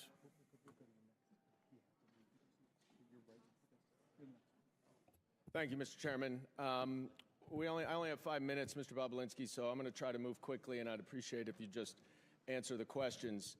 You testified that Joe Biden was involved in your business venture related to Oneida Holdings and Hunter Biden. So I want to drill down on the crux of what your testimony is. Oneida Holdings is the business venture that you are referring to, correct? When I'm referring to what? Can you Any business you did with the Bidens? My reference is the Sino-Hawk Holdings LLC, and Oneida Holdings LLC owned 50% of that. Right. And Oneida Holdings was the 50% that was on the American side of that Sino-Hawk deal, right? It was the 50% that was the Biden side of it. Some of the, James Gilliar is not an American, so. Sorry, fair enough. And it was a joint partnership memorialized in an incorporating document, correct? And it had equal shares divided among 5 partners. Is that right? Well, I can't. Well, are you asking me about what you're holding up? Because sir, was it an equal? Were there equal 20% shares among 5 partners? In what? Oneida Holdings. In the final signed documents? Yes. Is that what you're asking me? Yes. It is? It's not complicated. Well, it is because. All right, you're just filibustering now. The answer is you're filibustering. I get it. That there were 5 partners: Hunter Biden, Jim Biden, Rob Walker, James Gilliar, and you. Each owned 20%. Do you? Well, they didn't each own. Their LLCs owned it, which is a material difference. Do you see Joe Biden or an LLC related to Joe Biden on this? I don't know if Joe Biden owned any of Jim Biden's LLC or Hunter Biden's LLC. I'll leave that up to the committee. Okay. And do you know when this agreement was entered into? The poster board that you're holding up, or the actual legal document that was signed? The agreement, sir. The agreement. The agreement was signed May 22nd, 2017. Who was the vice president then? May 22nd, you said? I think it was Mike Pence. And who was the president? Donald Trump. Okay. And when did you first meet Hunter Biden? I first met Hunter Biden in early 2017. When? When in 2017? A day or the month? An hour? The month is good. Month?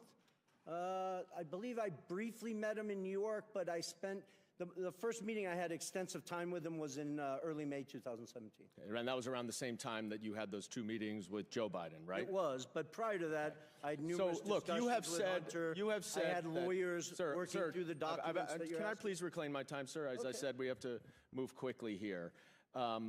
Unfortunately, in your testimony earlier today, one of my colleagues asked you about that meeting at the bar, 45 minutes to 60 minutes. And you were also asked about that in your transcribed interview, and in neither of your answers did you mention any discussion that you had at that meeting with Joe Biden about the Chinese business venture. Yet, in grandiose terms here today, you have declared that Joe Biden was involved and that you have mountains of irrefutable evidence to support it. So let's look at the mountains of irrefutable evidence. You provided the committee with a screenshot of a text message that is between James Gilliard and you, dated May 11th, 2017. You see this? I don't know if you can see it. If you can't see, it's just you and James Gilliard, though, right? You remember this text message, I'm sure. Generally, yes. All right. And in it, Gilliard writes, "Man, you are right. Let's get the company set up, then tell H and family the high stakes and get Joe involved." And 2 days later, Mr. Gilliard sent an email to you, CCing Rob Walker and Hunter Biden, in which he suggested a division of the company and included a proposal of, quote, 10% held by H for the big guy, question mark. You remember that, right? The infamous email with the big guy? Yes, Yeah. I do. Did anyone ever respond to that email? Yes, they did, numerous times. Sorry. Hunter Biden himself did. Excuse me. You're right. Well, no, I Did think anyone that's ever- important because Sir, Hunter did Biden anyone has ever claimed that he didn't Can you answer my respond to it, questions? and he responded to it, I The- believe, you're just going to 3 filibuster. I reclaim my time that's running out, but I will say no one responded to the big guy reference for 10. Thank you So for making my what- point. They didn't have to respond Right. because And they then, all knew the big sir, guy was Joe I Biden. reclaim my time. Mr. Chairman, please control the witness. I would like to get a little extra time, Mr. Chairman, because I want to read what Mr. Gilliard said to the Wall Street Journal. Quote, "I would like to clear up any speculation that former Vice President was involved with the 2017 discussions about our potential business structure. I am unaware of any involvement at any time of the former Vice President. The activity in question never delivered and project revenue. 9 days later, the agreement without Joe Biden was signed. You and James Gilliard wanted Joe Biden involved, and that is why Hunter Biden dumped you and did the business That's a on his blatant own. lie, Mr. And I yield Goldman. You back. know better. Chairman's time's expired. Chair now recognizes Mr. Higgins from Louisiana for 5 minutes. Thank you, Mr. Chairman. Mr. Bobulinski, thank you for being here today, and we appreciate the candor of your responses, sir, which is reflective of the way you handled yourself in private testimony and deposition. So I thank you for communicating truthfully to the American people today.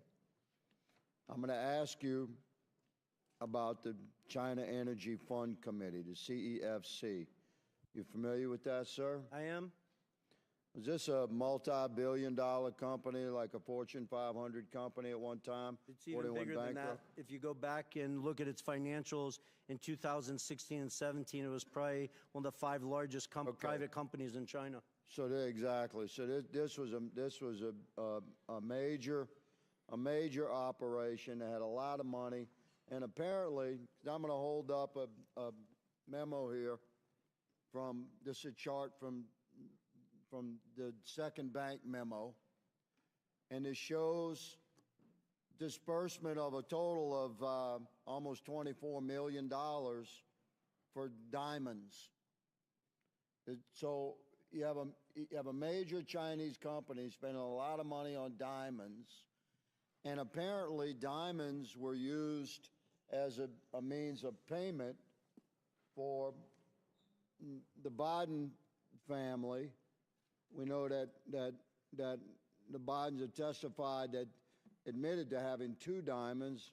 We suspect that there are many, many more, $23 million worth of diamonds.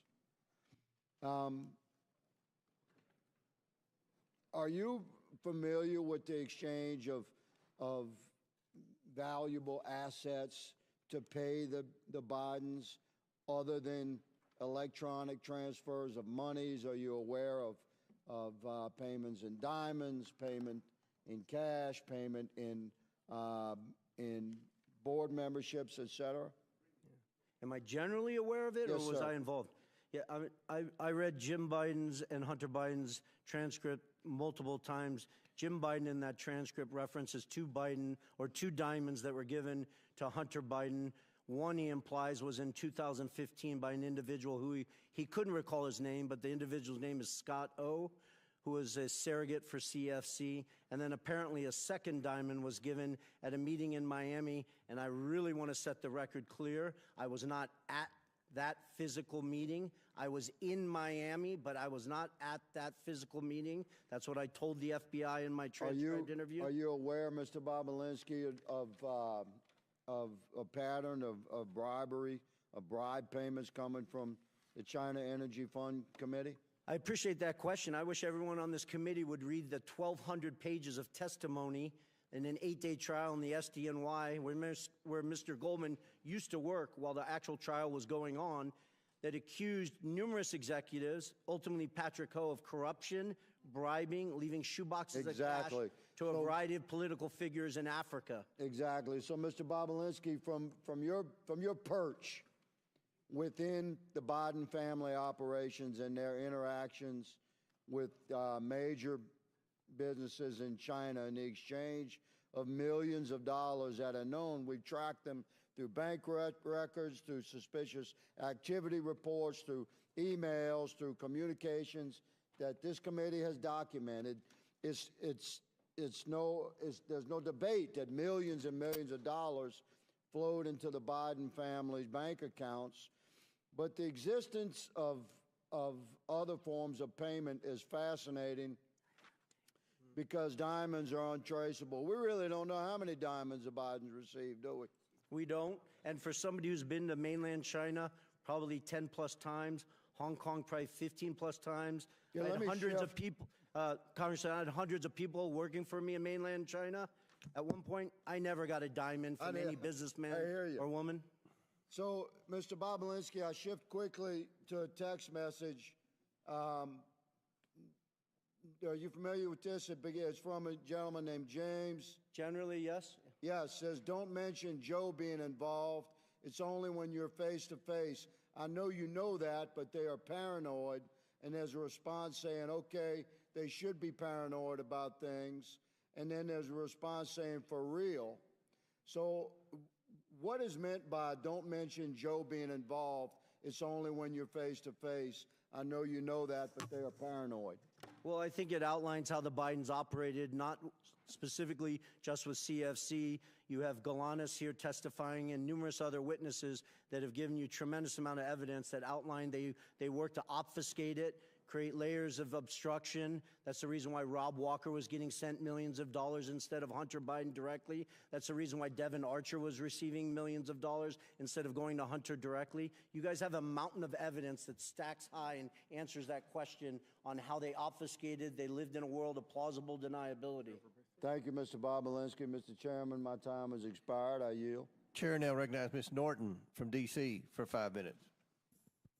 Thank you, Mr. Chairman. Mr. Galanis, thank you for appearing voluntarily for this hearing from Alabama. I understand you are currently serving a 189-month sentence in federal prison, almost 16 years, after being convicted of not one, but two, but not one, not two, but three different schemes. The victims of your schemes, as the judge who presided over your criminal prosecution noted, included, and here I quote, one of the poorest Native American tribes in the country, as well as pension funds held for the benefit of transit workers, longshoremen, housing authority workers, and city employees, hardworking people, everyday people, among others. The court also noted that you personally benefited from these schemes, and again I quote, using over $8 million, almost $9 million, for lavish personal expenditures, including home expenses, automobiles, travel, clothing, jewelry expenses, and meanwhile, investors were left with nothing. But this is not your only encounter with prosecutors. In another case, the Security and Exchange Commission charged you in 2005 with accounting fraud in connection with your involvement with Penthouse magazine. And in 2010, you were convicted of attempted tax evasion and were sentenced to 5 years probation in order to pay nearly $2 million in restitution. In imposing your prison sentence, the judge noted that you are, and here I quote, an extremely talented man, extremely gifted in his interpersonal skills, uncommonly so. He is very persuasive as an individual, and those were the tools in his tool bag of the fraud he committed and the people he ensnared, his intelligence, his interpersonal skills, his charm, if you will. And this is something that is not unseen in people who are commonly referred to as con artists. Another judge who presided over your case referred to you as, quote, a skillful con artist.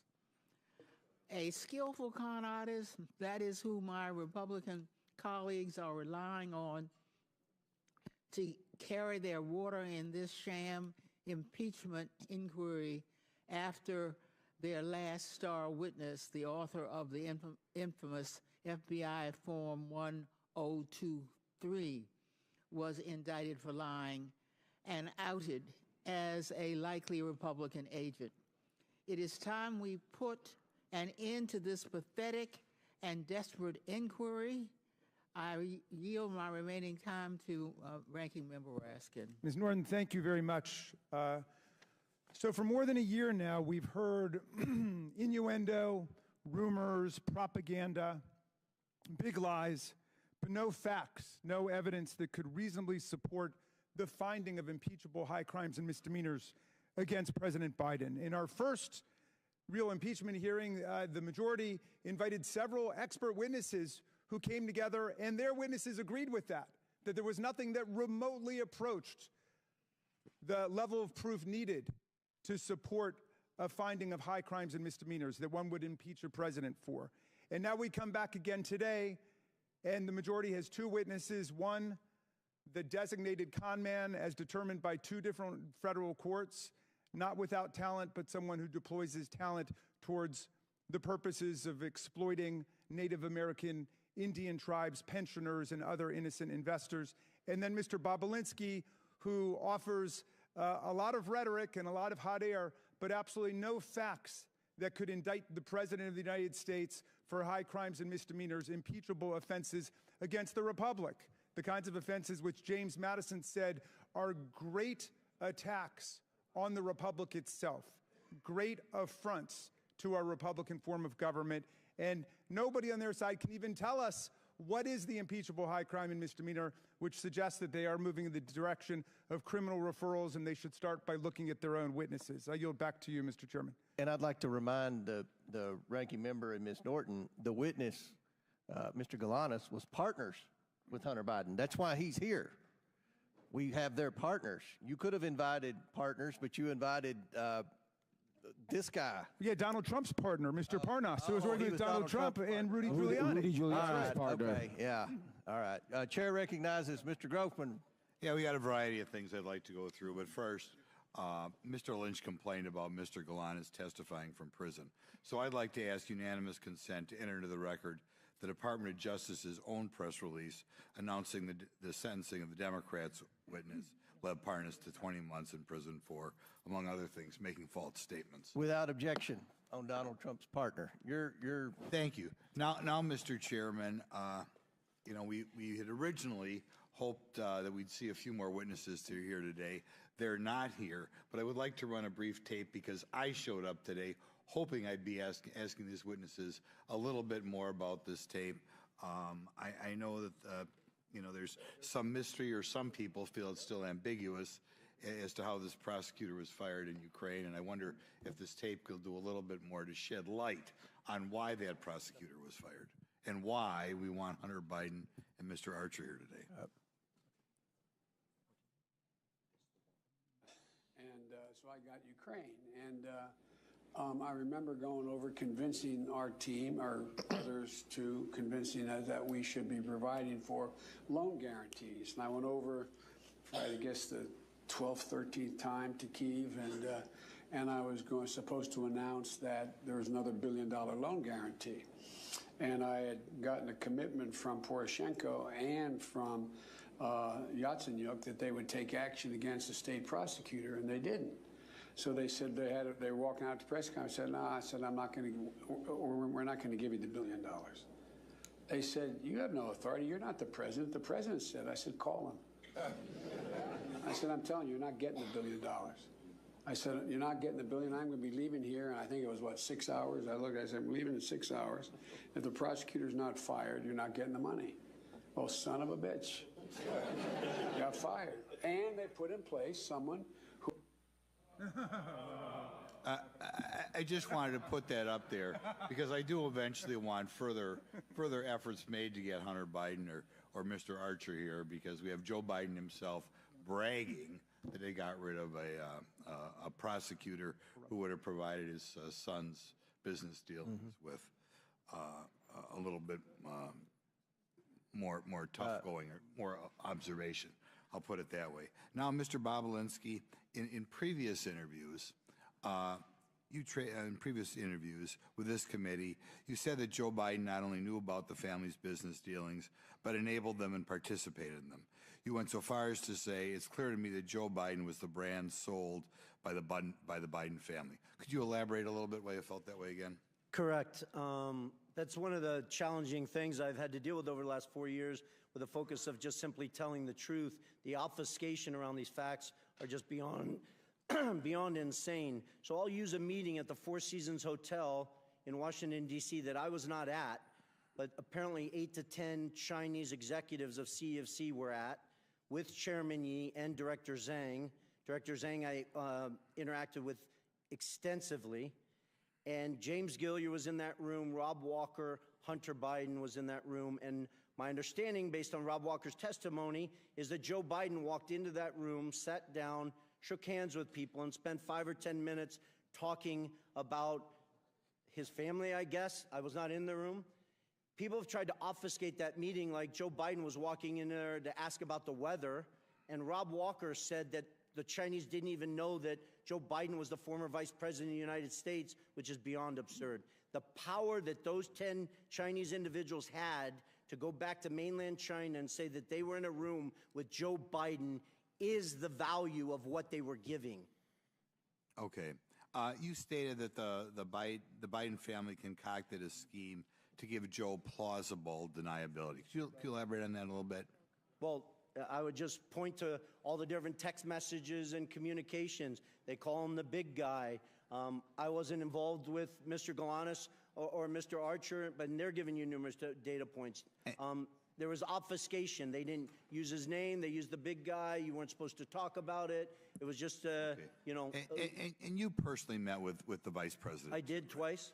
Okay, and it was obvious. Did he say anything that indicates that you wanted him to help his son, that sort of thing? Well, he thanked me for helping his son and his brother and asked me to keep an eye on them as I walked him out to his car after he gave his speech on the second meeting of the Milken Conference. Okay, just one other follow-up, and this is kind of maybe a vague question, but I'd like to know it. One of the things that disturbs me about that is the interaction with the Chinese, or that's what we're dealing with today, but obviously other countries as well, that apparently in their own mind, the way you deal with the United States is the way you deal with say, a corrupt city council or something like that. In other words, you know, you give them money and you get what you want. Do you want to comment on that, or did you hear any stories about that, or did you hear stories that they were surprised how easy it was to buy the U.S. government? Well, I think it was expired, but answer the question. But please feel free to answer the question. Yeah, I think CFC, and there's tremendous evidence, believed that they were bribing the Biden family, and they were doing it via Hunter Biden. It's kind of shameful. Thank you. Very good. Chair now recognizes Mr. Khanna for 5 minutes. Thank you, Mr. Chairman. Mr. Parnas, can you tell me about your meetings with Dmitry Firtash and why you believe the Trump campaign used his services?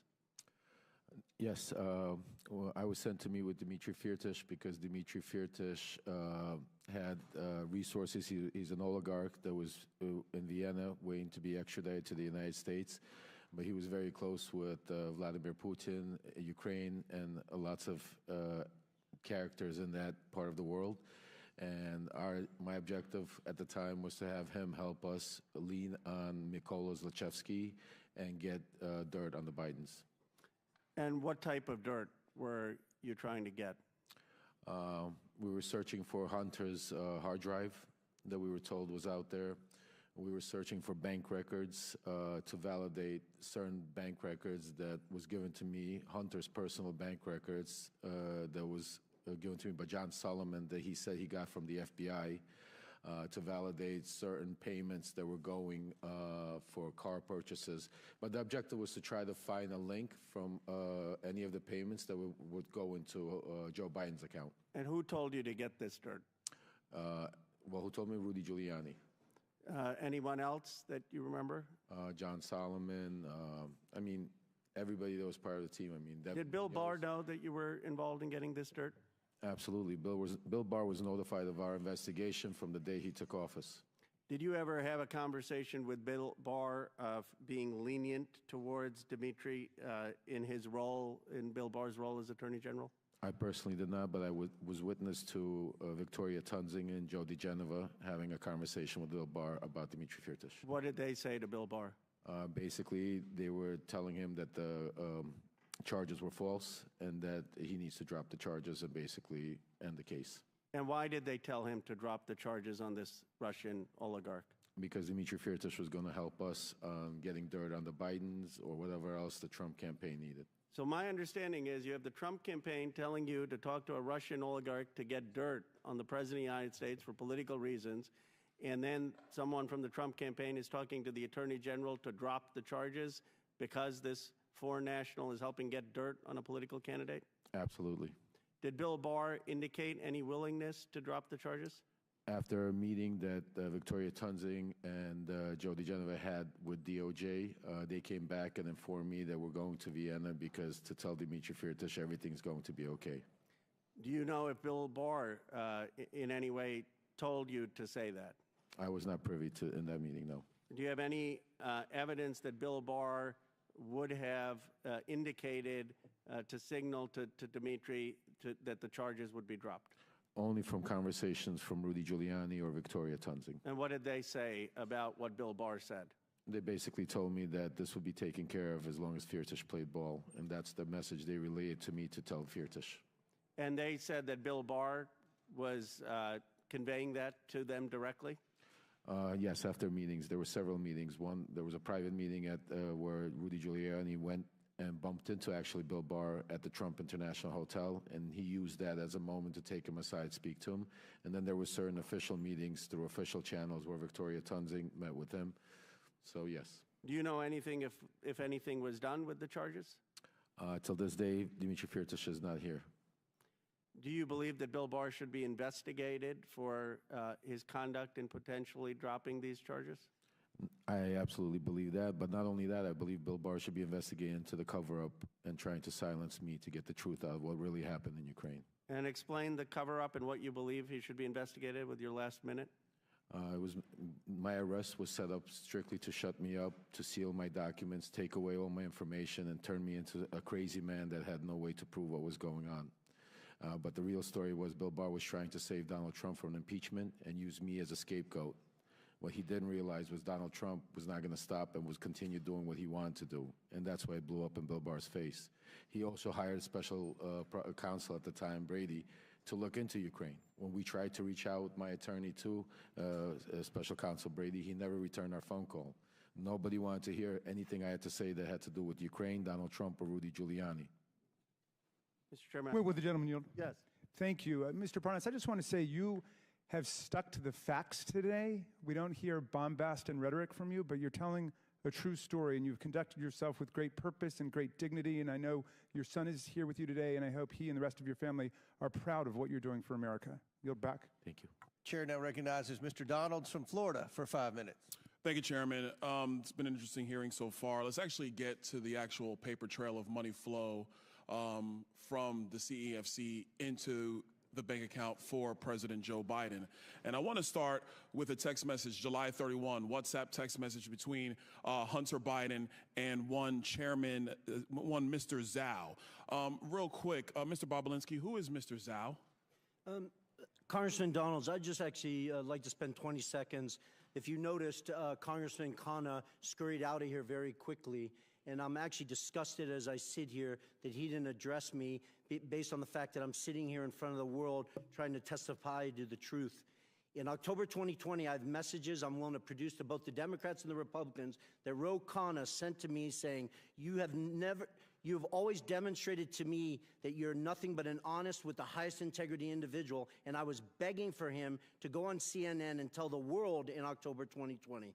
I have extensive emails with Congressman Ro Khanna in 2021 and 2022 where I begged him and his staff to sit down with me and look at my BlackBerry phones that the Democrats are so focused on, to hire forensics experts and go through all of the factual information I had. So the fact that he did not even address me and then scurried out of here is disgusting to me. All right. Sorry, Mr. Donalds. I'll answer your question now.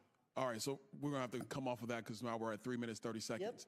Yep. Mr. Chairman, for the record, I want to submit into the record 2 different WhatsApp text messages. One, July 31, between Hunter Biden and Mr. Zhao of CEFC, which stipulates that Hunter Biden wants to be able to move on from and get the contract resolved, get the deal resolved, and that Mr. Zhao responds and says, yes, the CEFC is willing to cooperate with the family. On August 31, there's another exchange, this time August 3rd, 2017, between Hunter Biden and Mr. Ganwei Dong. And in this message, they're talking about the stipulations of the arrangement between the Biden family and CEFC. I want to submit both WhatsApp text messages for the record, Mr. Chairman. Without objection to ordered. Okay, now to the money flow, because this is where the rubber meets the road. On August 3rd, they actually stipulate through WhatsApp text messages the exact stipulations of the deal. On August 4th, $100,000 is wired into Owasco PC from CEFC infrastructure. Mr. Chairman, I want to submit for the record a portion of the bank statement for the time period August 3rd of 2017 to August 31, 2017, stipulating $100,000 going from CEFC into the bank account of Hunter Biden through Owasco PC. Without objection to ordered. On August 8th, 4 days later, $5 million is then transferred from the Northern International Capital account of $5 million to Hudson West III. Hudson West III is a bank account controlled by Hunter Biden and Mr. Ganwei, a.k.a. Kevin Dong, who is a CEFC associate. That money comes from the Northern International Capital bank account that is tied to the CCP. Mr. Chairman, I want to submit for the record the bank statement demonstrating that transfer. Without objection to ordered. Okay, moving on. On August 8th, the same time period, there is a wire transfer of $400,000 to Owasco PC from the Hudson West III bank account. That $400,000, Mr. Chairman, I have the transfer records in the bank accounts from the August time period. I want to submit that for the record. Without objection to ordered. Now, here's where the fun stuff comes in, everybody, and I got a minute to do it, so we're going to get this done.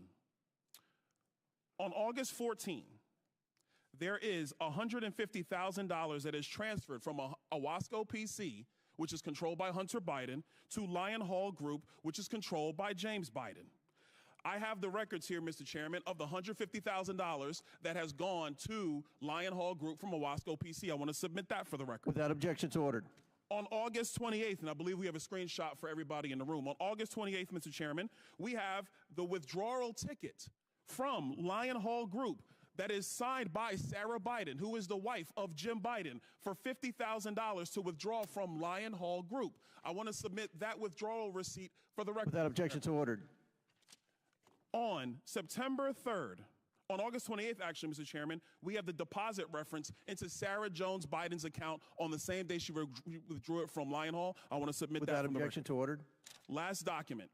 On September 3rd, 2007, from Sarah Biden's own personal account, there is a check that is written to Joseph Robinette Biden, Jr., the President of the United States today, for $40,000, signed loan repayment. A loan repayment, by the way, that Joe Biden's own personal accountant, Mr. Eric Schwerin, has no record for. I want to submit that for the record, Mr. Chairman. Without objection, so ordered. To the members of the committee, it is clear that the source of this money came from CEFC, and that CEFC is a company that is directly linked to the CCP and actually the chairman of the CCP, the chairman of the Chinese Communist Party, Chairman Xi Jinping. With that, I yield. Very good. Mr. Chairman, I've got a UC request, if that's okay. Go ahead. First, White House for sale, the staff report of the minority side, which details the CEFC's business interactions with Donald Trump. They own a $5.5 million unit in Trump World Tower and others.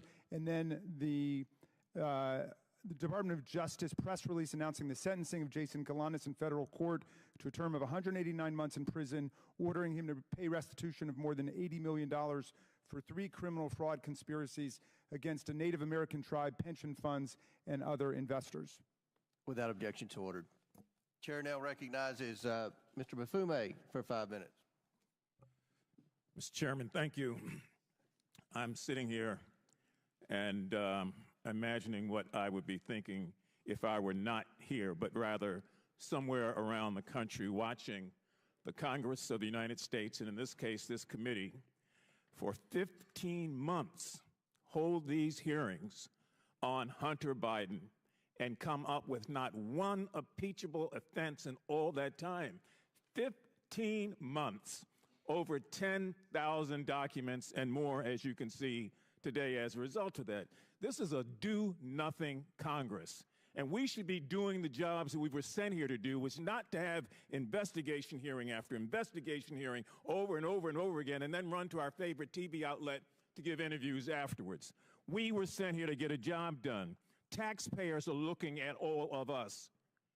Meanwhile, Americans, black, white, Asian, Latino, Native American, and their families are wondering what the hell is going on. Is this another investigation hearing in this 15 months that has yielded nothing at all? It's the do-nothing Congress. You thought Harry Truman said it in 1948. Anybody can say it today. Look at what we've done in 15 months. Virtually nothing. Nothing at all. Senior citizens sit in their homes and watch C-SPAN or some other outlet carry this. Some of them sitting in nursing homes, all of them worried about losing their Social Security. They're on fixed incomes, and they expect the Congress to use its time and its energy to deal with things that affect them directly. Students are defaulting on loans to colleges all over the country, and no one wants to talk about that. Health care is inadequate in most places in this country. And diseases are ravaging our communities, and people assume that at some point the Congress will deal with that. And so whether it's cancer, cardiovascular disease, kidney disease, diabetes, HIV, stroke, the disparities in the health system say, please, please give us a little bit of your time also when you're not dealing with Hunter Biden and when you can't prove that he's done anything wrong. Crime is out of control. White collar as well as black collar. And assault weapons are still being used every day to shoot and kill innocent children and Americans. And we're sitting up here talking about something that we've talked about for 15 months with no substantial evidence. Can't get humanitarian aid to Palestine. Can't get military aid to the Ukraine. Children are looking and wondering what the hell is going on. Is that what politics are about? So we are doing a disservice. I know I'm supposed to be asking questions, and Mr. Parnas, I may have one or two for you, but I am so outraged at a do-nothing Congress, just pointing the finger over and over again, and people are hurting, looking for real help. Can't deal with immigration because Donald Trump calls up and kills the immigration bill, and yet people say that's a major issue, is it? I haven't seen the sort of attention that we thought we were putting to that or anything else.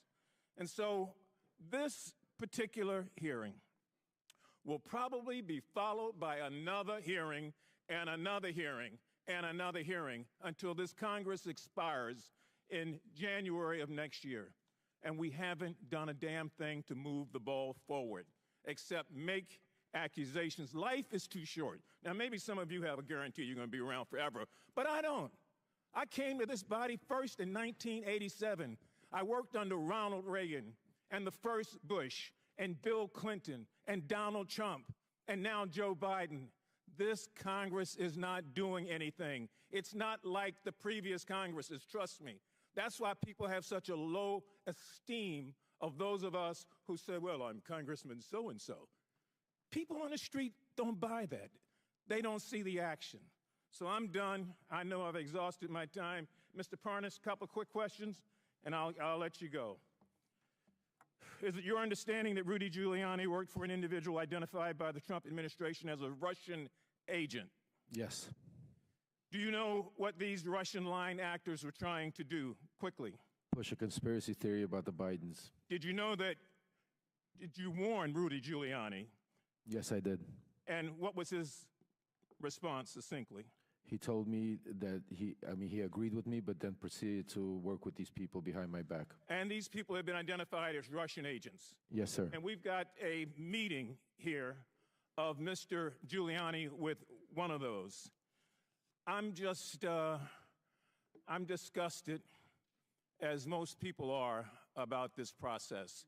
And the only way we get to a point where we get things done is that we learn to talk to one another across the aisle without having another conspiracy theory after another one after another one. You don't buy trust that way. You buy contempt. I yield back. Chair recognizes Lisa McClain for 5 minutes. Thank you, Mr. Chairman. I want to start off by saying I think most Americans are taught at a very young age that you are who you surround yourself with. I think keep that in a premise as I sat here and listened to everyone talk about how Hunter Biden is just this golden boy. I mean, are we really supposed to believe that Hunter Biden is the golden boy? His associates, such as Jason Galanis and Devin Archer, are felons convicted of fraud, yet he is the golden child. I want to talk about examples of Biden's influence peddling scheme. This time, it was Romania. It follows the same general pattern as we have seen with other countries like China, Russia, Ukraine, and Kazakhstan. Here's the pattern. It's really simple. A corrupt foreign oligarch needs access to the U.S. government. Hunter Biden sells influence to the U.S. government. The oligarchs pay up. So let's just take a deeper dive into this Romanian scheme. Mr. Bobulinski, who is Gabriel Popovich? Gabriel Popovich is a businessman from Romania, probably worth hundreds of millions of dollars, I'd envision. Okay. Is it true that Gabriel Popovich faced corruption charges in Romania in 2015? It is. Thank you. And when you were in Europe with the Bidens to close on that CEFC deal with the Chinese, you separately negotiated with Popovich to get a 17th payment. Is that also correct? I did. Okay. But Popovich did not want to pay him. Is that correct? Correct. You're talking about a 17th payment that would go to Rob Walker, and then Rob Walker would distribute to Hunter Biden. That is correct. And is it because Hunter Biden had failed in the work he was engaged by Popovich to do, which was to get the corruption charges dismissed by the Romanian authorities? Isn't that correct? Well, it's two things, that they had failed to do that, but also that Joe Biden had left the White House at that point. Okay, so there's a dot. So I get 16 payments while Joe Biden's in the White House. Correct. But after Joe Biden leaves the White House, coincidentally, the payments stop. Correct. Okay, just want to make sure that we can connect the dots very simply. But obviously wasn't a coincidence. Right, I'm not much for coincidences, which neither are the American people. But Mr. Bobulinski, what do you think Popovich wanted Hunter Biden to do? I don't have to think, because Gabriel told me personally he expected, and didn't want the details, he expected Hunter Biden Rob Walker and James Gillier to do whatever was necessary to impact his case in Romania. How do you know that? Because Gabriel Povich told me that. From his mouth? Yes. Okay, so there's another dot that we can connect. Would that be a conspiracy theory? That's not a conspiracy theory. Okay, thank you. I would encourage you to interview Gabriel Povich. Thank you. Lastly, after claiming he wanted a public hearing, Hunter Biden decided to skip today. Why do you think he skipped the hearing today? Is that a rhetorical or serious? Well, I don't think he wanted to sit next to me because obviously I've emphatically stated he perjured himself in his transcribed interview with the committee, as did his uncle, Jim Biden. And for every fact he claims or wants to say I was high on drugs or obfuscate, I can show a document, a text message, a recording that is confirmed that he's lying. Well, let's not let the facts get in the way of a good story, right? Here are the facts. Highly disappointing that he's not here, though. I would agree. Here are the facts. Hunter Biden was engaged by a foreign principal, Gabriel Popovich. It is well known that Hunter Biden met with the ambassador to Romania, Hans Klem, in November of 2015. Hunter Biden was not registered under FARA. He stopped getting paid as soon as his father leaves office until you got Popovich to send Hunter Biden one more payment. Seriously, what services was Hunter Biden providing to the Romanian oligarchs for millions of dollars? We've yet to hear it. As far as the committee knows, Hunter Biden was never registered under the Foreign Agents Registration Act. If the Department of Justice applied the same standards it did in the Paul Manafort case, Hunter would be in more trouble than he is already in. Mr. Chairman, there are real FARA issues here that we need to continue to look at. And with that, I thank you for being here, and I thank you, Mr. Chairman. Absolutely. Thank you. Good job. Chair now recognizes Ms. Ocasio-Cortez from New York. Thank you, Mr. Chair.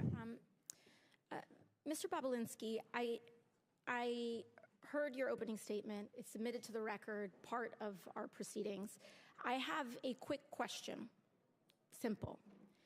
Is it your testimony today that you personally witnessed President Joe Biden commit a crime? I believe the fact that he was sitting with me while I was putting together a business Did you deal, witness the president commit a crime? Is it your testimony today? Yes. And what crime have you witnessed? How much time do I have to go through it? It is simple. You name the crime. Did you watch him steal something? Corruption statutes, RICO and conspiracy. What is it? What is the crime, sir? Specifically. You asked me to answer the question. I answered the question. No. RICO, you're obviously not familiar with. Corruption statutes. Excuse me, sir. RICO is not a crime. It is a category. What is the It's a category of crimes that you're then charged You under have charges. A long 100. You have charges. Sir, please want me to name the exact statute under RICO? Yes. Oh, well, it's funny. In this committee room, everyone's not here. There's over 18 All right, sir. I reclaim my lawyers time. that went to law school. I reclaim my time. You guys okay, to thank define you, the sir. I statute reclaim my under time. RICO. Clearly, what we are seeing here today is a continuation of the 15-month saga of the Republican majority lost in the desert. Impeachment 101. The majority party, or whomever is raising impeachment, must accuse the president of a high crime, a specific high crime or misdemeanor. I would like to submit to the record HRES 918, the House resolution to open this impeachment inquiry. Without objection, to order. This resolution does not outline a high crime or misdemeanor. It's not here. Now, when we compare the chairman's opening from his previous opening, he's talking about Ukraine and Burisma and all of this. This entire inquiry is based on a blockbuster piece of information that was in a classified SCIF room. And inside that room was a document alleging President Biden directly of a $10 million bribery scheme, a $10 million bribery scheme, extremely serious. What happened? What happened a month ago, Mr. Chairman? That document, the FBI arrested the person who offered those allegations for falsifying his testimony to the FBI. This entire impeachment inquiry is based on an actual, provable individual who has lied. Now, responsible leadership would withdraw an inquiry based on that. Withdraw it.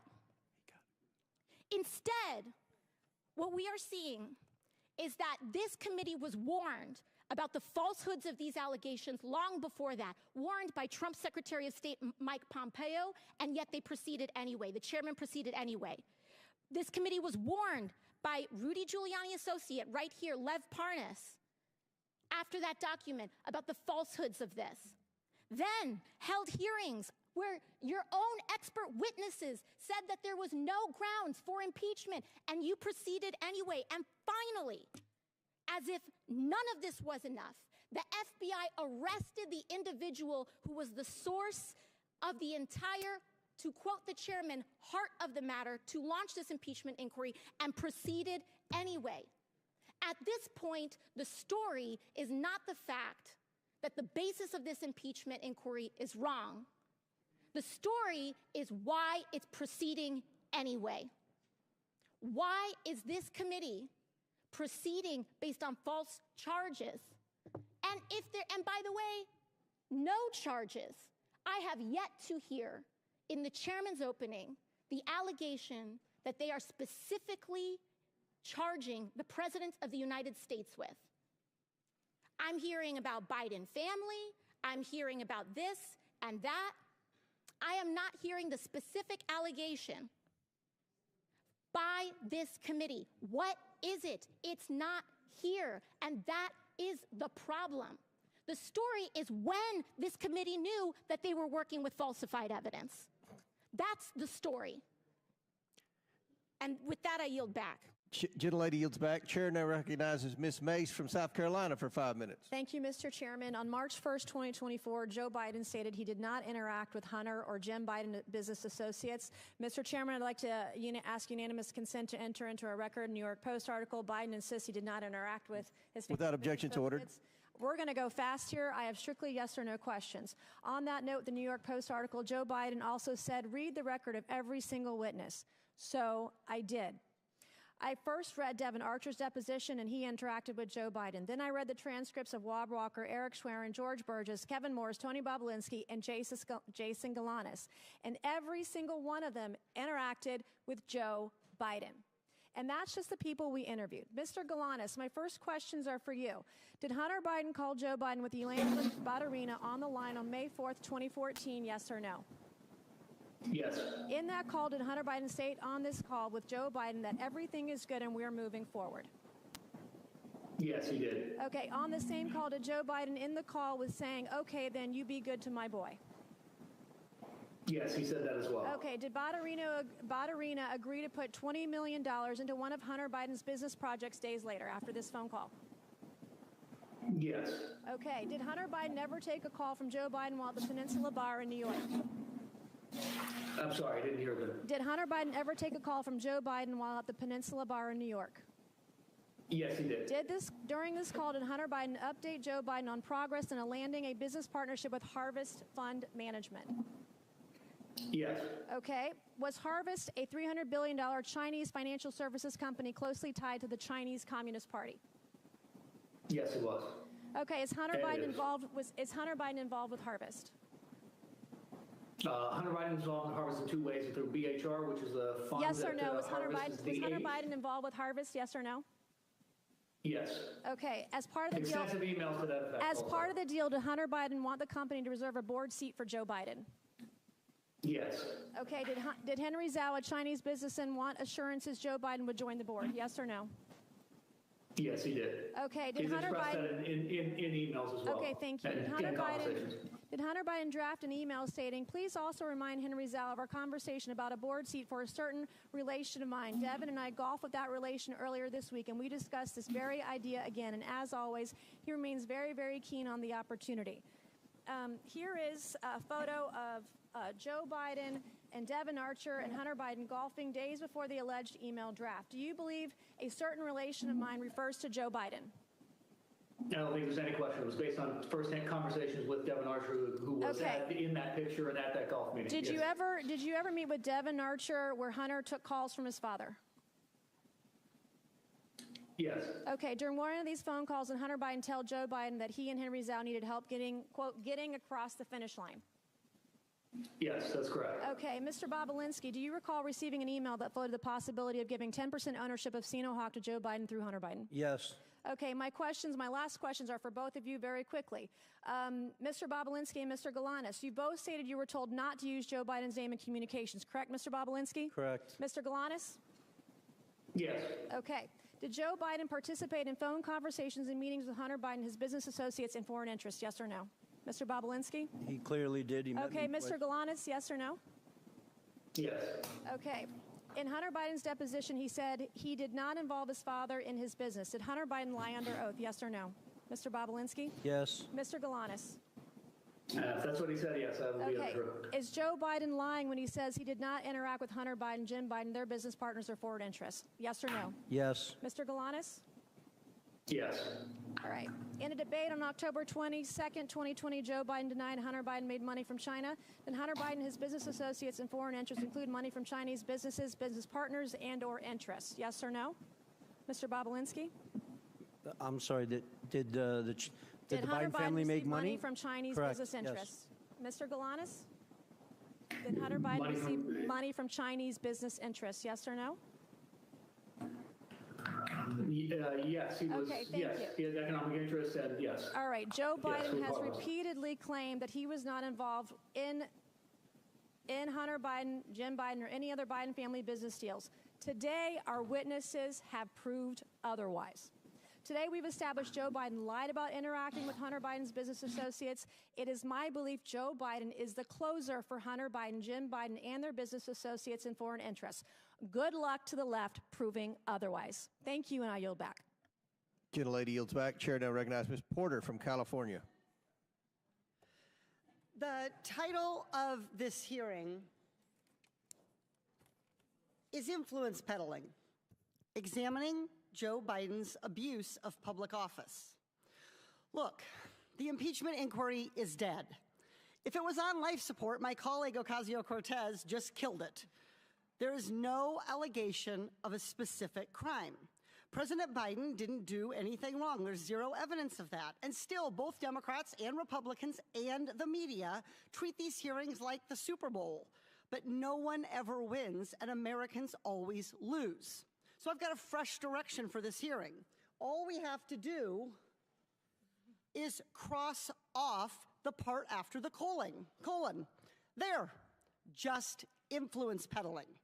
We should have a policy discussion about how to stop government officials from using their positions to get money or favors. Now, that is a real hearing, one that nearly every American, regardless of party, wants us to hold. We could start by talking about how senior executive branch officials can leave public service, wait just 1 year, and then legally become lobbyists for big corporations, scoring their new employers profitable government contracts and favorable regulations. They can even be paid by the big corporations during that short 1 year while they are waiting to become lobbyists as a down payment for their future ability to peddle influence. That's wrong. For the panel of witnesses, by show of hands, as Americans, would our witnesses support extending this 1 year waiting period to at least 2 years? No, I would. Okay, so there we go. Republicans, Democrats, even convicted criminals, everybody supports that we should do more to stop influence peddling. This is the kind of good government reform that Americans of all political stripes support. And I should know, in 2022, I passed that exact reform. as an amendment to the National Defense Authorization Act with a bipartisan majority vote. What happened to that amendment? Why didn't it become law? The answer is simple. Nearly 500 former members of Congress work for lobbying firms. And too many people around here want to follow in their footsteps, and so don't want to make it harder for government officials to become lobbyists. Ultimately, Democratic leadership under then Speaker Nancy Pelosi let the amendment get stripped out of the final bill. When I offered up the amendment again during this Congress, Republican leadership under then Speaker Kevin McCarthy never even put the amendment up for a vote. Both parties have let us down on fighting influence peddling and tackling corruption. But I'm hopeful we can begin a new approach in this very committee. The American people should know that regardless of party, should know that an investigation was conducted into whether Joe Biden did anything wrong. We followed the evidence to where it led, a dead end. So this impeachment inquiry should end today. And where should we go from here? We should stop partisan attacks on each other and address the real problem, that the American people believe that the rules that prevent corruption are way too weak. To stop politicians on both sides of the aisle from influence peddling. This committee should be working together in a bipartisan way to change the culture of Congress, to crack down on influence peddling and corruption, and just as importantly, to stop the perception of it. Let me give you some facts. I don't even need a whiteboard for this one. 495 former members of Congress work for lobbying firms. 467 members of Congress take corporate PAC money. 78 members of Congress violated the Stock Act last Congress. Clearly, we have our work cut out for us. So let's start the conversation today on what a bipartisan ethics reform package could look like. Here are the organizations that could have come today as witnesses so we could have had a productive conversation. Oversight staff, do you have your notebooks ready? Citizens for Responsibility and Ethics in Washington, Common Cause, Project on Government Oversight, Public Citizen. With the right witnesses and the commitment to doing what the American people want, this committee can have a real conversation about the problem of influence peddling, and we can pass legislation to create badly needed ethics guardrails. That would be real work, not a real circus. I yield back. Before I recognize Mr. Timmons, Ms. Porter, I think you are sincere, and I look forward to working with you on that legislation. Chairman, can we take a 5-minute break? I need to go to the bathroom. Let us get one more, and then we'll do that. Chair recognizes Mr. Timmons for 5 minutes, then we'll take a break because we have votes coming up anyway. Thank you, Mr. Chairman. At our hearing last July, I laid out the scheme that the Bidens concocted to sell the Biden brand, netting almost $30 million for various members of the Biden family. This scheme was repeated with various clients in Kazakhstan, China, Romania, Russia, and Ukraine. I'm going to spend my time on just one instance, Ukraine, specifically involving Burisma, which netted Hunter over $3 million during a 3-year period. And to clarify the criminal offenses being alleged, for Hunter Biden, it is conspiracy to commit bribery, 18 U.S.C. Section 201 B, 2A, and C. And for Joe Biden, it's conspiracy to commit extortion under color of official right, 18 U.S.C. Section 1951 B2. And if you want a refresher on those, just look up Senator Menendez and his wife's indictment. So let's start with this. Foreign client has a problem. I've got an email here from Vadim Pozharsky, the Secretary of Burisma. And he is advocating that Hunter Biden intervene with high-level U.S. officials to facilitate meetings and communications expressing their positive opinion of Zlochevsky, the president of Burisma, to the Ukrainian president, chief of staff, prosecutor general, with the ultimate purpose to close down any cases against Zlochevsky in Ukraine. This is dated November 2nd. Now, keep in mind, and again, foreign client has a problem. Zlochevsky is being investigated by Viktor Shokin, the Inspector General of Ukraine, and he needs help, the Biden brand. So here we got bank records galore of Hunter Biden receiving, prior to this email, over $1 million. After this email, $2 million. You'll find out in a second he really earned his fee. So again, client pays a Biden $3 million. Next, what happens? What happens? This is great.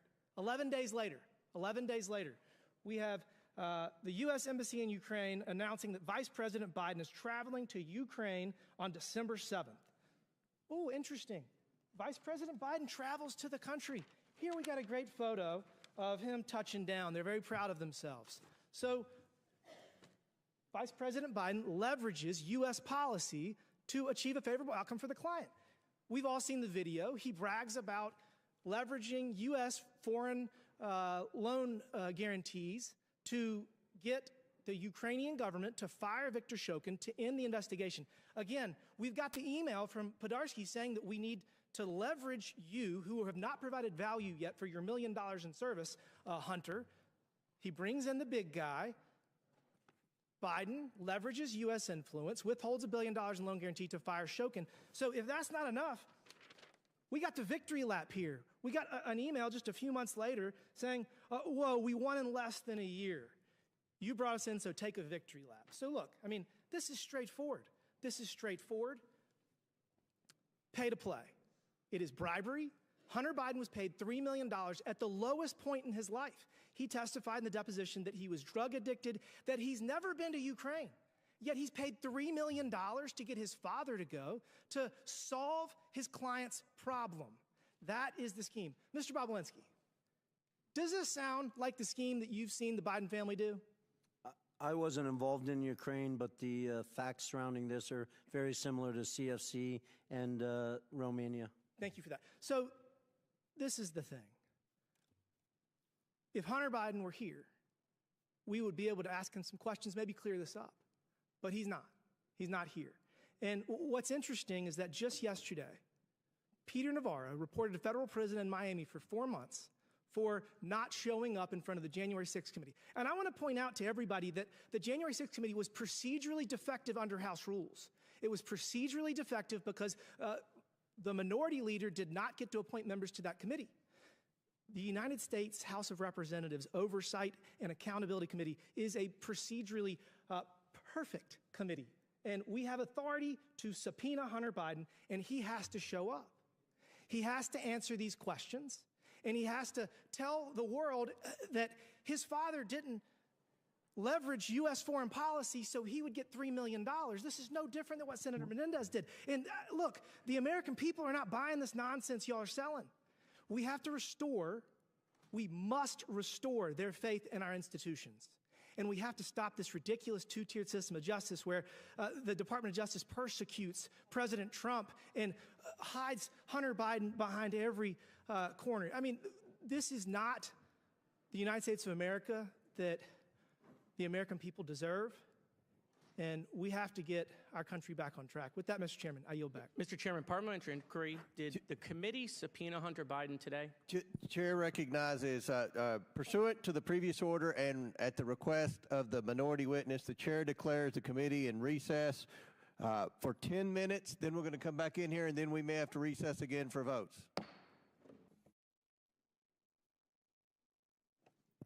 Thank you, Mr. Chairman. Today's hearing is another unfortunate attempt by my Republican colleagues to muddy the water in an election year with no proof, no evidence, no wrongdoing at all by President Biden.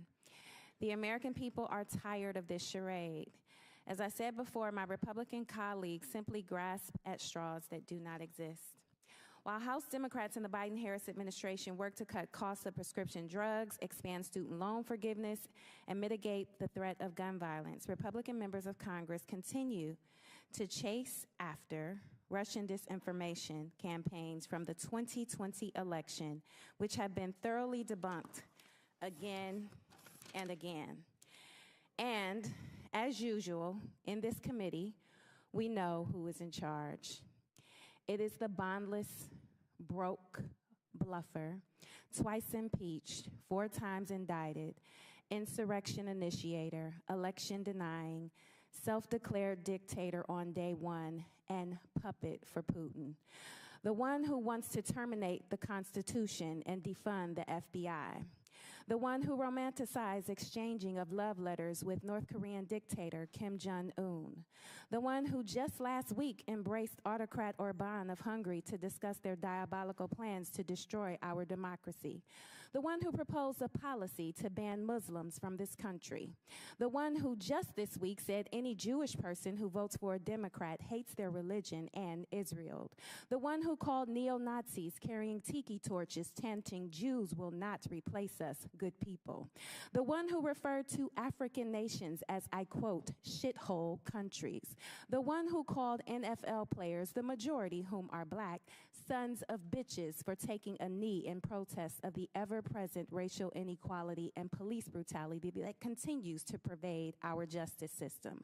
The one who called Mexicans rapists and promised to build a wall and have them pay for it, and in case you missed it, it didn't happen. The one who told women of color from born in the United States, elected to Congress and serving on this very committee, to go back to their own countries. The one who bragged about grabbing women by their private parts. The one who confused his rape victim, whom he claimed was not his type, for his very own ex-wife. The one who is an admitted and committed adulterer who attempted to pay off a porn star for her silence. The one who has publicly mocked people with disabilities. The one who dodged the draft and referred to prisoners of war as losers, the very people who pay a high price so we could enjoy the freedoms that far too many of us take for granted. The one who boasted about being able to stand in the middle of Fifth Avenue to shoot someone and not lose votes. The one who promoted political and physical violence multiple times, including most recently at my rally in my home state of Ohio, where he declared there would be a bloodbath if he didn't win. The one who intentionally denied COVID was deadly and eventually suggested injecting bleach into our bodies to kill the respiratory virus that took the lives of 1 million people in the United States. The one who ordered his son-in-law get top secret security clearance, overruling concerns flagged by intelligence officials, who, according to this committee's chairman, admitted the former president's son-in-law crossed the line of ethics by accepting a $2 billion investment into that very same son-in-law's fledgling firm only 6 months after leaving the White House. If any of this sounds crazy, it's because it is. This might sound unbelievable, but it's all true. These are facts, indisputable facts, a thing that is known and proven to be true.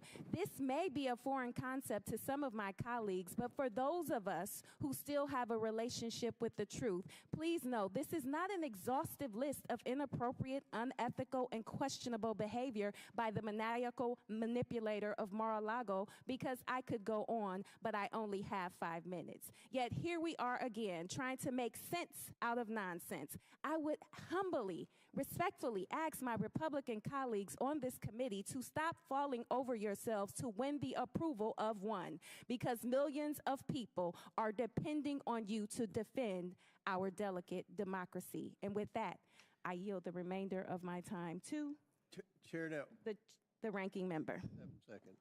Oh, I don't know that there's much time left, but thank you for that eloquent and compressed recitation of some of what we've lived with over the last few years.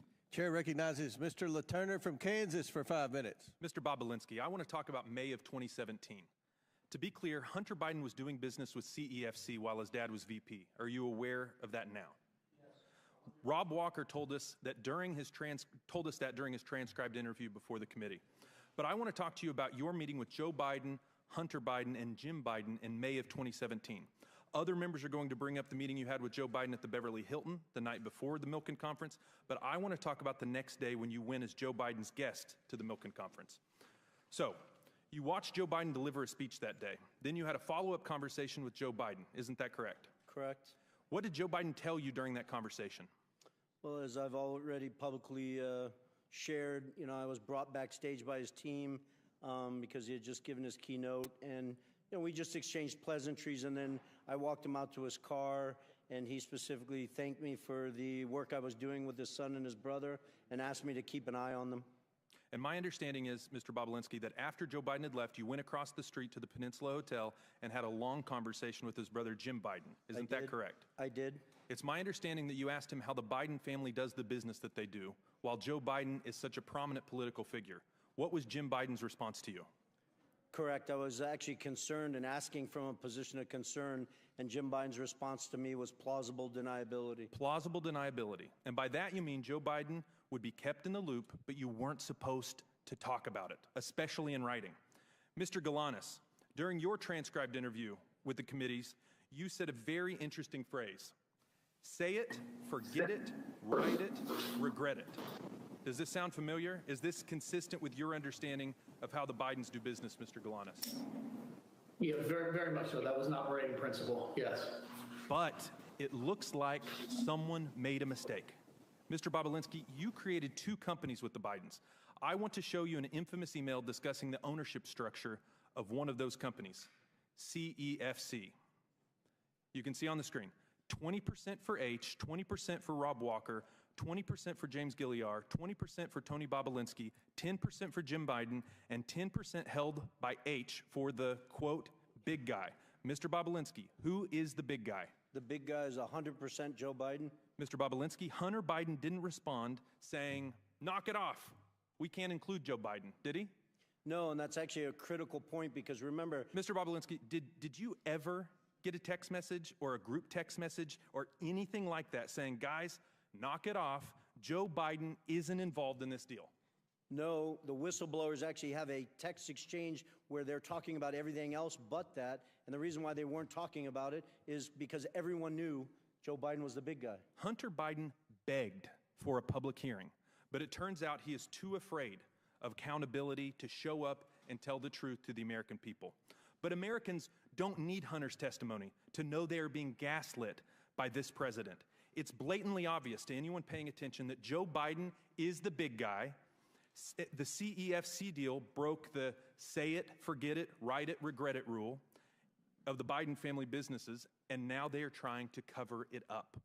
Joe Biden said repeatedly that his family never made a dime from China. But Mr. Bobulinski just confirmed that Hunter, Jim, and the big guy himself all got a cut from the CEFC China energy deal. Let me be clear. The only service the Biden family ever provided was their ability to leverage the office of the Vice President of the United States to cash in overseas. My Democrat colleagues are going to try and tell you that Joe Biden wasn't on the final ownership structure agreement, but isn't it true? If someone was holding Joe Biden's stake in the company, it wouldn't appear in the document. Isn't that the whole point of this email, to hold Joe Biden's stake so his name wouldn't be in the document? Isn't this just plausible deniability in action, Mr. Bobulinski? It appears that way. But plausible deniability only gets you so far. Now, I want to fast forward from May to the end of July of 2017 when the Bidens cut you out of the deal. I want to show you a message that Hunter sent to his Chinese business partners. Please put it up on the screen. Hunter writes, quote, I am sitting here with my father and we would like to understand why the commitment made has not been fulfilled. So, when Hunter Biden is desperate for money, Jim Biden's old trick of plausible deniability doesn't cut it. And when desperate times call for desperate measures, Hunter Biden let the cat out of the bag, said the quiet part out loud, and gave the game away by calling on his father to help him shake down his Chinese business partners for the money. And it worked. Mr. Chairman, I yield back. Mr. Chairman, just point of inquiry. What was the last image we saw that you put up? Where did that come from? I just want to authenticate that. This is the Ways and Means Committee Exhibit 300. Must be the Irish whistleblower note. All right. Not an inquiry, though. Anyway, Chair recognizes Ms. Stansbury for the last question. All right, well, thank you, Mr. Chairman, and welcome to the GOP's day-long campaign for Donald Trump. I want to start with Mr. Galanis to help connect some dots that have not yet been connected in this hearing. Mr. Galanis, you are serving just under 16 years for, among other things, as has been said today, defrauding a tribal nation and specifically a tribal corporation held by the Ogallala Sioux, which is why you are testifying from a prison today. But I'd like to ask you, Mr. Galanis, have you had an attorney representing you before this committee that you retained last December? And that attorney's name is Mr. Mark Paoletta, correct? That's correct. And when you first testified before this committee in a taped interview, you were actually stopped by Mr. Paoletta from answering just a simple question about how you met him and who exactly was paying your legal fees. Now, I want to make sure that the American people understand exactly who Mr. Paoletta is, because he is, in fact, a former lawyer to Donald Trump, who served in the administration in the Office of Management and Budget, and was at the center of the Ukrainian pressure campaign for which Donald Trump was impeached. And in fact, Mr. Paoletta was Trump's chief OMB lawyer when he withheld aid to Ukraine to try to extort the Ukrainian government into investigating Joe Biden to support Donald Trump's campaign. And Mr. Paoletta literally wrote the memo to help withhold those funds. Now, I want to dig in a little bit on this pressure campaign, and Mr. Lev Parnas is here to discuss as an eyewitness who was there. Mr. Parnas, we appreciate you being here, and I want to move through this quickly, so just ask for simple yes and no answers. You've testified here today that Donald Trump repeatedly asked you, and through Rudy Giuliani, to put pressure on the Ukrainian government to dig up dirt on Joe Biden to support Trump's campaign, correct? 100% yes. And as we can see here in this picture, you were very much a business associate of Rudy Giuliani during this time. And as established in your testimony, you traveled to and met with Ukrainian officials and told them that the White House would withhold its support and aid to Ukraine if it did not cooperate with this bribery, essentially. That's correct. And as we all know, Donald Trump's administration, and specifically the Office of Management and Budget, did withhold that foreign aid in 2019. And here's the guy who did it. And he's representing the witness who's literally on Zoom with us for this committee today. And it's the reason why Donald Trump was impeached the first time. And the man at the center of that scheme is involved in the House GOP's inquiry. But I also want to point out that Mr. Paoletta is also involved in and very much in bed with the Thomases. In fact, he represented Miss Ginny Thomas, Clarence Thomas's wife, in her involvement in the Stop the Steal before the January 6th committee, and actually also goes on vacation with Mr. Harlan Crow and the Thomases. So this man has quite an interesting roster and participation in this hearing. But the bigger picture here is that Mr. Paoletta's presence is yet another indication of the way in which this hearing and this impeachment inquiry is part of Donald Trump's larger misinformation campaign, just like it was in 2020, where in addition to pressuring and withholding aid to Ukraine, Rudy Giuliani and the Trump Organization, as Mr. Parnas has established, planted the story in the media. And now here we are 4 years later, as they've dredged it back up and are planting it back in the media, using Congress, using this committee, and using a baseless impeachment supported by Donald Trump's own allies on this committee to push that information out. As members on this committee have trafficked in false evidence that was planted by a Russian operative to the FBI and is now in jail for that. All of this is in the service of propping up the criminal enterprise for which Donald Trump is at the top and has already been twice impeached. Rudy Giuliani and others have been exposed as they continue to traffic in Russian disinformation that not only props up Donald Trump, but it props up Vladimir Putin himself and his goals back in Russia and in Ukraine. So I just want to point out here that once again, as I said when we had a false impeachment hearing a few months ago, that once again we see the time's expired. Gentlelady's time's expired. little hands of Donald Trump all over this hearing. And just want to state, you made a mistake and said that Mr. Parnas was a Republican witness. He is very much your witness, not a Republican witness. But I was a Republican for Donald Trump. Mr. Chairman, I do not believe I said that, so we can... Pursuant to the previous order, the chair declares the committee in recess due to votes. Subject to the call of the chair, we will reconvene 10 minutes after the 3 votes.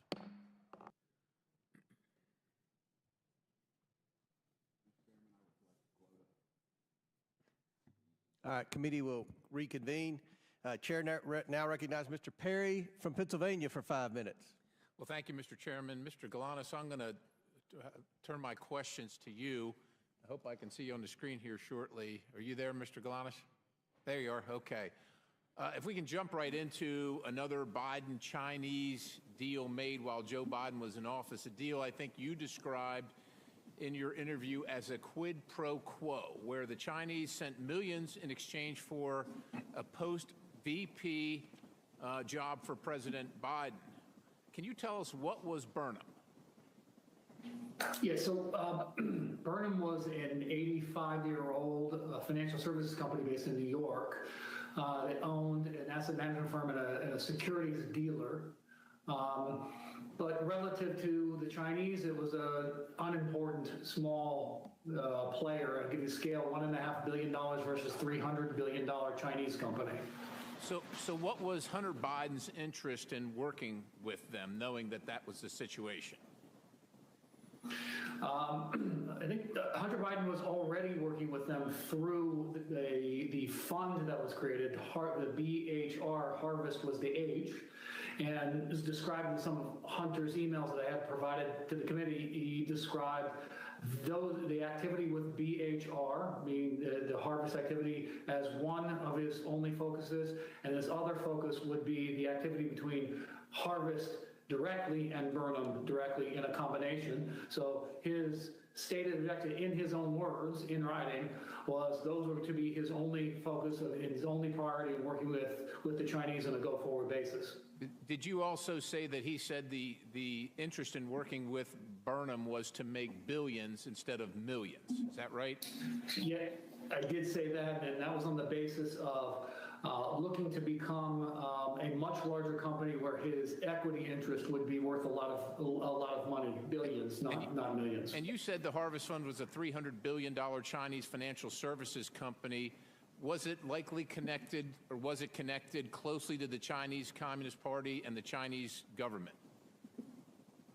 That's my understanding. Okay. And who was Henry Zhao?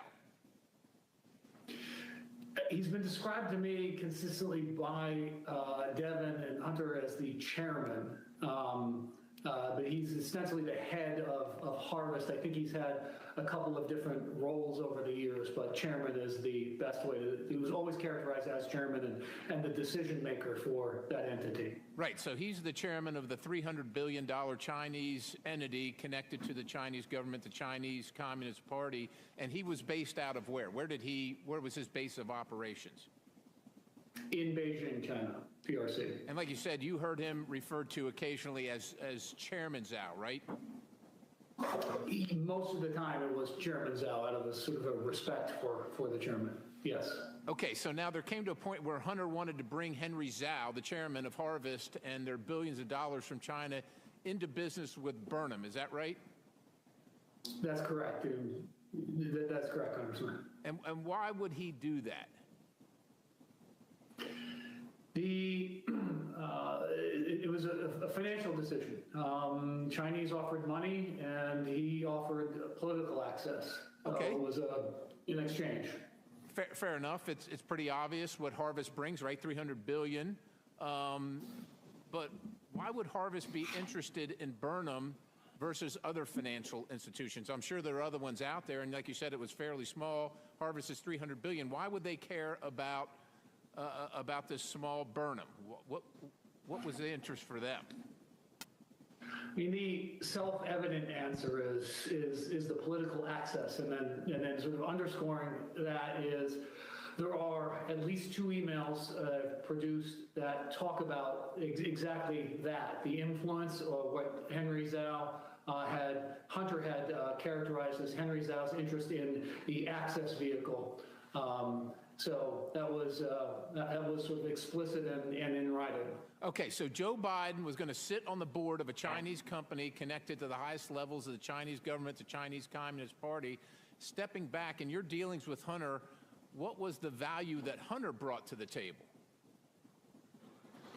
It was the access to the inducement to induce companies like this Harvest Group to participate in Burnham. So it was we'll call it relationship capital that he brought to the table, not financial capital. Relationship capital, economic value to the business. Relationship capital that you described as the Biden lift. What was the Biden lift? Biden lift was simply Hunter's access to his father and his father's power and prestige in influencing the growth of a financial services business, which is largely reliant on its reputation and ability to attract other clients. I'm running out of time here, but it sounds like a quid pro quo to me. Sir, what did Harvest did in fact invest money in Burnham? You called it a material inducement. Can you explain what that means? And do you know how much the Chinese paid? I believe I was out of the picture toward the end of 2015. I believe that they ended up paying $4 million into Burnham. I believe, though, as a result of the legal entanglements that I encountered, that the transactions didn't happen in the way people expected or that they had written about in terms of what the Chinese were expected to do. All right, Mr. Galanis, I just want one last question. I'm going to show you a draft email that you provided to the committee. Mr. Chairman, I yield. Objection on time. Good job. Chair now recognize Ms. Crockett for 1 minute, or 5 minutes. 1 minute. All right. First of all, Mr. Bobulinski, do you know who Elections LLC is? Yeah. Well, it's not a who. Okay. Well, do you know what it is? Yes, it's a LLC. Okay. And is it the LLC that your attorney works for? I believe so, yes. You believe so. Okay. So at this point in time, I'd ask unanimous consent to enter into the record a document indicating that the law firm representing Tony Bobulinski was paid $10,000 as recently as January of this year by the Save America PAC, which you may recognize as Donald Trump's PAC. Without objection. Thank you. Now, so far in this hearing, it has felt like the worst episode of The Apprentice. I'm sure you're familiar with that show. It seems like my colleagues and maybe you and some others are trying to become the next vice president of the United States of America. You're auditioning or something like that because, Mr. Bobulinski, I know that you take exception to the fact that your credibility has been called into question over and over. But when someone comes to testify under oath, whether it's before this committee, behind closed doors, or in person, then we have to evaluate someone's credibility. And, sir, I definitely have always had issues with your credibility, as I know that you are very well aware of. So let me remind you of what happened behind closed doors. Well, you should ask Ro-Khanna about my credibility. I haven't asked you a question. Okay? You are? When I haven't. So when I ask you a question, that's when you answer. Otherwise, I'm talking. So, excuse me? With my time, because it's my time, I want to be clear that when we were behind closed doors, you called a number of people liars. You called the Wall Street Journal liars. You called Cassidy Hutchinson a liar. You called the FBI a liar. You called Rob Walker a liar. You called James Gilliar a liar. You called Hunter Biden a liar. You called Jim Biden a liar. And just today, you added to your list, you called my colleague, Congressman Mr. Goldman, a liar as well. It seems like, according to you, the only person that's telling the truth is you and everyone else is lying.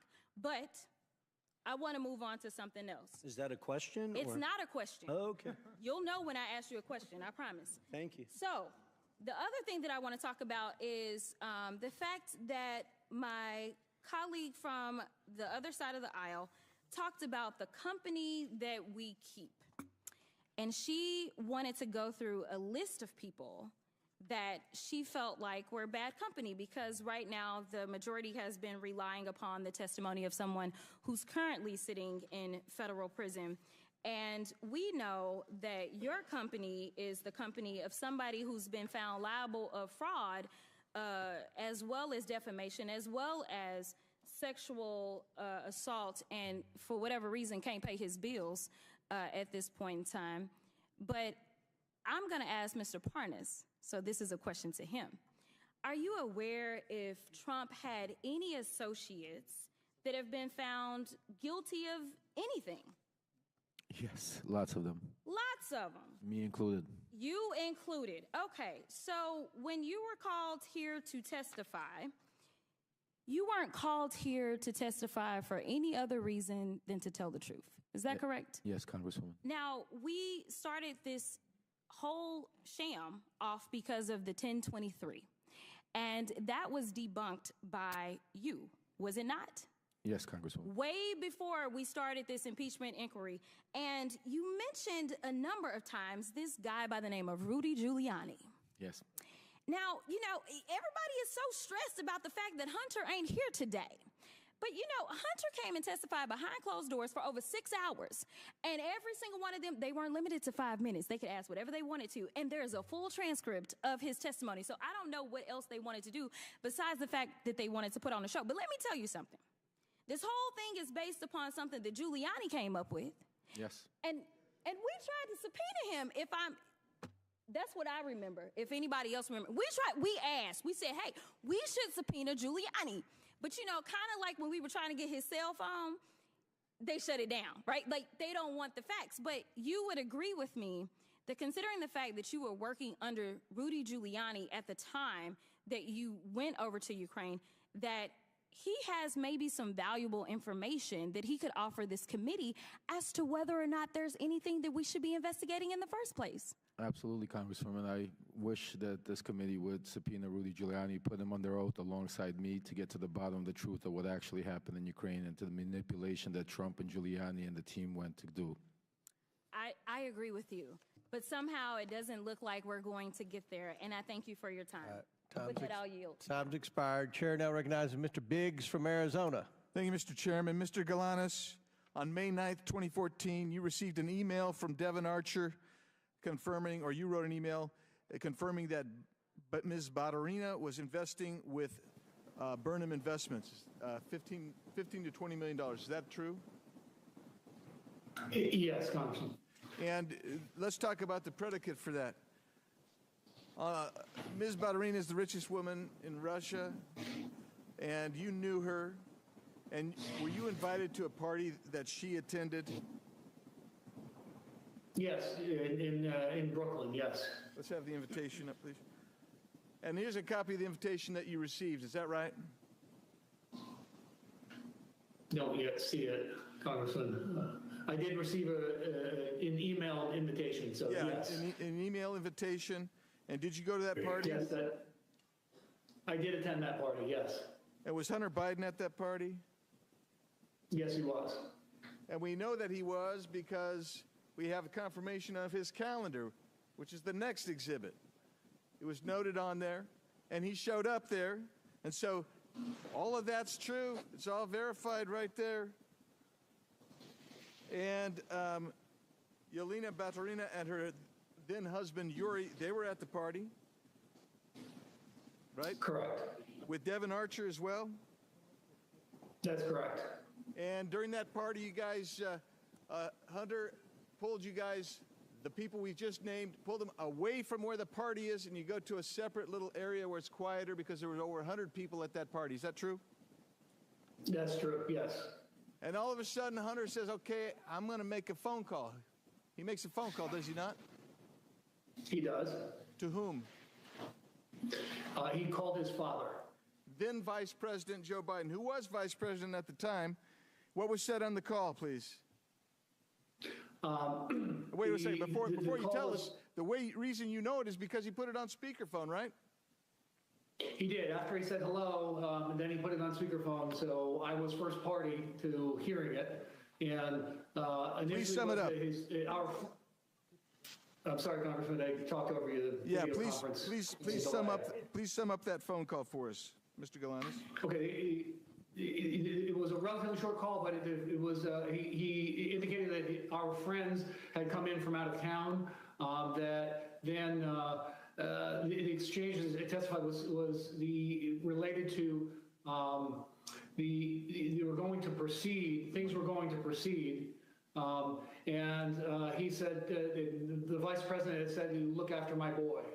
And it was 5 days after that party that you received word from Devon that Ms. Baturina was in for $15 to $20 million with you guys, right?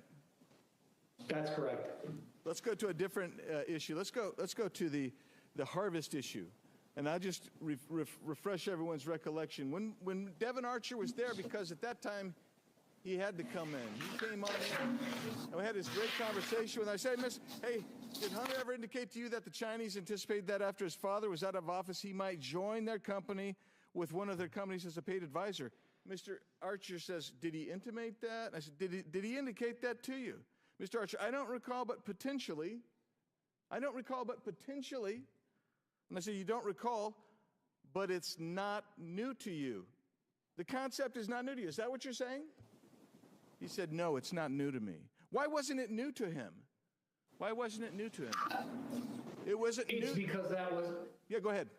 It was an explicit discussion amongst us that was an inducement to the Chinese to invest in the Burnham business. That being the VP's position post his position, official position. On a board of advisors, paid board of advisors. Of the Chinese company, Harvest, yes. And when you say us, who was the us that was discussing that? What I was referring to and just making that comment was Hunter, Devon, and myself. Let's go to something else. There was a broader sort of circulation group about that, and that was reflected in an email from a staff member at the Thornton Group who circulated the draft email that also reflected he had a similar conversation and drafted a letter based on that understanding. How long have you been incarcerated, Mr. Galanis? I've been incarcerated for 8 years, Congressman. And you offered to tell the Southern District of New York and SEC about Hunter Biden's company, Rosemont Seneca Bohai, and they rejected your offer, didn't they?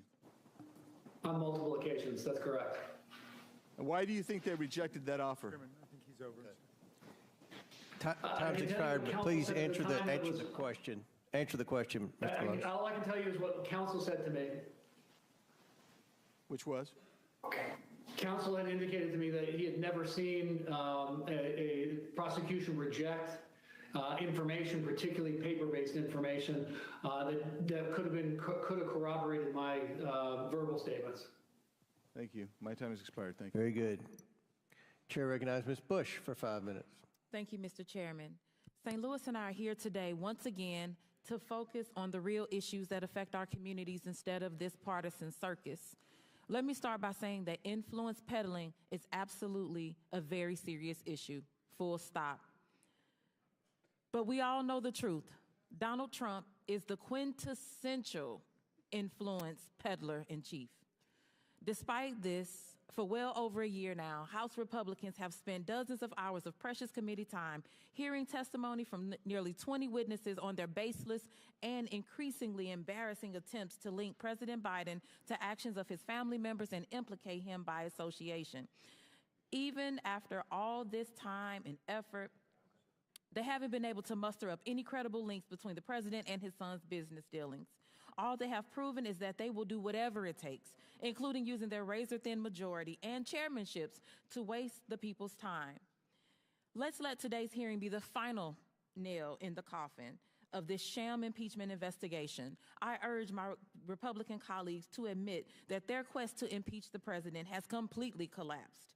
They have fallen short, and with each passing deal, they are losing votes and credibility, even within their own conference. It's time for them to move on. But that's not likely to happen because my Republican colleagues don't care about responsible governance or making people's lives better. They don't have an affirmative agenda. They would rather distract us all with these unfounded accusations against the president. So it's no coincidence that under Republican leadership, 2023 marked the most unproductive year in modern history for Congress. Aside from a failed impeachment investigation, an unprecedented 3-week stint without a speaker, and bringing our country to the brink of a catastrophic government shutdown multiple times, Republicans have done absolutely nothing to demonstrate why they deserve to control any chamber of Congress, let alone the White House, for which their cult leader, a twice impeached, 4 times indicted former president, is running to gain influence and control again. They're just grasping at straws, and it'd be comical if it wasn't leading to real harm and real hurt in our communities.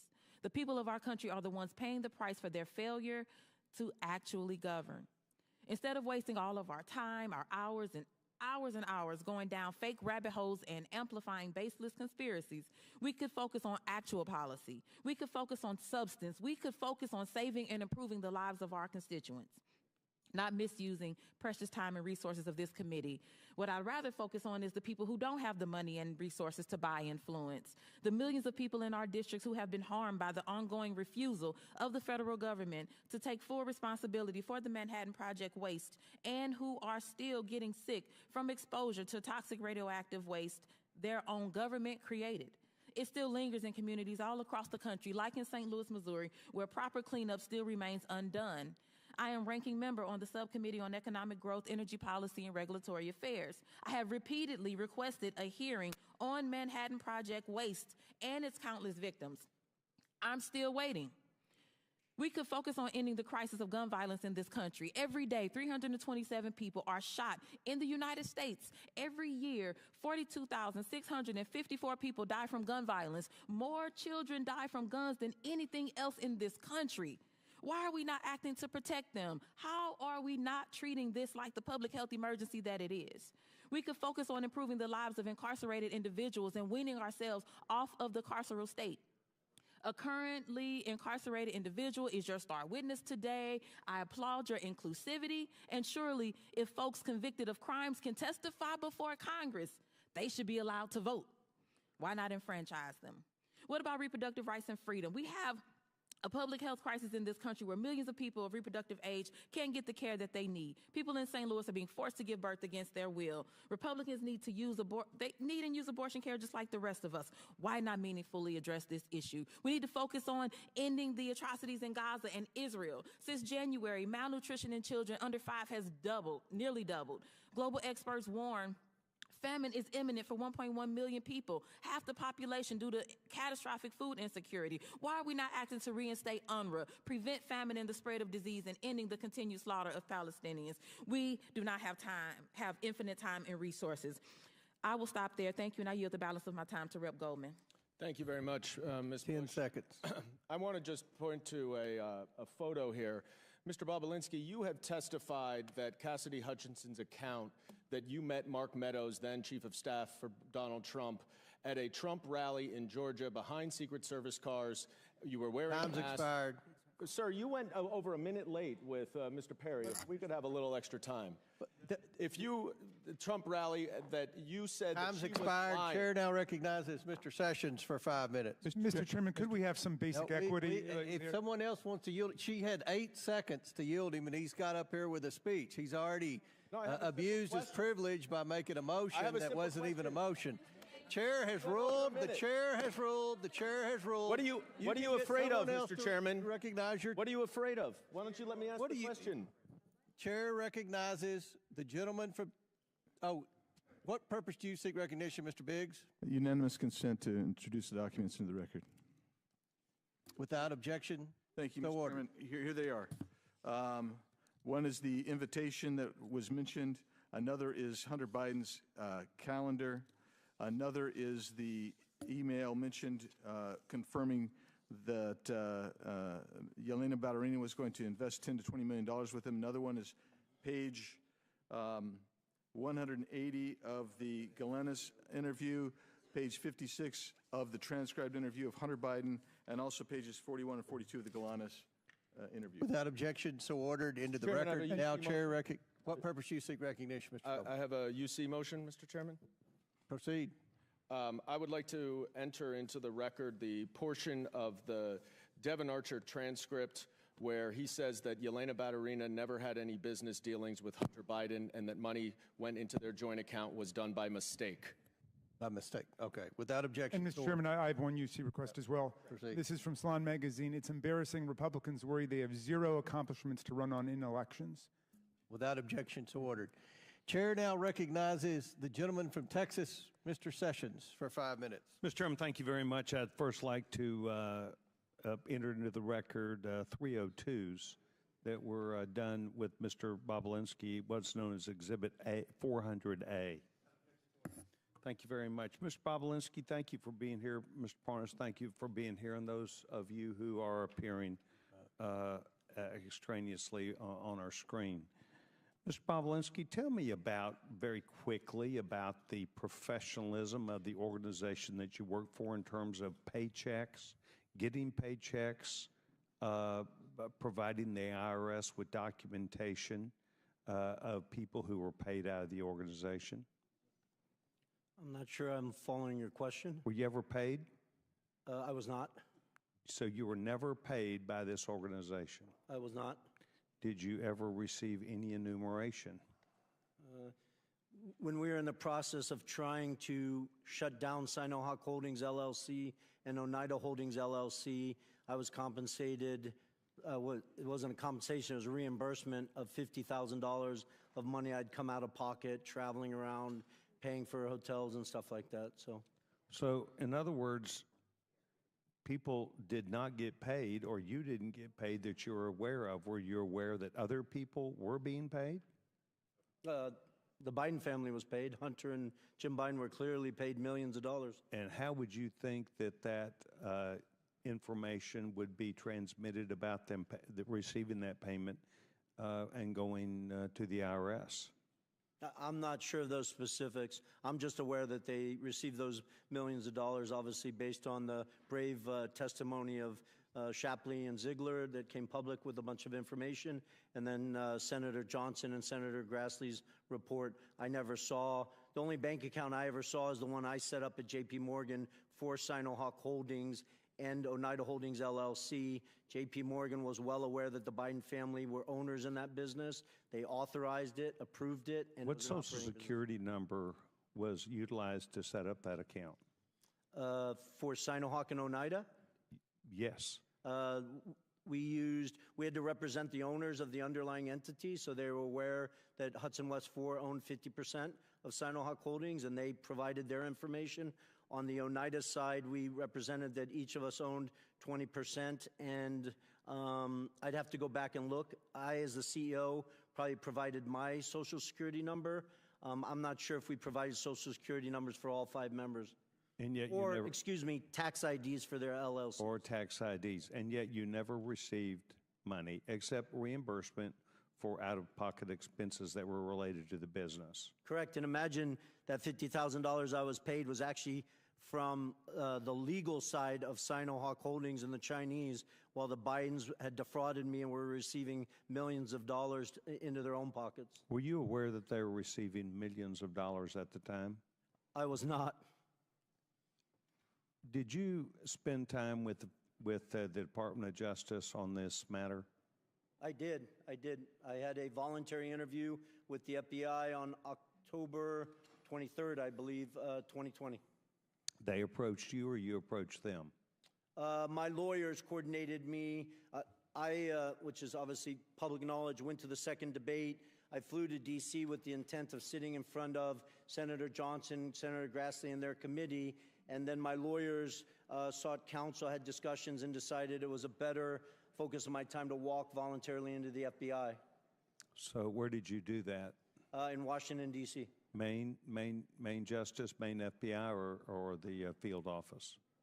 I believe it was the leading field office. They didn't want to do it in Main Justice for some their reasons. They decided. I would have gone wherever they asked me to go.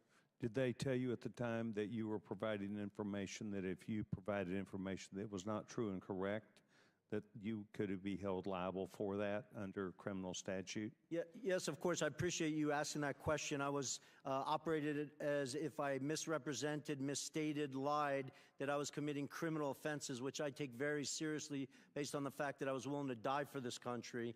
And to just correct Ms. Crockett's statement earlier, I didn't accuse the FBI of lying. I stated in my transcribed interview that the FBI made mistakes in their 302. My lawyers never saw that document after my interview until it was made public to the world. And then you attempted to correct that 302. I did.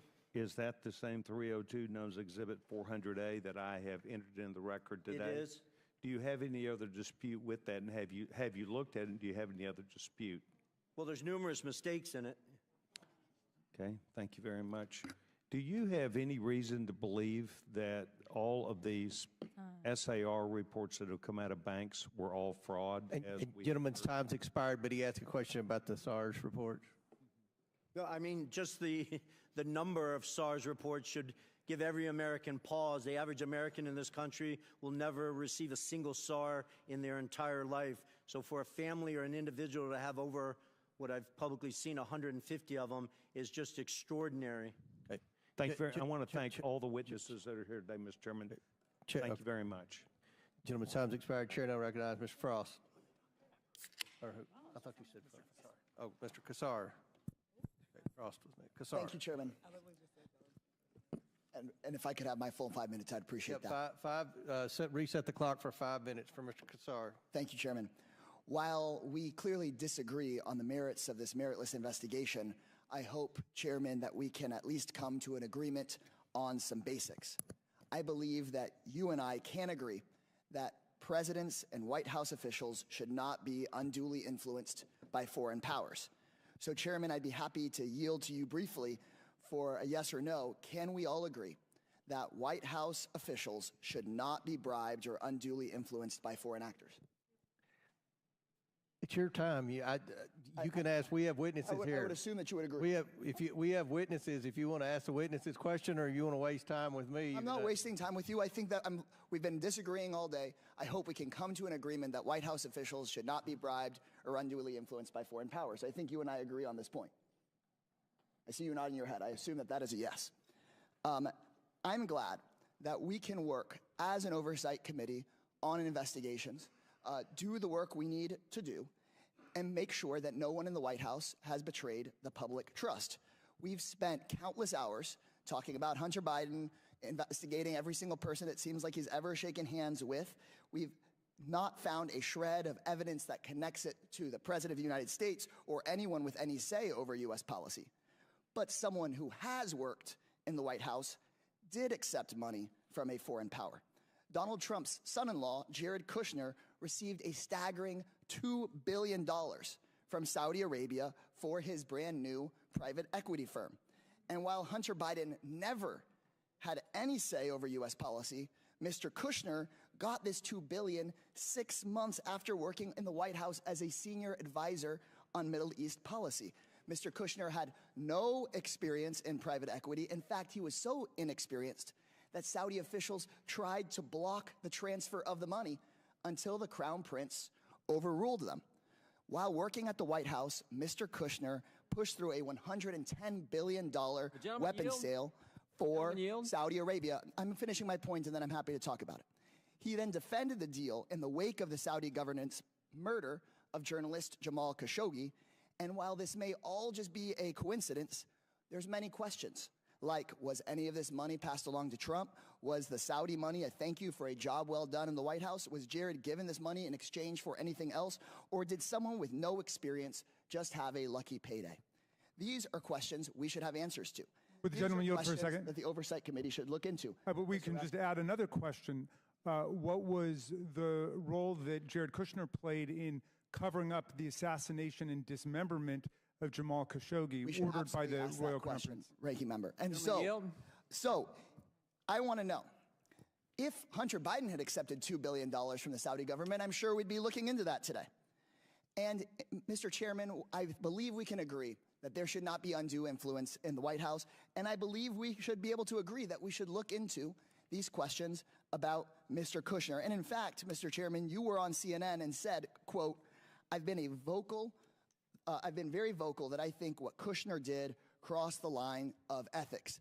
And then in our deposition of Hunter Biden the other day, when we were discussing Mr. Kushner, you said, Mr. Chairman, and I quote from the deposition, when we deal with influence peddling, we'll ask about Jared Kushner. Well, today's hearing is titled Influence Peddling. So we are here. So, Mr. Comer, I would love to hear from you. Can we fulfill our responsibility as an oversight committee and determine if Saudi Arabia bribed or unduly influenced Jared Kushner or other White House officials? Is that something we'd be willing to look into? We've already had a conversation with Ms. Porter. I'm going to answer one time. Ms. Porter and I have pledged to work on influence peddling legislation. We'll take up all the people who have been accused of influence peddling. We'll try to determine whether Jared Kushner has a real business. We haven't been able to find a real business that the Bidens have had yet. Now, just still your time, Mr. So could we expect to subpoena Mr. Kushner's correspondence with the Saudi government or his firm's financial records or financial transactions between Mr. Kushner and his father-in-law? Is that something that we would consider doing as part of that hearing you just discussed? What was the question? If we are serious about looking into foreign money, I saw recently a poster board here about $100,000 to a car dealership. Are we going to be serious about the $2 billion from the Saudi government to Mr. Kushner? My question is, would we be at least subpoenaing Jared's correspondence with the Saudi government and his firm's financial records? Can we commit to doing that? I think it's important to see if there were real legitimate businesses. And if there was influence let me ask you a question. What business was Hunter Biden in? We heard explicitly from Mr. Biden. We heard explicitly from Mr. Biden about his extensive business record and his experience on boards. We heard about that. Time's expired. Kushner, on the other hand. Chair now recognizes Mr. Fallon for 5 minutes. Mr. Chair, before I start my questions, I'd like to enter into the record, submit to the record an article from the Kyiv Post, and then a second article from the Kyiv Post entitled Prosecutor General Shokin Resigns, and it's updated. If I can enter this without objection to order. Thank you, Mr. Chairman. I sat in on the entire 7+ hour deposition that Hunter Biden gave to this committee. And one of the things that stood out to me was his assertions with a rather braggadocious flair of his business experience and his acumen and his impeccable qualifications. He claimed with quite some vigor, I might add, that he was a brilliant, accomplished, and highly sought-after business commodity. He's very successful, and he had an unparalleled resume that he recited to us chapter and verse to prove it. That was at least the face his lawyers, this administration, and the House Democrats wanted him to wear. Of course, there's another possibility, one that this pesky little thing we call reality, that he was a spoiled, entitled East Coast patrician with a senator and then VP daddy who squandered his many life advantages and spiraled into a decadent behavioral pattern of narcissistic excess and criminal addiction. And to feed his very large carnal appetites, he acted as his family's bagman in an influence peddling and access selling scheme that netted the Biden tribe over $24 million in illicit foreign cash. Lots of money, little effort, in a get-rich-quick scheme. If he was such a skilled and gifted businessman as he claimed, his services would be sought after, in fact, even fought over. Mr. Boblinski, to your knowledge, how many Fortune 500 companies retained Hunter Biden on their board of directors? Now or in his... Ever. I can't confirm any. Yeah, because there aren't any. Zero. How many energy companies retained Hunter Biden? I'm sorry, how many American energy companies retained Hunter Biden on their boards of directors? Zero. Zero, nada, correct. There was one energy company that retained him on their board of directors. Do you know what that name of that company was? Yes, Burisma. Burisma, correct. Where's Burisma located? Ukraine. Really? That's interesting because, and he was hired actually for no small sum, $1 million a year. Hunter Biden said in his deposition he could bring, and Mr. Chairman, I apologize for laughing, but he said his corporate governance to the table. He brought something far more valuable than his corporate governance. He brought his, and his fictitious business acumen. He brought his daddy with him. You see, Joe Biden just happened to have been given the country of Ukraine in his portfolio of responsibility to oversee by the Obama administration. So let's go over some facts, Mr. Chairman. Fact, Burisma and CEO Mykola Zlochevsky had been investigated for corruption. Fact, in September 2015, then U.S. Ambassador to Ukraine Jeffrey Pyatt specifically mentioned Burisma as a corrupt entity. Fact, Burisma was paying the son of the vice president of these United States $1 million a year to serve on their board. Fact, December 2015, Joe Biden visits Ukraine, demands Viktor Shokin, the prosecutor general of Ukraine, who's investigating Burisma, his son's boss, be fired. Fact, February 2nd, 2016, Kyiv Post reports Viktor Shokin won a court order to seize assets of Burisma CEO Mykola Zlochevsky. 2 weeks later, fact, Shokin resigns. President Poroshenko called on him to resign. He resigned. He essentially was fired at the behest of Joe Biden. Fact, 2016, February, 2 weeks later, there's a little email sent from Vadim Pozharsky, COO of Burisma. He's an executive of Burisma, and to Hunter Biden, asking him, hey, Hunter, will you help us out? We want to get the embassy in the U.S. Embassy in Ukraine to say that we're a good company. Now, the ambassador just said they were corrupt a few months prior to that. And then, lo and behold, with the seal of the United States Embassy, they say that we have no negative information or feelings about Burisma. So what changed in those 6 months? It was magic. The power of the vice president's visit when he demands that his son's boss, the prosecutor who's investigating his son's boss, be fired. And he's going to withhold $1 billion worth of aid, actually, I think loan guarantees, if Shokin's not fired. And then Shokin is fired. The embassy says that Burisma is a great company. Our Democratic colleagues would have us believe, Mr. Chairman, that that was all magic, that there was no coincidence here. And with that, I yield the balance of my time to Mr. Jordan. I appreciate the gentleman yielding. I was just going to point out that Jared Kushner was one of the key officials involved in the Abraham Accords. If we want to talk about influencing foreign, how about the President of the United States, what he said in his State of the Union regarding Israel, and how about what the Democrat leader of the Senate said last week, in that Israel should change its prime minister, for goodness sake. That to me is a concern. Jared Kushner was doing good work with the Abraham Accords. Of course, the Democrats don't want to admit that. I appreciate the gentleman for yielding.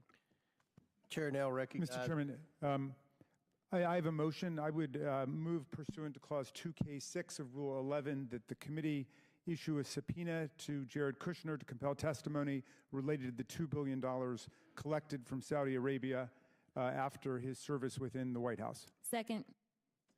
There's a motion, and for what purpose does the gentleman from Ohio seek recognition? Move to table the motion. There's a motion the motion to table is not debatable. As many as are in favor of tabling signify by saying aye. Aye. All those opposed signify by saying no. No. In the opinion of the chair, the ayes have it, and the motion to table is agreed to. The committee will now resume consideration of this hearing. Now, chair recognizes, is it Ms. Lee? Who's next? Thank you, Mr. Chairman. I think it's fair to say at this point that Republicans on this committee are relying on Mr. Bobulinski as their star witness, the only fact witness they have brought in person before this committee. So I think we'd all expect that Mr. Bobulinski would have extensive inside knowledge about the involvement they allege that President Biden and in Hunter's business ventures. As Mr. Pernas can vouch for, previous impeachment inquiries relied on whistleblowers and witnesses with intimate details of what went on, firsthand accounts of high crimes and misdemeanors.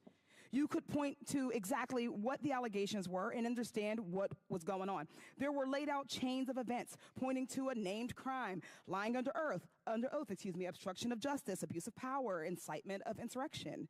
Yet we're left floundering here with zero direction and zero real evidence while we watch this kangaroo court struggle to continue on.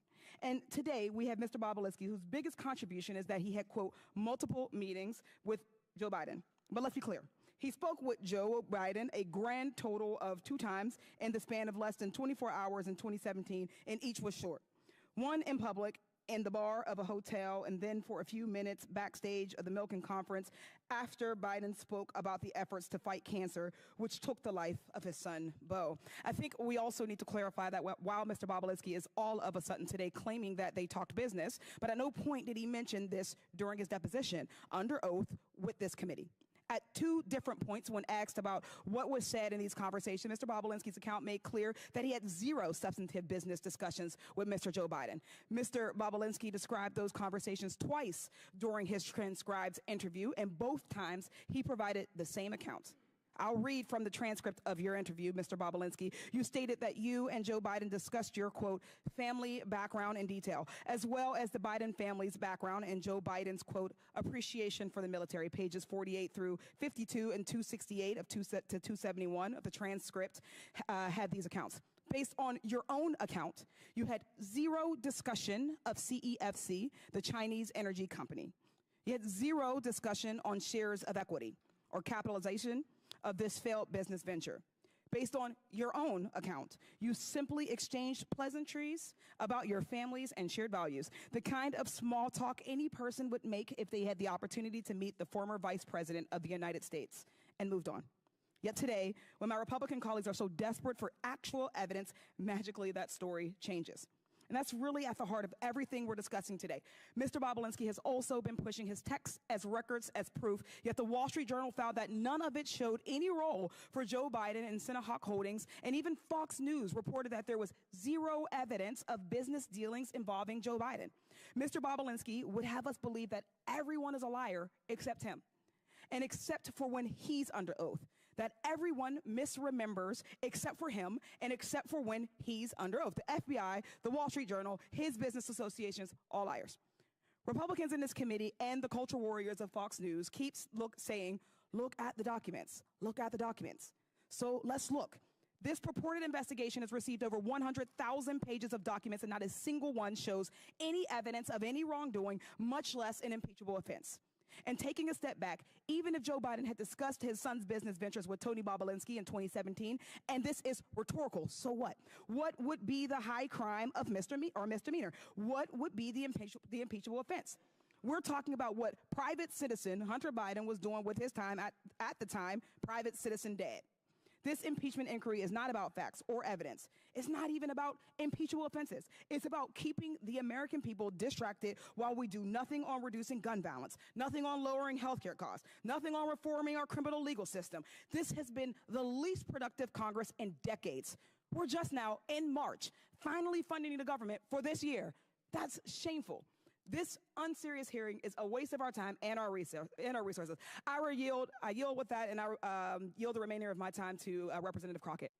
Yes, I just want to make sure that I point out, and this is not a question, just in case you wanted to know, that on page 174 of your transcribed interview, line 9, it says, this is an absolute lie, in reference to talking about the FBI. What you stated, I did not call the what FBI was stated agents right liars. before that was, first of all, I said that I'm speaking, and I did not ask you a question. First of all, it doesn't say Tony Bobulinski told the FBI. This is a summary of 2 agents that took notes through my interview, and their summary apparently that they presented says Bobulinski first met in person with members of the Biden family at a 2017 meeting in Miami, Florida. This is an absolute lie. That is what it says. The final thing that I'm going to say is about this. What we have from Ken Buck, a Republican, I don't think that the impeachment of Biden is appropriate, and so House Speaker Mike Johnson's ability to talk me into staying here is going to be about as successful as his ability about talking me into an unconstitutional impeachment. I'll let her have 30 seconds over. Chair now recognizes Mr. Burchett from Tennessee. Thank you, Mr. Chairman. On July 30th, 2017, Hunter Biden wrote to his Chinese business associate, Raymond Zhao, I'm sitting here with my father, and we would like to understand why the commitment made has not been fulfilled. Mr. Bobulinski, why did Raymond Zhao work for the, who did Raymond Zhao work for when this message was sent? Raymond Zhao worked for Director Zhang at CFC. Is CEFC connected to the Chinese Communist Party? It is. Is CEFC a corrupt organization? It was. From your perspective, what has occurred what had occurred with CEFC from the end of May to this July 30th text message? Well, it's tough to go through all these details in 20-second clips, but at the end of July, it's important to note Jim Biden was broke. Hunter Biden was broke. Published by the brave whistleblower Shapley and Ziegler. And Hunter made the conscious decision to basically defraud the partners of Sinohawk Holdings and Oneida because he needed money immediately. They've published pages of text messages where he's trying to get money into his bank account. And so that night, for whatever reason, on the 30th, when he asked why hasn't the commitment been fulfilled, the commitment he's talking about is actually the $10 million funding into Sinohawk Holdings, LLC. Really key point. But the next day, he decides that he's going to defraud Sinohawk Holdings and Oneida, create a new entity called Hudson West 3. Well, actually, change Hudson West 3. It had already previously been created by the Chinese, and make himself a 50% owner in that entity. So when the Chinese did send money, he would have instant access to it. Really important, backed up with tens of pages of communications. He wanted to get access to the money the second it came in. And in Sinohawk Holdings and Oneida Holdings, he did not have that power. I just want to address one thing real quick. Hunter Biden represents, he's a governance expert. That's why Burisma put him on the board. Well, he obviously can't do basic math. The board of Oneida Holdings had 7 votes. Each one of them, Hunter, Jim Biden, James Gillian, and Rob Walker, had a single vote. I had 3 votes. I have a master's degree in electrical and nuclear engineering. I think I can do math. I had 3, they had 4. They controlled Oneida Holdings. So Hunter Biden's representations that I was trying to take the business from them or I didn't know is all a sham and a misrepresentation. He wanted money in his account instantly, and that's why he shook down the Chinese, and they were willing to send him that $5 million because they viewed it as a bribe to the Biden family. They say it in their own communications. Are you aware or not that they pay taxes on any of that? I can only go from public testimony. I was not involved in their taxes. Okay. On July 31st, the next day, Hunter says he hopes Kevin should know that the plan to speak is highly confidential. And Raymond Zhao responded, CEFC is willing to cooperate with the family and the priorities to solve the problems mentioned last night. What family was Raymond Zhao talking about? Was it the family was the Biden family, and more importantly in that text is what is he talking about is the confidential matter. The confidential matter he's talking about were 4 sealed indictments in the SDNY where they were about to indict executives of CEFC that we now know. I didn't know that in July of 2017, but the SDNY knew. Charles McGonigal, who's now apparently going to serve 78 months in prison, ran counterintelligence for the FBI in New York City, where Chairman Yi was dropping $50 million of cash for penthouses in Manhattan. So who you should be asking all these questions are the Department of Justice, the SDNY, the FBI, because they have troves of evidence that back up what was going on in July 2017 and in August 2017. So I apologize, Congressman, to be so passionate and to take your time, but this is what I need you guys, or the focus has to be of your oversight committee. This involved the Chinese Communist Party. They were doing a transaction with Rosneft, which was a Russian-sanctioned U.S.-sanctioned company at the time, and the Biden family was right front and center in the middle of it. Thank you. I'll switch gears for a second. I wish Hunter Biden were here because I'd like to ask him about his taxes. I want to know if he paid his fair share, just like his dad's asked Americans to do. I want to know if he's current on his taxes, and if he isn't, I'd like to ask him when he plans to pay up. Mr. Bobulinski, you're a businessman. Did you pay your taxes? I did. Mr. Bobulinski actually pays his taxes, unlike the president's son, and yet Democrats on this committee act like Hunter is the believable one out of you two. Joe Biden has no right to lecture the American people about their taxes until he gets his own house in order. Thank you, Mr. Chairman. Very good. Chair now recognizes Mr. Moskowitz for 5 minutes. Mr. Chairman, thank you. By the way, how are you doing? Good? Okay. Mr. Bobulinski, over here, how are you doing? Good. So I just have a question. We've been at this for 15 months now in oversight. I know this is your first time here. But do you think Chairman Comer has proven that Joe Biden has committed a high crime and misdemeanor? I believe with all the evidence he's gathered, yes, he's proven that Joe Biden has committed high crimes and misdemeanors. Okay, and so I assume you believe Joe Biden should be impeached. Well, that's up to you guys. But do you believe he should be impeached? It's yes or no. Do I personally believe yeah, it, or you. Under constitutional... No. You personally, do you believe he should be impeached? I do. Okay, and you believe that because you believe Chairman Comer has proven that he committed a high crime and misdemeanor? No, because I know that he committed high crimes and misdemeanors. Okay. I was involved and saw them happen. Right, but obviously, with all the evidence, you must believe that all of these hearings for 15 months, that the chairman has proven that, right? You re-ask the question? Sure. I'll sum it up. I assume you believe he should be impeached, but my point is that the chairman has not yet moved for that. And so, look, Chairman, we got like 3.5 minutes here. I mean, let's just do the impeachment. I mean, why continue to waste millions of dollars of the taxpayers' money if we're going to impeach because you believe you've shown he's committed a high crime and misdemeanor? What are you waiting on? Let's just do it. I mean, by the way, we got Chairman Jordan here also, the double chairman. Why aren't you guys calling for the vote in your committee? When is it going to happen? When can we tell the American people you're going to stop wasting their money and just call for the vote on impeachment? Gentlemen, yield? Gentlemen, yield? Sure. We don't do snap impeachments like you guys. We actually do the facts. We do oversight according to the Constitution. You're never going to call for it. You're never going to call for it. I mean, now you can predict. You can predict the future. How do you know? You guys only have 6 more months probably in power, right, until the election. So are you going to do it in 2 months? You're going to do it in 3 months? Like, tell the American people. Does the Constitution put a time limit on oversight? I don't think I didn't read that in the Constitution.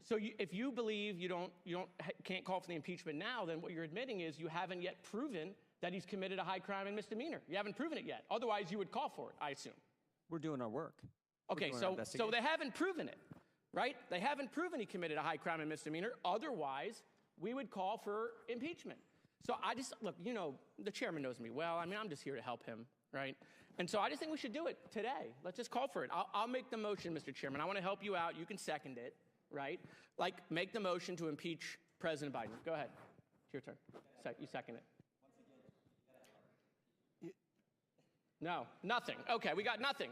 So I want to, with my last couple minutes, show the American people that they're never going to impeach Joe Biden. It's never going to happen because they don't have the evidence. Okay, this is a show. It's all fake. They just want to do these hearings. It's not leading to impeachment. They're lying to their base on Newsmax and Fox, leading these people to believe that they're going to eventually impeach the president. It's not going to happen at all, ever. Period. They don't even have the votes, even if they had it in committee. They don't have the votes on the floor. They know that. They got members resigning rather than taking a vote on the fake, faux impeachment. Just ask Ken Buck, who said the speaker ain't going to get me to take an unconstitutional impeachment vote. I mean, boy. I mean, so, look, I mean, if these hearings were a success, right, if what we've been doing for the last 15 months had convinced the American people that Joe Biden committed a high crime and misdemeanor, you can be damn sure they would have called the vote by now, right? But they want it to go on. They either want it to go on because they don't have the evidence. Are you asking me a question? No, I'm just looking at you. Oh, okay. But if you want to talk to me, we can talk. Well, no, I think you haven't read recent data that shows American people are well aware of the Biden's corruption. Perfect. So then ask the chairman why he hasn't called for impeachment, Tony. He's right here. Ask Comer. Hey, Comer, how come you haven't called for impeachment? I'll do it. Watch. Hi, I'm Tony. Hey, Chairman, how come you haven't called for impeachment? When are we going to have the hearing? When is the vote going to happen? I mean, you believe it. He believes it. He says it every day on TV. I just don't know when we're going to have the vote. I mean, let's just go. Are you asking me to hold the vote? We can save. No, I just like looking at you. Yeah. We can save the taxpayers millions of dollars. So, I mean, look, I used all of my time to show that this vote is never going to happen because they have no evidence on Joe Biden. I yield back. Gentlemen's time's expired. Chair now recognizes Mr. Burleson from Missouri for 5 minutes.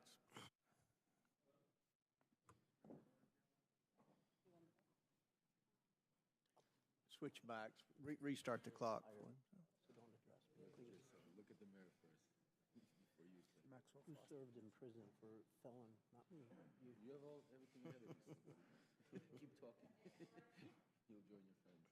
We'll get you a mic.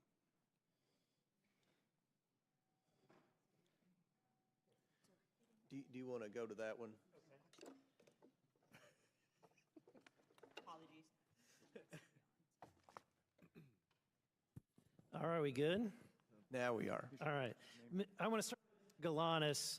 Mr. Galanis, you've heard the expression, say it, forget it, write it, regret it. Have you heard that expression? Mr. Galanis? Yes, I'm here. Congressman? Have you heard the expression, say it, forget it, write it, regret it? Yes, I have. It was a practice that we used in our business. In whose business? Business with Hunter Biden and Devin Archer. Okay, so it's their expression. Let me ask you a question. Who is Harris Youssef? Harris Youssef is a Ukrainian investor originally from Syria, a longtime colleague of Dmitry Firtash. So he's a colleague of Dmitry Firtash. He was mentioned earlier this hearing. Who is Dmitry Firtash?